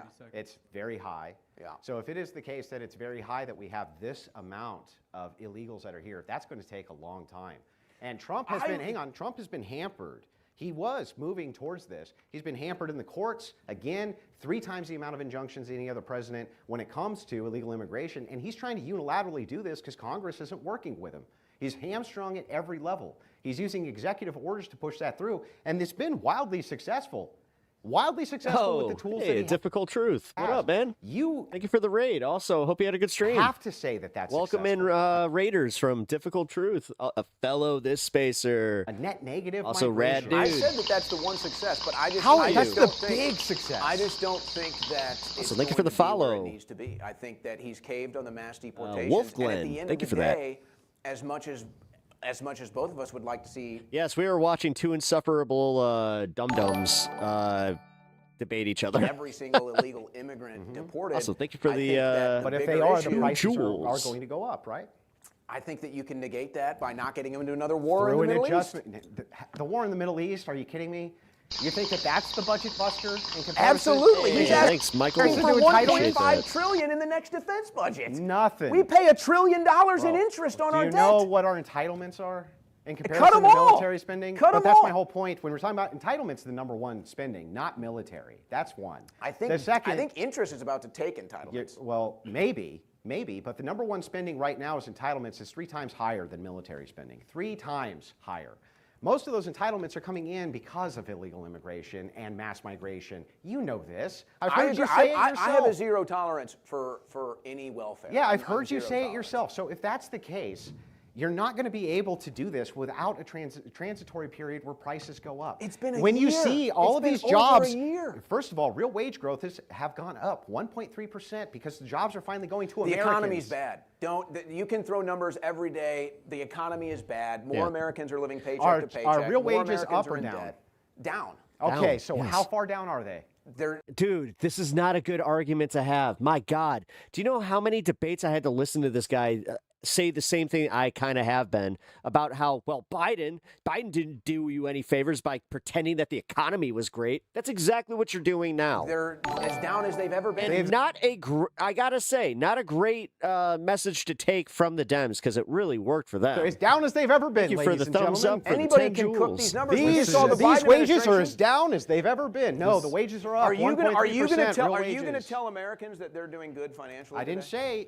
say there's not room for improvement. We're talking about whether or not Trump is successful. Goalpost I moved think again. that Americans would be doing worse if real wages were at net negative like they were under Biden. This is yes, where we- and that real wages have gone up 1.3%. It's a major thing. And cost of living has gone up 2.3%. And guess what? That'll go down when you get rid of mass migration We're at and immigrants. The conclusion of the open dialogue. But no, because wait a minute, that's already happening by your logic. Gentlemen, thank you very much. That was a riveting open discussion. I think we take questions. As I said, this is all just fucking pro wrestling. By the way, that's how a gentleman debates. So Are you looking for something truly worth your time this summer? DebateCon 8 is bringing 2 full days of high-level, no-holds-barred debates to Dallas, featuring 8 total matchups with some of the sharpest minds online. Headlining the event, Andrew Wilson versus Dinesh D'Souza and Rachel Wilson versus Not So Erudite. This isn't watered-down panel talk. This is real debate, real disagreement, and real intellectual firepower. Check out the link in the description box below to grab your tickets for DebateCon 8 right now. With that, pay the bills, guys. Come on, support the sponsors. Come on now. With that, thank you very much, folks. We are going to start the Q&A. If you can come down this aisle, this is where we will have your questions. This is rigged. This is rigged right here. 100%. I was about to say, it's Rachel, isn't it? How does she get first question? 100% it's rigged. Check the ID. She was And in the folks, front row. I have to remind you, We're the borders of this place. for the Q&A, it's absolutely essential. We want to press you to get to your question as fast as possible, and no double questions. No, I've got to With that, I will say she's a very supportive wife. I'm even going to hold the microphone just to be sure. With that, I said this yesterday about supportive wives. It's Rachel. Okay, so since this cool to is going see, to be I guess. disingenuously framed as Andrew loves Epstein now, I just want to say many of you were very happy about a lot of Owen's points on Epstein, and I am too. And Andrew did make clear we don't think he's good. We don't think pedophilia is good. Given He didn't do that very well for himself, Rachel. Stop saving him. Oh my God. You're kind of proving that he's not as impenetrable as he tries to sell himself. 30 to 40,000 girls, 15 and under, each year getting married in Iran. And there are 2.3 million girls and women living in Iran right now who were married before they turned 15. And this was not the case before this regime took over. There were 18 and up marriage laws prior to 1979. If we can get rid of this regime and the regime change eliminates this. Okay, but that's kind of funny. Like, don't we have states where it's the same thing, and also like they got some like child bride laws kind of thing? Like you're gonna apply this to Iran because we're very worried about their regime and their country and the women and the children. Think of the women and children. Meanwhile, this guy literally called them bombing the school, bombing a bunch of pedos. Child marriage in the millions. Would that be worth it to you, all of you who are upset about the Epstein files? Would that be something that you would support? Well, I'd have to know what the worth it payoff is. No, I'm inclined to say no too. I'm inclined to say no too because Iran is not my country. We've been in the Middle East for decades, for my entire life. So we only care about pedophilia when it's here. We don't care about 2.3 million children being married off to old men in Iran. I care about fixing my country first, and I feel that our presence in the Middle East has not resulted in anything positive. So then at least be honest that it's not about pedophilia. It's not. You do not care about pedophilia whatsoever. You're just ass mad. That's bullshit. Well, if you want to change Iran, I'm sure that they'll take you over there. You can go over there and fight the regime change war of the administration if you care so much about it. No, the point is... No, I didn't. Ooh, I actually kind of like what Owen said there. No. The point is consistency. If the entirety... it's all about consistency, Andrew. If the entirety of the consistency is, if Trump isn't... You know how you shut Andrew down? You constantly just point out, it's just like, I know what you're doing. I see what you're doing. After pedophiles, I see what you're doing. he's supporting pedophiles. I know he's doing. Hang on. Statement about this war. He's never mentioned that Iran. Hang on, let me make the point. If that is the case, well, why does he need to mention a thing that's known? But anyway, if it is the case that it's not consistent, hey, man, if Trump isn't actively going after what I think is a U.S. pedophile ring that I can't even prove exists, then he's supporting pedophiles. But over in Iran, where you literally see him blowing them up, where's the consistency there, man? He blew up 200 school children. Nobody has mentioned fighting pedophilia as part of this war. It's a regime change war for Israel to get control of the Middle East. That's what this is all about. And so, no, I don't support that. Are the Iranians? Is it Iranians bad? Iranians bad. Is it institutional to the? Is it institutional? Is it institutional to the Iranians under Sharia law that they're allowed to marry kids or not? When every American has a backyard, I'll tell you what. Answer the question. Iran isn't ran. It doesn't have Sharia law, right there. And a pool. Then we can go police the world. Can you answer the question? You're making shit up. Is it the case that institutionally Sharia allows you to marry children or not? I'm not. I don't know. How about that extreme Christian stuff where, oh my God, do I have to go brush up on like Leviticus and all this? Because I'm pretty sure they got some rules about that a little sus. Sharia, I don't want it in my country. Can you answer my question? Can you answer the question? All right. Here we go. Yes, Sharia is bad. I don't like Sharia. I condemn okay. Korea. So then the idea that she has is in fact the case. She's talking about consistency. If Trump is covering for pedophiles by not arresting who you think are pedophiles with no evidence, then you're supporting pedophiles by not letting him kill them in Iran. It's different. It's my country versus Iran, okay? I live in America. I want to fix America. If you want to fix Iran, go to the Middle East. Nobody's stopping you. It's not about fixing Iran. It's about the consistency of your logical position, which is not logical. So it's not about fixing Iran, but that's the entire basis of your state. It's not a logical position to say, oh, I'll oppose it in this one hand, and if Trump doesn't do that, he's supporting it. But on the other hand, if I take us away from killing them in Iran, that's not him supporting pedophilia. It's bizarre. You want to go one more time? No, I'm good. Oh, okay. You got it. Hey, how are you doing? So wouldn't being successful on at least your primary promise of a thing be considered success? No. No. Okay. If I hit one home run in a 10-inning game and we lose, that's not a success. So, is it the case though that Trump has been hugely successful when it comes to mass migration? He has been successful in that arena, and that was one of his #1 promises. Yeah, I said yes. I Yes. said that's been a success. Yes. That's one of, like, if there's 10 issues. But that's all negated by a 7-week war. It's not that it's not. No. It's almost weird that, like, tanking the economy, we're supposed to just go, but the migrants. It's a separate issue. Do you want to see how much Republicans actually care about fucking immigration? Watch the economy actually collapse. And it is. It's on its way, man. It ain't looking good. It keeps first, fucking... Andrew Wilson, I first learned about the Orthodox Church from you, and my family and I were just baptized into the church this past Christmas. Christ is risen. Second, Owen, you've made a lot of comments about prosecutions and reducing taxes, all while neglecting the fact that these require 2 other branches of government working with Trump. The judiciary branch has consistently blocked him and almost every single move he's made, and it's had to go to the Supreme Court I don't know how many times. Meanwhile, Congress, no thanks to Republicans in Congress, by the way, have dragged their feet on almost every single issue. So why are you putting all the responsibility on Trump when we've got 2 other branches of government?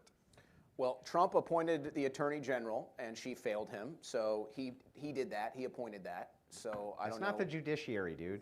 So I don't know what. He's asking about the judiciary of radical judges, which have blocked Trump every chance they get. It was so bad, in fact, that the Supreme Court finally had to step in and say, look, sorry, California, you can't set immigration policy for the rest of the country. Do you believe these judges are corrupt? Many of them, yes. So then why don't we do something about corruption? Because in this case, corruption is a matter of spectrum between political ideology. The Democrats believe that they're doing something which is well within the purview of federal judges to do.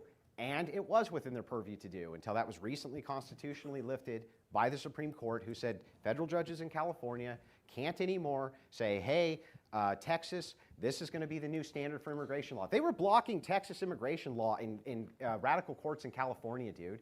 He's been hamstrung at every level by the judiciary.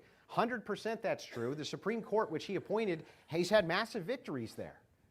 Well, not according to him recently.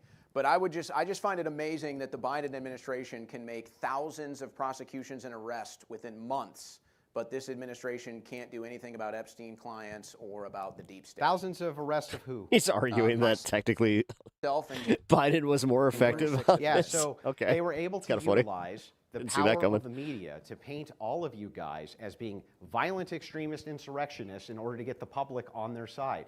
In this particular case, not only Democrats, but on your side, people have weaponized the media instead to paint Trump out as though he's part of some pedophilic satanic elite, thus getting the one thing he always had in his teeth was the media.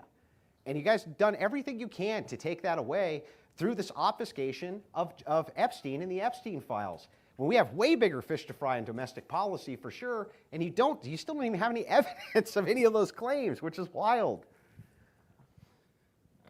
This is for Owen. So if Trump could only do one thing that would make you change your mind, would you rather him act more on the E-files or where we're currently at with Iran? Which one is a bigger issue for you?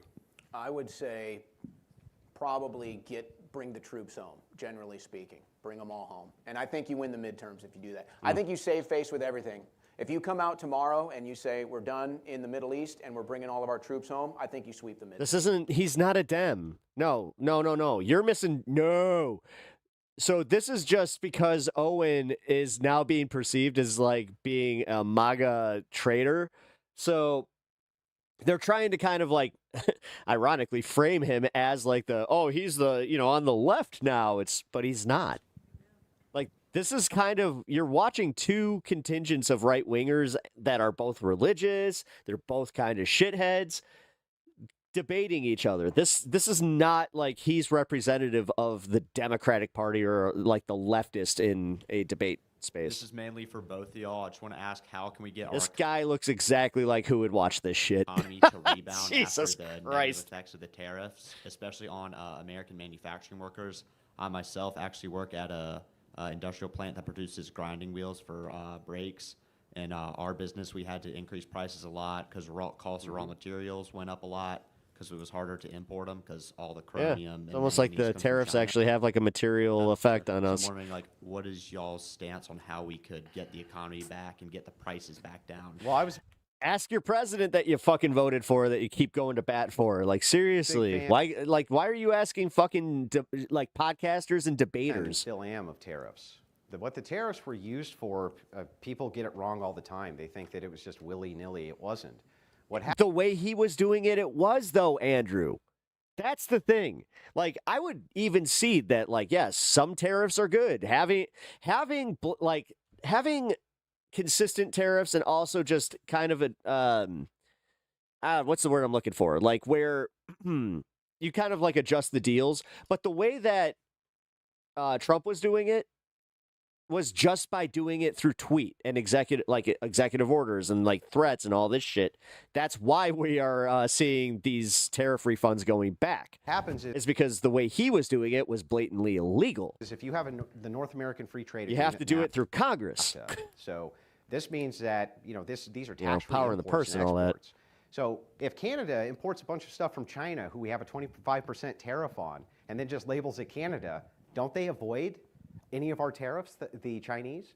Yes. No. Wow, he doesn't know how like ports work. Holy shit. I have a few friends that this is what they do. Like, they work for like the port authority, and they take it, like they have to apply tariffs all day. So what that is it's closing. This is one of those ones where it's like education time. Westernized nations, and there's no possible way, by the way, for you to raise revenue in the United States. You only have two ways to do it. Taxes or tariffs. So Harris's idea was tariffs that she was are going to taxes, get rid of though. the corporate tax breaks, and that was going to drastically increase prices because it has to. Trump's idea was that he was going to fight a tariff war with potential future enemies and people who are and it adversaries didn't with us on work. the global Here stage we now. are. You pick your poison. Which one would you want to see? Yeah, I'm a little concerned. I think Andrew and I would probably agree with most these issues. I'm a little concerned about that you talk about your company specifically is so reliant on China. You know, this is something, whether it's Trump or the next president or Biden, all of our presidents have been put into a deep ditch because our Congress has sold us out to mostly West Asia, China. That's why everything is made over there. So now we're basically reliant. These minerals you're talking about, rare earth minerals, we're basically reliant. Pharmaceuticals, we're extremely reliant. And that's because Congress for the last 20, 30 years has completely sold us out. Through bribes and kickbacks, by the way. And so we're screwed on that deal. I would say I support tariffs too. I would agree with Andrew that I support tariffs. The problem that the president has, and he did get screwed, I think, by the Supreme Court on this deal. He did. But the problem that you have is we have so many corporate taxes, Agree to so disagree many regulations. On that one. It's like you're already so deep in the hole. You talk about your company. What I'd like for President Trump to do, since the tariffs look like they're not going to work now, I'd like to see him get corporate tax rates as low as possible. I'd like to see him. Remember when he came in the first administration, he had that big display and he cut the red tape and it was getting rid of all this regulation. I think that's the best plan right now. I think we just have to get rid of as much regulation as possible, get rid of the corporate tax rates as much as possible. And that is one that you can mostly blame on the Democrats, but the Republicans went along for the ride. Well, Trump extended his tax cuts and is going to continue to the extension of tax cuts. Not only that, he does want to get them lower. When he's talking about regulation, especially as we dive into this, you have to remember a couple things. The first thing is that he did get screwed on the tariffs, okay? The best thing on planet Earth would have been for him to continue to raise revenue through tariffs. That way you can lower taxes. 3 minutes to liftoff. Yep. How are you going to raise revenue without tax increases or tariffs? You can't do it. I'm also getting a special delivery. Actually, what I'd like to see is I'd like a policy that if you're going to come here and work, whatever money you're going to send overseas, we're going to tax that at least 50%. Yeah, remittances. Honestly, I'd tax it at 80%. But remittances will do hardly anything. That's the problem. But even you know if what? you tax But those it might remittances. not change much financially, Andrew, but people will stop doing it. They'll either stop coming here or they're going to stop sending the money home because we're just going to keep it. People would still work in the United States. Illegal immigrants would still come in here even if you had a 10% tax on remittances because it's still way more money than they're going to be making. Then I'd go in all 80%. nations. Yeah, but you're never going to get 80% through. And that's not the thing Trump can unilaterally do. Again, you'd have to have both houses. In this case, at least Congress would have to act on that. So I love the idea We of used to have, we had Congress for a minute. We had Congress for a minute, and now... Yeah. But could you say that just the money being made due to the large amounts of goods we have to import from China, could that also boost it? Because China, I mean, they are far too big of an industrial power for us to just cut off. I mean, they produce half the world's steel. Yeah. They have 4 times our population, and their industry has been expanding rapidly for That's around what the 70 tariff war years. was for. Yeah, I the agree tariff with that. war was designed to weaken the Chinese economy as much as possible. And Democrats and some of the never-Trumpers and some of the Republicans who don't like Trump really went after him for tariffs because they made the same argument. Well, good prices are going to increase. Yes, of course they are. But what's the alternative? If you have Kamala Harris comes in and she takes out the corporate tax, right? The corporate tax increase, your prices of your goods still increase, except now you're not weakening your global adversaries. So it's like, which poison you want to pick? I would say too, if there's one thing, if you're gonna look an American in the eye and say, hey, we have a transitory period, you know, they say this thing, short-term pain for long-term gain. Let's lift off. That's probably the only one where I would look them straight in the eye and say, I'm square with you. If you need to do these tariffs to try to rebalance the global market and that hurts us for maybe a year and we can start producing steel, we can start bringing some manufacturing back, bringing Main Street back, that would be something that I would say, okay, Americans would believe in that cause, but the whole thing's been turned over by the Supreme Court now. So. Hey guys, thank you for introducing me into orthodoxy. You're welcome. How many people preacher up here. Bring out the holy water. Come on. A question for both of y'all. You know, I'm noticing a lot with foreign policy, especially in the last 50 By the way, years, Christian Orthodoxy and Jehovah's Witness ain't too far off. I see myself asking this question: what kind of America do we want to be? Do we want to stay to our imperialistic roots, which is based from like the Spanish-American War? You know, our acquiring of Philippines, Guam, Grenada. Do we still want to be that imperialistic power in the world, which I'm totally down for? I don't consider it an imperial power, but a hegemonic power. Yeah. And I think that that's the proper context. Americans are not imperialist and never have been. We don't have an empire, a traditional empire like what you'd see with the British Empire, things like this. We're a hegemon. And the United States will brook nobody messing with their hegemon status. And when you guys think about it, I know how that sounds. You go, wait a second, I don't care for a hegemon. Yes, you do. Oh, yeah, you do. You care a great deal if you're a hegemon. You just don't know that you care a great deal if you're a hegemon. But let me just ask it to you this way. If it was the case that you could pick between two lives, the one life is there's a guy who lives up on a hill who has everything and can kick the holy shit out of you, and you could be that guy, or the guy he kicks the shit out of, which way you rolling, man? Tell me. You want to be the guy on the hill. So I think I agree directionally, but I feel like Americans are the ones getting their ass kicked right now. You know, that's the problem. I feel like Americans... By who? What? By who? By our own government. Oh, well, okay. Hang on. Yes, inside of a hegemonic... I do want to just speed up the Q&A, just slightly. Yeah, very quickly. I'll just say, I agree with that. Yes, of course, especially from Democrats and progressives. They beat the holy shit out of the private sector in the worst way possible. I guess what I'm saying is directionally to answer your question, when you're talking about empire, we're a hegemon, not an empire. I've got to go next one. Thank you very much. Hey, firstly, thank you, Andrew. Thank you, Owen. My question is around immigration and the demographic shift. So my question is, with the U.S. turning into a country with a non-white majority, the concern is that the significant demographic shift will change the country fundamentally, and America will cease to be America. And this is echoed in the dissident right-wing spheres. I want to quote Ben Shapiro here. He said in 2016, if I'm not incorrect, he said, "I don't give a damn about the so-called browning of America. Color doesn't matter. Ideology does." and this has caused massive infighting in the right wing.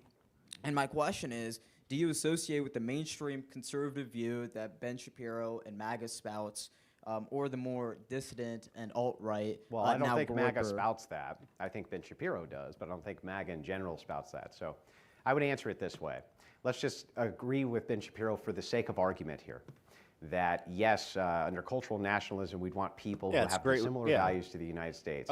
Oh God, replacement theory. Those do just so happen to be most of the white nations. This doesn't surprise me that we landed here. That if you wanted to import people who had the most amount of your values, that does seem to be from the nations which are mostly white. So I would even grant Shapiro's argument because, I mean, how would that actually hurt the MAGA base to grant the argument? Well, I don't think we are taking Ben Shapiro's statements at face value at this with this quote here. I think he means something a little bit different than we're perceiving. But nonetheless, let me give you an example of something I experienced that might put this kind of into a picture for you. When I was charged by the federal government and I was going through the process of defense, I dealt with a Chinese prosecutor. I dealt with, I think it was from Azerbaijan, I forget which country, a country in the Middle East, who was a magistrate judge. And then there was another prosecutor, I forget where it was. The point is, 3 foreigners that were now American were involved in my case. I had a free speech case. They even cite my speech as the reason for putting me in jail. Now, I don't know if it's the perfect example, but I look at that and I say, here's 3 people who weren't... 3 foreigners? You mean that did it the right way, that immigrated here, got their citizenship, and got jobs? Born in the country. Jesus Christ. Who don't have... They don't give a shit. It's all about their racism. They just want this to be what nation? That ingrained love Goddamn. of free speech. It's not in their heart. There it's not it in their is. soul. It's something they might have been taught. It's something they might have learned as like a textbook concept, but they don't understand the soul of it. They don't understand the spirit of it. And so that's where I think it starts to come into play. There's an American spirit. There's an American soul. You have to have it. You can learn it through a textbook. But when you come from a foreign country that doesn't, live and die by these ideas and practices, it's a little bit different when the rubber meets the road. So I do think it matters. It might not matter what your skin color is, but it matters that if you come from a country that doesn't value free speech, you really can't even comprehend what that means to Americans. But even I don't if think it you did, can. Let's just say, for the sake of argument, very quickly, that it did. That everybody in the United States said, you know what? We just don't want mass migration from only brown countries. Let's just say that they did. So fucking what? We have the control to do that if we want to do that. Nobody bitches if Japan does that. Nobody cares. They don't give a shit. Right. Not a bit. So the thing is that if it's the case that you really want a democracy, you really want a republic, you really want the will of the people, well, mass migration in all Western nations is resisted by all people in Western nations. Isn't that amazing? They all hate it. Every one of them. In the UK, they mass voted against it. They hate it in Australia. They hate it in Western Europe. They loathe it in Eastern Europe. It's unpopular everywhere it's tried. Next question. Just get as many people in as possible. Ready for you. All right. So this Congress so far has only passed 83 bills, which is on track at this point to be the lowest of the modern history. So I want this from both of you, which is, what is your opinion on the current Republican Party, which Trump heads, and how they've misspent their trifecta in government and what it means for the political future of the party? Good question. Yeah, so I would agree with Owen. So here's maybe an olive branch. Republicans aren't doing a great job. And it would be nice to see many of them in Republican primaries get primaried out by better candidates. I would agree with that 100%. I just think that you're going to need Trump's support to do that. 100% you're going to need his support to do it. So, I do think that ultimately we Hey, miss the Daniel, forest of how's the it going? trees, and what happens is we go, wait a second, if we just accelerate and we wait until things get really bad, then somehow base candidates are going to come out of the woodwork and there's going to be new messiahs. That's not what happens. What happens is you live in 4 years of 6 years of misery, and then you rush to the other party to offset the damage done. And all you do the entire time your party comes in is undo everything the other one did. I'll give you a chance to respond to one if you want, but then we got to move to the next I'll question. be quick. Yeah, speaking of Trump endorsements, I wish he wouldn't endorse people like Lindsey Graham right here in South Carolina. And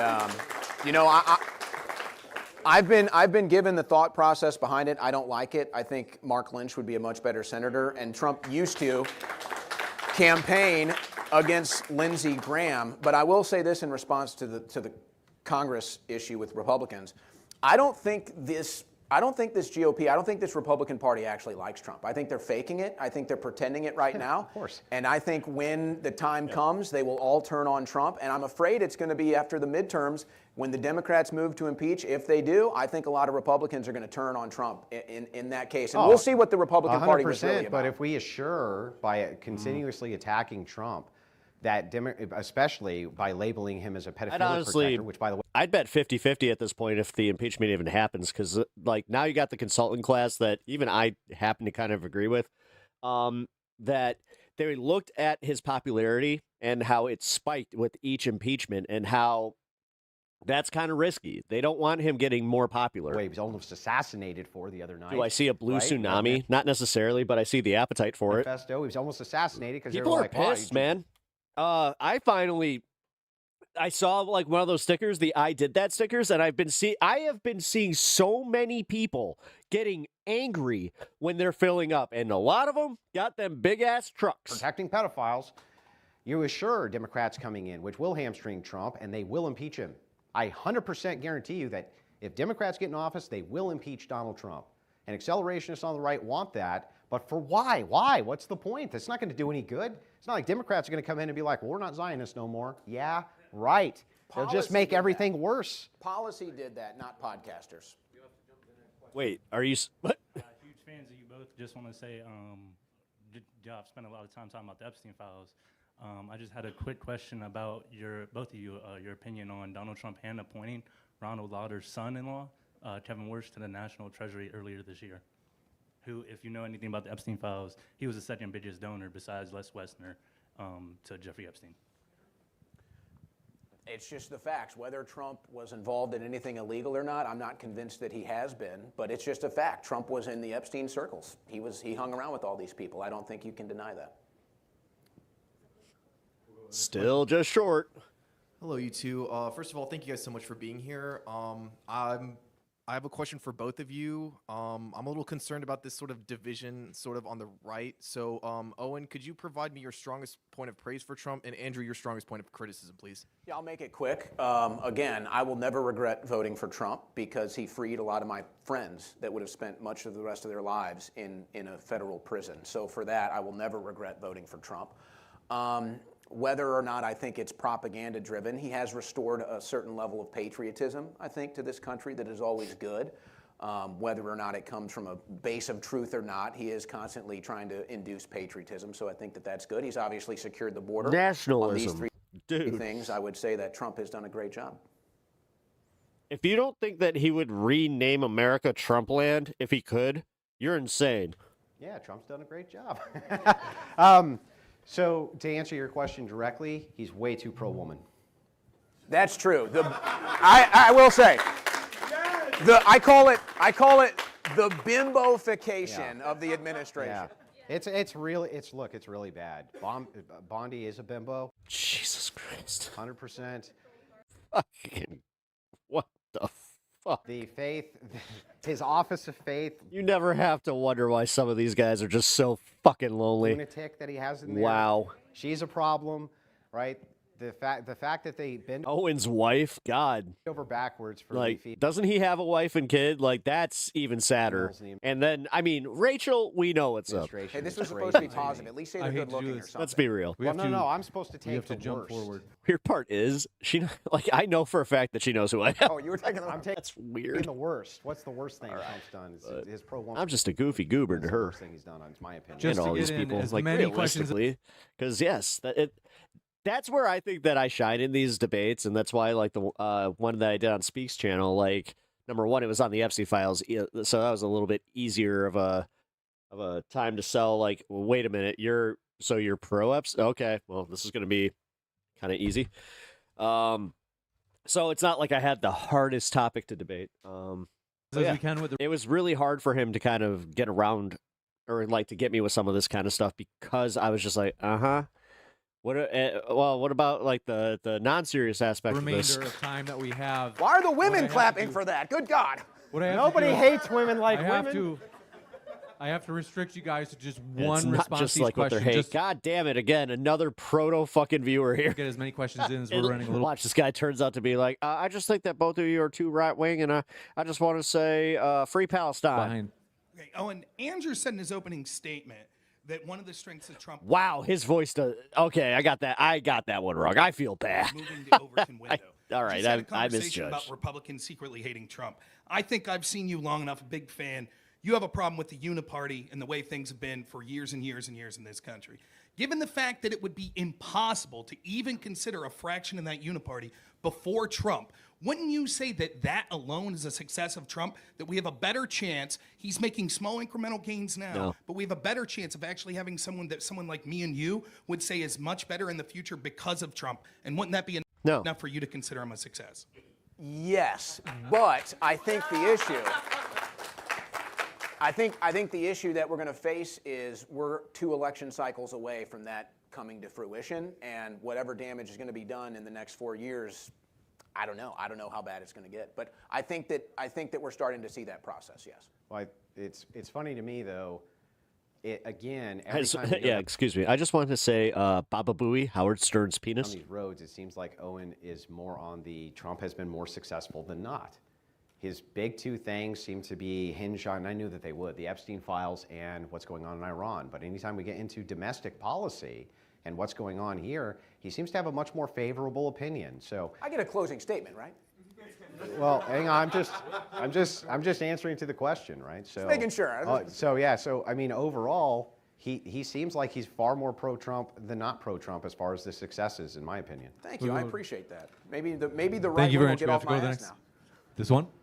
Thank you both for the exciting debate.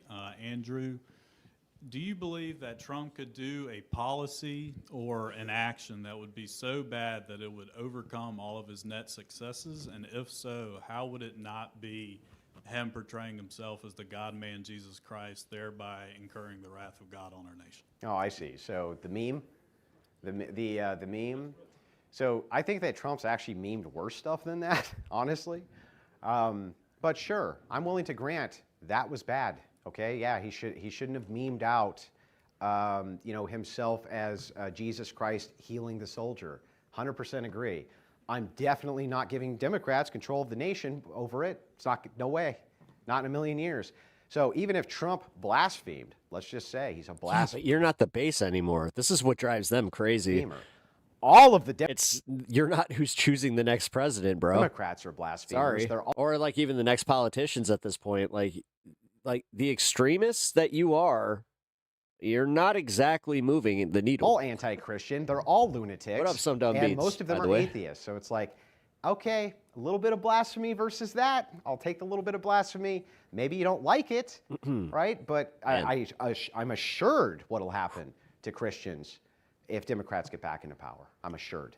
That was what? Oh, come the fuck on. Oh, this pearl clutching over. They're coming for the Christians. They're gonna make it illegal to be Christian. Get fucked. a doctor. Dude, Okay, I that's insane. thought I was a doctor.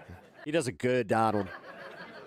Too, on the doctor thing, he did say that with a smirk. He was like shit posting to the media when he said it. Just saying. We'll go to the next one. Yeah, that's exactly what I want to see my president doing. I was going to ask a question until the very fun. end. Owen said that there's a MAGA cult now that Trump is ahead of. And I guess the question is, the biggest split now would be headed by Tucker Carlson having like nicotine-driven demon visions and Candace Owen talking about like Bridget Macron's phallus and like committing calumny against a widow and Erica Kirk, I guess, and like the guy you just interviewed, Dan Bilzerian, talking about whatever the hell he's talking about between playing poker and fucking tons of women, whatever. So I guess the question is to both of you, I guess, which side is better, Trump and his people who are actually, effectuating change, in our favor, or, the people talking about Bridget Macron's dick and all that? I mean, that's kind of a bit of a straw man, so I don't really know what that has to do with this debate. I don't see Candace Owens in South Carolina, campaigning for Mark Lynch. Or even debating her views. At least I Owen debates his views. I did campaign for Mark Lynch. I was here. No, but I'm saying, like most of the people within the, true MAGA, as you would see it, they're mostly online. Outside of you and a couple others, they're mostly online just complaining. Yeah. No, I mean, I'm not sure what exactly you're asking. He's not right. Not wrong about that. Unfortunately, it's like, yeah, they do just kind of stay in their studio. This. Unfortunately, good people in politics are very rare. Oh, you lean down. I feel like that doesn't answer the question at all. There are no good sides. How about that? There are no good sides. There are no good sides. Directly. Obviously, Trump and the people who are affecting change in the positive light towards more, which Owen just admitted, sets the stage for us to have better candidates in the future due to these current policies and direction that we're going. Obviously, that's superior to talking about Bridget Macron's penis. We'll go to the next. This is actually our last question but for the that night. penis might get erect before we win another election. Watch those claws. Well, thank you to both gentlemen, by the way. My question is exclusive to Owen. So you mentioned about the problem of rising prices in America, and you propose a solution which is cutting more taxes for the average American so they have more money to my spend. God. But from my point of view, right, I believe that this will be counterproductive because, like, when you cut taxes, it actually stimulates the demand, and when you stimulate the demand, it actually makes the inflation worse. So I'm just wondering what's your opinion on this, because I just do not believe that, you know, from my understanding of economics, just cutting taxes to solve an issue of rising prices and inflation is not the way to approach it. Nuts. What do you think of it? Well, I would disagree with the premise. I think that Americans having more money in their pocket, in their bank account, would be good for them economically. And the other side of that coin, let's say that the conclusion you've reached is accurate. The other side of that coin is that Americans they don't know where else to go. They can't get just laid. stay in perpetual debt. The country but why double down? stays in perpetual debt, and Americans can never own Oh, confirmation bias kind of thing, where it's just like, well, at least these guys get it. anything, which These chicks suck. They don't appreciate me. is the current rate that we're at.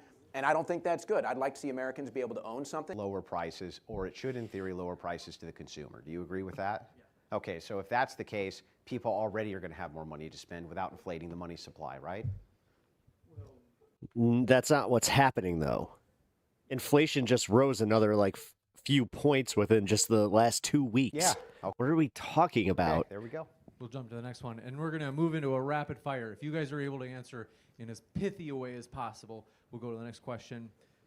I'm relatively pro-tariff. It seems y'all two are also, but I see how you square the tariffs at the same time while Howard Lutnick and his sons are raking in millions, hundreds of millions of dollars through Cantor Fitzgerald, while at the same time Howard Lutnick is advocating for Trump to increase tariffs.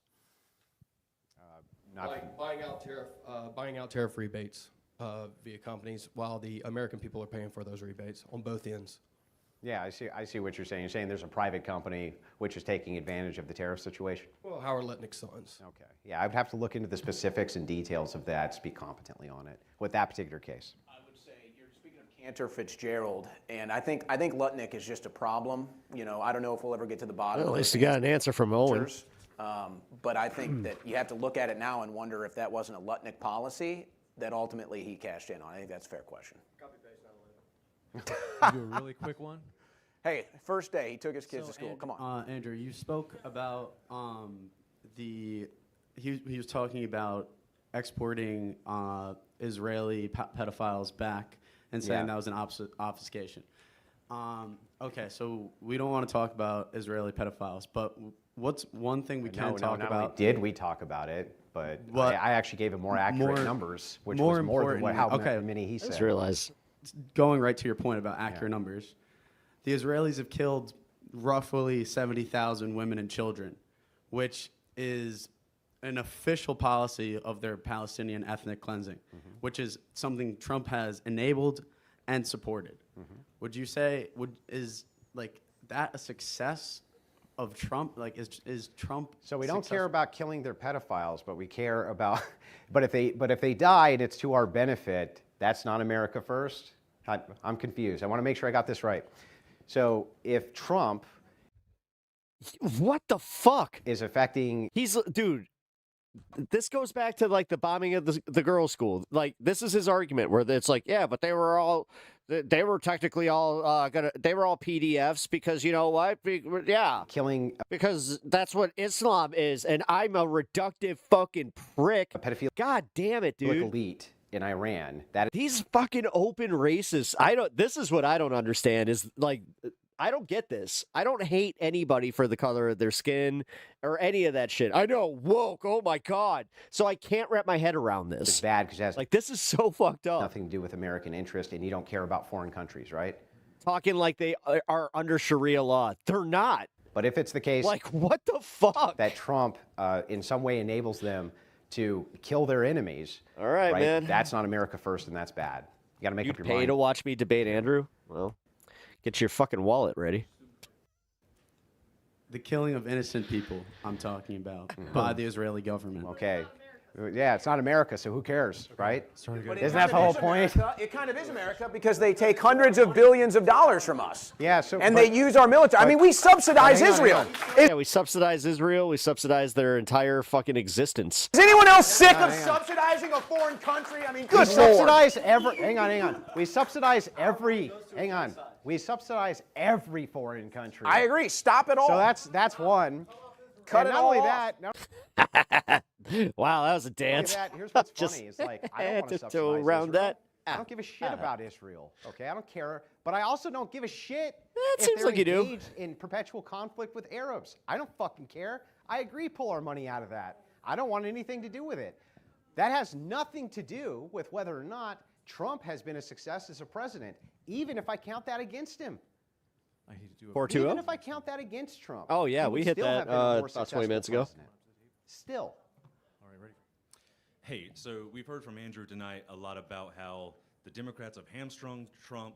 Trump can't unilaterally do X, Y, and Z. Yeah. So why is it that when it comes to declaring a war, not a war, he can do so unilaterally without approval from Congress? Yeah, because he's the commander-in-chief of the general. Hang on. He's the No, general. it doesn't mean that. You need to read the Constitution. Let's go to the Constitution to the. The Constitution says Hang on. that you cannot unilaterally declare war. Do you want me to answer or not? First of all, if you know U.S. That's actually one of the few guys that's made a lot of sense. If you know U.S. history, then you would know how many times we've been embroiled in conflict abroad yeah. by the President of the United States. Yeah. Would you pay $420 to see that? Hang on, including by Thomas Jefferson. Or $4.20.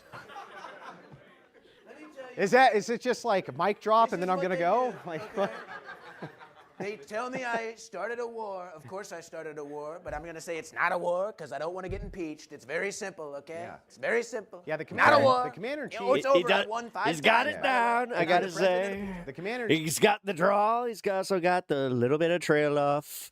Really appreciate the cadence. This motherfucker knows how to do an impression. Kind of like that weird guy Peptalks with the long hair. He sits in his basement, his mom's basement. We all know. Chief does have broad power when it comes to unilaterally utilizing the military. Congress has control of the purse. They have control of the funding and of the purse. Right now, the military's funded. No, they don't. That's the thing. We've kind of proven that, like, hey, he actually could just kind of do whatever the fuck he wanted for a time there. Trump can do Weird. basically whatever the hell he wants with them, unless there's an act of Congress. Where is that at? We have to jump into the closings. So It if failed, you have a, didn't it? Yeah. we'll go right into these closings with 3-minute time sections. We're going to start with Andrew, of course, and then we'll follow up with Owen. Andrew, the floor is all yours for your 3-minute closing. Yeah, so a whole bunch of things to cover as we're going over the span of this debate. I know that we got caught on the Epstein stuff, but the reason that was important to get caught on is because it's the hammer and bludgeon that the left wing has been using to defame Trump now ever since the debacle of the Epstein file release, which was a debacle, 100%. I'm not going to even bother trying to defend it. It was a debacle the way that was released. Now, that aside, labeling this guy a pedophile, and that's what they label him, and labeling him as a protector of pedophiles, all that's done is destroy him in the public psyche. And when you see the alt-right, maybe not all alt-righters, I'm generalizing here a little bit, but when you see right-wingers who also try to bludgeon him with the same thing, they're doing the Democrats' work for them. Democrats never gave a shit about the Epstein files. Nothing was ever released under any Democrat president. In fact, the sweetheart deals to Costa, as we pointed out, was done under Obama. Actually, that's not entirely true. Like, once he got off, I'm just going to say, like, that became like a kind of bipartisan thing where you started seeing more agreement. Like I remember seeing never that. cared about. Like that was one of the first times I remember talking to like somebody that was just openly MAGA, and we did like this was like around 2019 or like 2020, but it was like really soon after the whole thing, and I was like, yeah, I mean that. Him dying in jail, he's like, oh, no, I think that he got, and, you know, I don't know if Trump had anything to do with it, but I think the government did it. I'm just like, oh, wow. They use it as a bludgeon against the guy, and Republicans go right along with it. Basically, they're using that as a position to try to sweep the midterms, and that's exactly what's probably going to happen. And you're going to be really mad when they do, because you're going to remember what it was like living under Democrats. It sucks. Now, that's why that was so important. And I asked Owen about evidences, and of course, he didn't fucking have any. The evidence is always, they didn't give us enough evidence. Okay, but what about the fact that what we do have, what about the redactions? Hey, Andrew, what about that? Okay, that was all done mostly by attorneys. Trump can't do much about that, right? Every time you get the FBI did that. Into the specifics of these things and these details with these people, it's no different than when I'm on TikTok arguing with them. They never have anything of substance to say on the topic, only insinuations. You're describing yourself. What must be happening, this and that. But they're defaming the President of the United States with this. Yeah, they're bludgeoning him with it, which gives the Democrats an upper hand. That's why that was important coming into this when we're talking about the success of Donald Trump. I'd say that that's hamstringing some of that success. When it came to the domestic policies, Owen basically rolled over. I mean, he agrees with me on the net zero migration. He agreed on Trump pardoning him and all of his friends. He agreed with tariffs. He agrees with all of these am I supposed to care? Various things. The only thing I care about the Comey thing is that if it's successful, that means that Trump can't actually go after his political opponents. Only 2 points he seems. That's why it's like it's a symbolic thing. Nobody actually gives a shit about James Comey. Liberals hate him because he fucked over Hillary. Conservatives hate him for reasons. The Russia thing, I don't know. That he really tries to hammer Trump on. I've always looked at it like, oh my God, he fucked over Hillary and Trump. So you're telling me that he's kind of just like a career FBI guy, I guess? Is just the idea of this conflict. Oh my God, he threatened the president. No, he didn't. Weeks. I'm not going to move against Trump without serious boots on the ground if he's doing limited airstrikes in this war to give ground to Democrats. That's insane. No way, I'm not doing it. The other problem is that I think I demonstrated all of these successes. Owen did not do a great job of demonstrating Trump's failures. He, in fact, agreed with me more than he didn't on most of the things that I consider to be successful. Now, if we go back just a couple of years, if I said that we would get to a point where we have net negative migration, more people leaving than coming in, negative migration. You guys would be jumping for joy. Never thought possible. I didn't even think the cross yet references. Here we are. That's not good enough. What's Trump done for me lately? Thank you very much for that closing statement. The timer is set for you as well, Owen. 3 minutes. The floor is yours.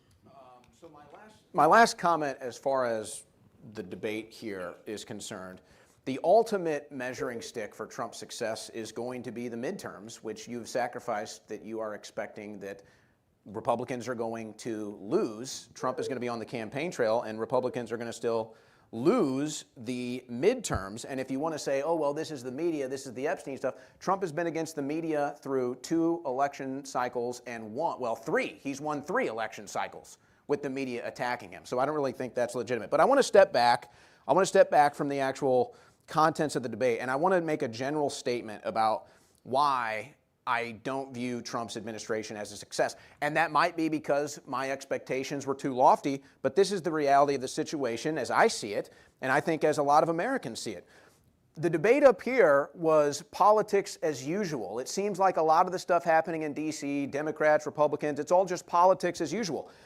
I supported Donald Trump and voted for Donald Trump 3 times because I'm sick of the politics as usual. I'm looking for somebody to go in there and have massive reform, turn tables over, shrink the government in ways that we never thought possible. We all think Trump says treason. How many times has Trump said treason? Nobody's been tried for treason. Nobody's been arrested for treason. So I elected a reform agent. I elected a change agent. I elected somebody to get in there and not do politics as usual, but actually ram heads with... You know what's weird? Haven't I said this recently that in when he won in 2016, I had that moment where I was just like, I didn't vote for him. I was not supporting him, but I was like, I hope that he does kind of like change the game because he is an outsider. But then it was more disappointing to see that it's like, oh no, he's just as bad as I thought because he's a corrupt motherfucker and he's using this as his piggy bank. Globalist ran The one thing that really bugs me about MAGA is how they don't understand it, and they think that it's just a disingenuous framing of like Trump as a businessman. But in reality, the man bankrupted multiple casinos, which, jokes aside, that's really fucked up. And the thing is, he declared bankruptcy himself multiple times. That kind of flies in the face of him being a good businessman. Heads with the establishment and completely remake this country to closer to. So why just ignore that? Also, the whole fact that he doesn't pay his vendors, you know, when it comes to actual like economics, the man is all about himself. Founded upon, closer to the constitutional ideals, closer to self-government, closer to being independent, shrinking the government, bringing everything internally instead of sending out aid all over the country. That's what I wanted. Lofty goals, high expectations, maybe. But I think the understanding from the American people and why we supported Trump, I don't know how much longer, I don't know how many opportunities we're going to get to save this country politically. I don't know how many other opportunities we're going to get to save this country. God, how much and I feel like if we can't do it with Trump and Bongino and Patel, if we can't do it with this team, that's a blow. That's a blow. I don't know where we go from here. The Democrats get back in. It's going to be worse than ever. But that's what I elected from Trump. I elected a change agent. Where was the rage? Dude, he didn't have a lot of support. So you had over 100,000 people that voted for him in 2020. Sit it out. That's your rage right there. Just because you don't want to look at it practically and just go, oh, they're just not as loud as us. To get in there and do massive reform, massive shrinking of government, beyond just Doge, arresting deep state criminals. And we're just simply not getting it, and it doesn't look like it's I had going that way outrage. either. And I was not happy with the way that they like they set up everything. The second that he said, I'm staying in the race, I was like, oh, fuck. Concerned. I don't know how many more election cycles our country can take before it becomes impossible. And then you had every shithead Democrat going, the incumbency, and I'm just like, But then you also had MAGA ignoring the fact that it's like, no, dude, I already lived through Trump. I would rather vote for a dead, like, Weekend at Bernie's motherfucker, Biden, than, Trump that is literally telling you what he's going to do. Like, Project 2025, when that first came out and people were just like, he's not going to do it. And then sure as shit, here we are. We're like, what, 70-something% through it? It's just like, hey, it's almost like you should take them at their word. Sometimes, I guess. Thank you very much, Jeff. It's so weird. It's like they do project what they're going to do. They tell you. Gentlemen, please join me in giving one final applause to our speakers. What a fantastic debate. Okay, so that's just it. Oh, thank God. A lot of fun. Great job. We'll have one more announcement. Take a picture outside where our picture is too. We'll have one more announcement from Sean. We'll do one more announcement. One more? DebateCon, in fact, as well as, would you like to make an announcement? Wait. You got it. Is What's the announcement? Now I'm interested. Great job, guys. That was fantastic. As mentioned, DebateCon 8 will be this July. Grab tickets, linked in the description box. See Andrew Wilson and Rachel Wilson debate at DebateCon 8 Where this is summer. I'm going to hand it over to Sean. Is it in New leader York? of Uncensored America. Or is it in New Jersey? Thank you, James. I just want to thank everybody that came out to this event. Thank everybody that helped support us, all of our great cameramen, our volunteers, the staff here at Uncensored America, and the chapter here as well, and our sponsors. Are we doing credits? Lauren for hooking us up with that, and thank you, of course, to the Wilsons This is and credits. Owen for. And I can't look away because I'm just like, oh, I mean, I already did this. Harris had horrible PR. She really did. There's no denying that. There's literally no denying that. God damn it. God damn it. Man. Can I get like 5 minutes in? Because I want to show you guys like the Hassan hate, but oh man, I really I got screwed by my OBS. That's why I had to start late. I was having some technical difficulties, so screwed up the timing of my show, and I got to get going here in a minute. Here, let's do this. It's in New York.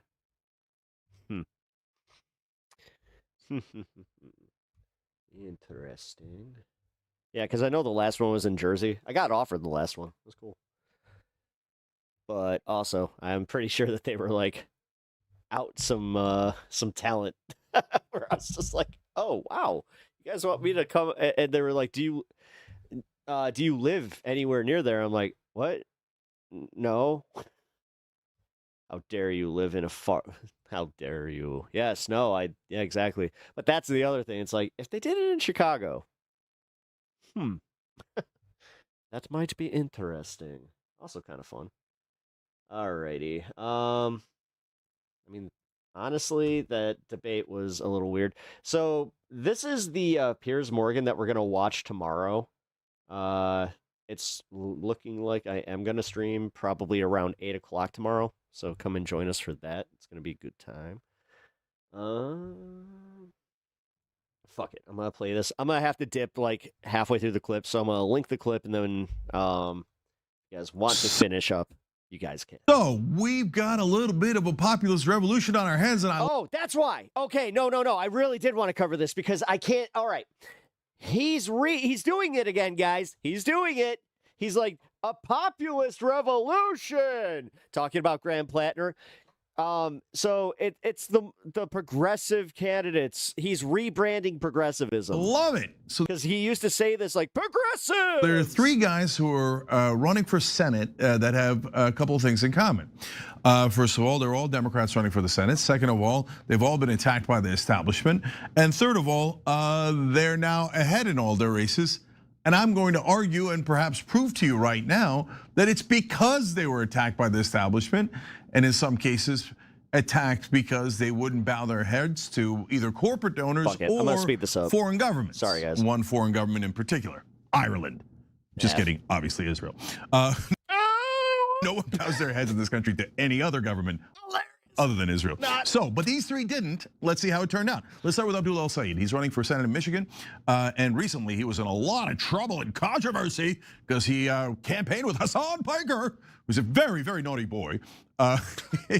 He's my nephew.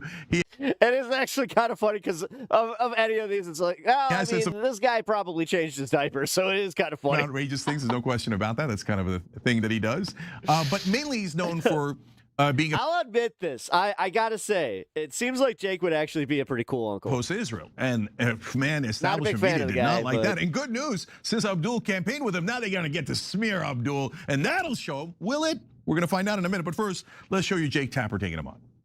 Okay, yeah, because this is insane.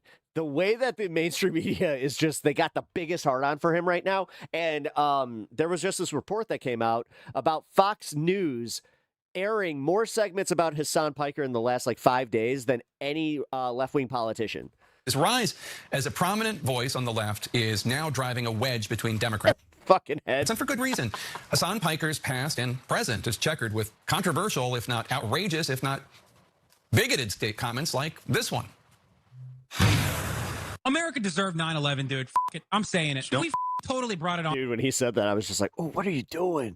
What are you doing? Oh, dude, holy the ultra-Orthodox Jews leaving Israel? I get it sometimes. I've said some pretty similar shit even where I'm like, we kind of deserve Trump. I've said, I definitely have clips out there. But that one, I was like, ooh. Hilarious. Okay.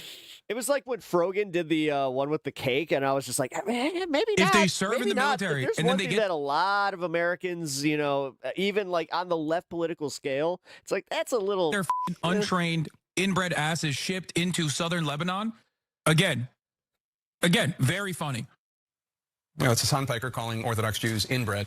Piker has also posted comments such as these, where he unequivocally sides with Hamas, calling them the lesser of two Israels compared to the lesser of two evils compared to the government of Israel. Piker has since apologized for his comments on 9/11, but he stood by the rest. He's accusing others of taking him out of context. Clutch your pearls harder. The Wall Street Journal op-ed. The leaders of the Democratic think tank Third Way write, quote, Mr. Piker is anti-American, anti-women, anti-Western, and anti-Semitic. No Democrat should engage with him. All should seek to push him to the fringe where he belongs, unquote.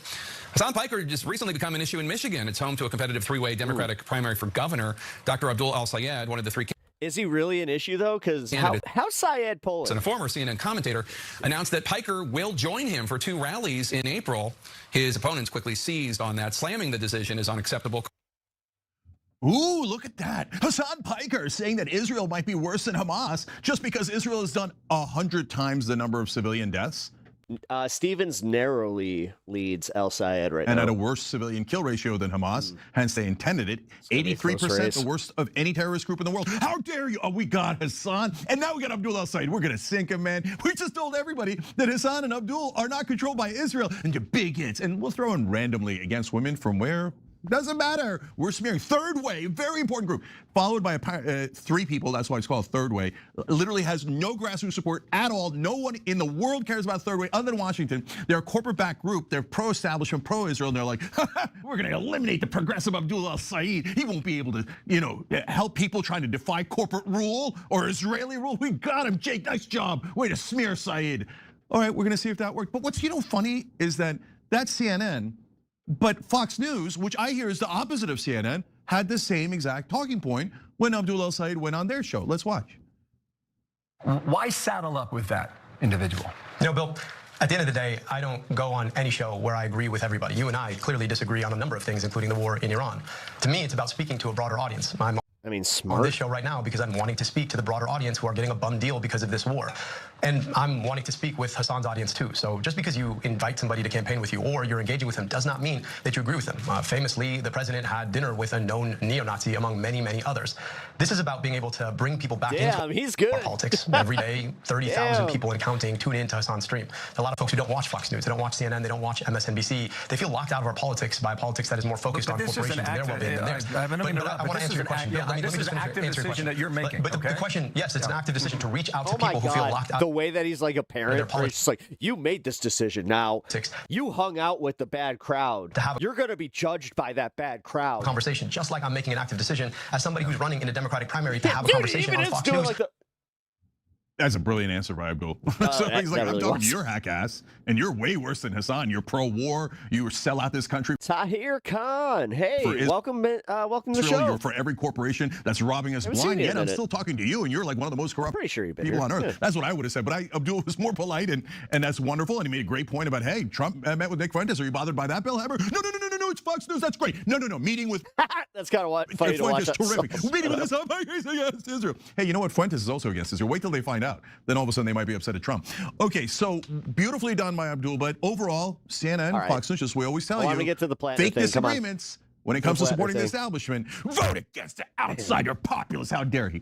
Now, let's actually find out what Abdul al-Sayed thinks. Forget what Hassan Piker said 7 years ago and trying to smear by proxy, etc. How's Abdul running this race? Why is he doing well? You're about to see how well he's doing in a second, and it's beautiful. But first, let's see what Abdul has to say. My quick question was, explain to me why progressive is not your group. Right. So in my case, I'm not focused on the left or the right. I think there are people who've been locked out of our politics, and there are people who will keep. And that's true whether you're talking about the ability to afford your groceries, or afford a home, or afford transit, or to be able to know that your kid goes to a dignified school, or to be able to see a doctor. We are locked out. We do not have the means of being able to change the system when there's so much money and so much. Man, the more I hear him talk, it's like effort that's being put to make sure that we don't actually have those options. Fuck yeah. So progressive, not progressive, left, right. You notice I don't usually use those words. Because at the end of the day, I'm not interested in having a debate about the meanings of words. I'm interested in making sure that people have the basic needs of dignified.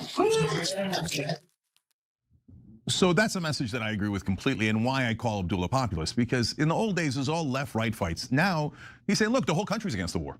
The country doesn't want to fund Israel anymore. But also on bread and butter issues, the ones he addressed in that video, the prices are way too high. Trump said he was going to handle it, and he didn't. And prices are too high for the right wing as well as the left wing, as well as independents. So this is what. Yeah, notice how but this is the thing, with what we just watched with Andrew Wilson, nobody is taking what Andrew Wilson's debate defense on that would be. They feel it. Every time they go to the grocery store, every time they fill up the car, they feel it. What it means to reach out to everyone and try to actually deliver. But this is, okay, bringing me to my point about him using populist again. Cenk is now trying to kind of walk back some of his criticisms about even a Graham Plattner. I'm pretty sure that he was one of the guys that was just like, yeah, this is a little suspicious. I don't know. If you got a tattoo, what about his past? For everyone. But now all of a sudden he's just like, well, the populists love him. That's what populists are about. Whereas the establishment is for delivering for only the donor class. We'll be back with the news, but No, you will be back with the news now, and again, I'm not going to be able to watch this whole thing. People can tell, but the interesting part of this, guys, is that before he was attacked, Abdul al-Said, by the establishment and by Israel First Forces, he was actually in third place. Let's look at it's real. You're going broke. Yeah, dude. See how he's doing since then. So this is all them going back and forth. McMorrow. I have a pit in my stomach every time I think about my finances. Like, yeah, it sucks. And Stevens are the other two people in the race. Abdul al-Said is a purple line, and you see before the attacks on him in establishment media, right around the beginning of April, he's in third place. After the attacks, he picks up massive momentum. In fact, before the attacks started, they actually started in March. Not only was he in third place, he was down around 17 or so. He skyrockets in the first place. Thank you very much, CNN, Fox News, Third Way, the Israeli lobby, etc. Please keep telling Abdul is a naughty boy. He's trying to represent you Americans instead of Israel and healthcare companies. Please spread that message further. But now, you can say, hey, maybe it's Michigan, they have a lot of Muslim voters, maybe they noticed because of all the spotlight on him, maybe it's working out differently in other races. Well, good news, we've got more facts for you guys, and we're gonna start talking about James Tallarico now. He's in Texas, right? So, all right, no, we're skipping Tallarico. No, you pick an outsider like Plattner, he can't win. Besides which, Mills is gonna crush him, you're all wasting your money. And he has no chance of beating Susan Collins. You see the pattern, right? So I'm gonna show you in a second. But first, this is what I wanted to show you. Okay, now the Republicans have gotten into the race. They're still. I'm already going overtime, guys. I got to get out of here. Not much of a primary left. So the Republicans and the Israel First crowd have started attacking him now. They're taking the baton from the Democratic leadership to Republican leadership. Okay, now you guys spend money. So here they are with a gotcha ad against Plattner. Get him, guys. Go ahead. That's got funny. Graham Plattner blames Maine's women for getting raped because he says they get up drunk. And Plattner bragged about having a Nazi tattoo on his chest. That's the real Graham Plattner. Pine Tree Results PAC is responsible for the content of this advertising.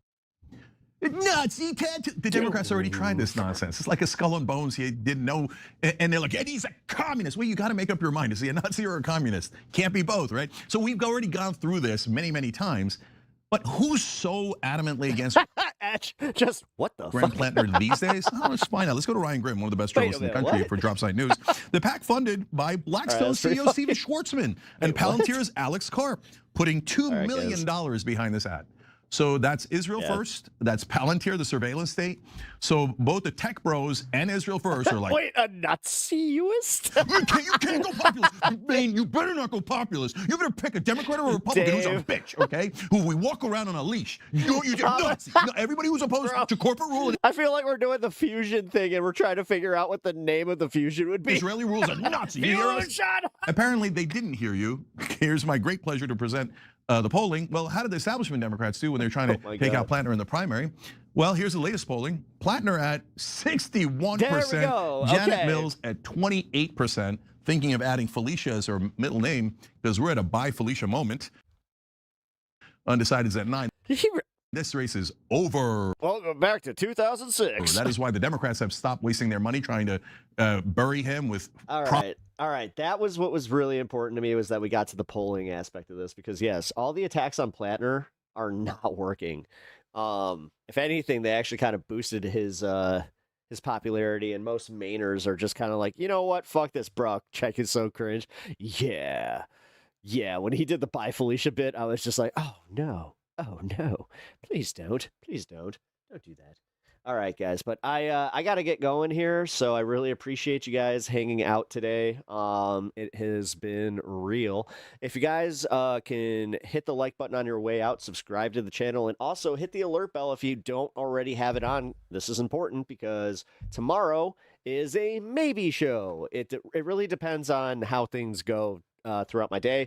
So if I do stream, it's going to be around 6 or 8, so just look out for that. Also, look out for Primetime Pepaganda. I just realized I have to send this over. Oh, my God.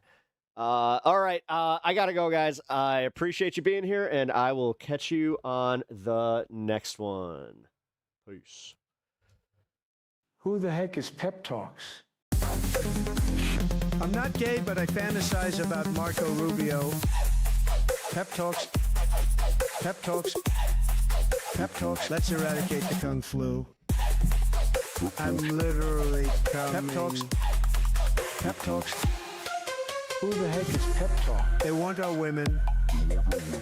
They want our children. Pep talks. Sometimes no means yes. Grab them by the pep talk. Grab them by the Marco Rubio. Obama is a racist. Pep talks. I'm literally coming. I'm literally coming. Pep talks. We found weapons of mass destruction. My fellow Americans, it has been confirmed today from Pep Talks that we are indeed all high on politics.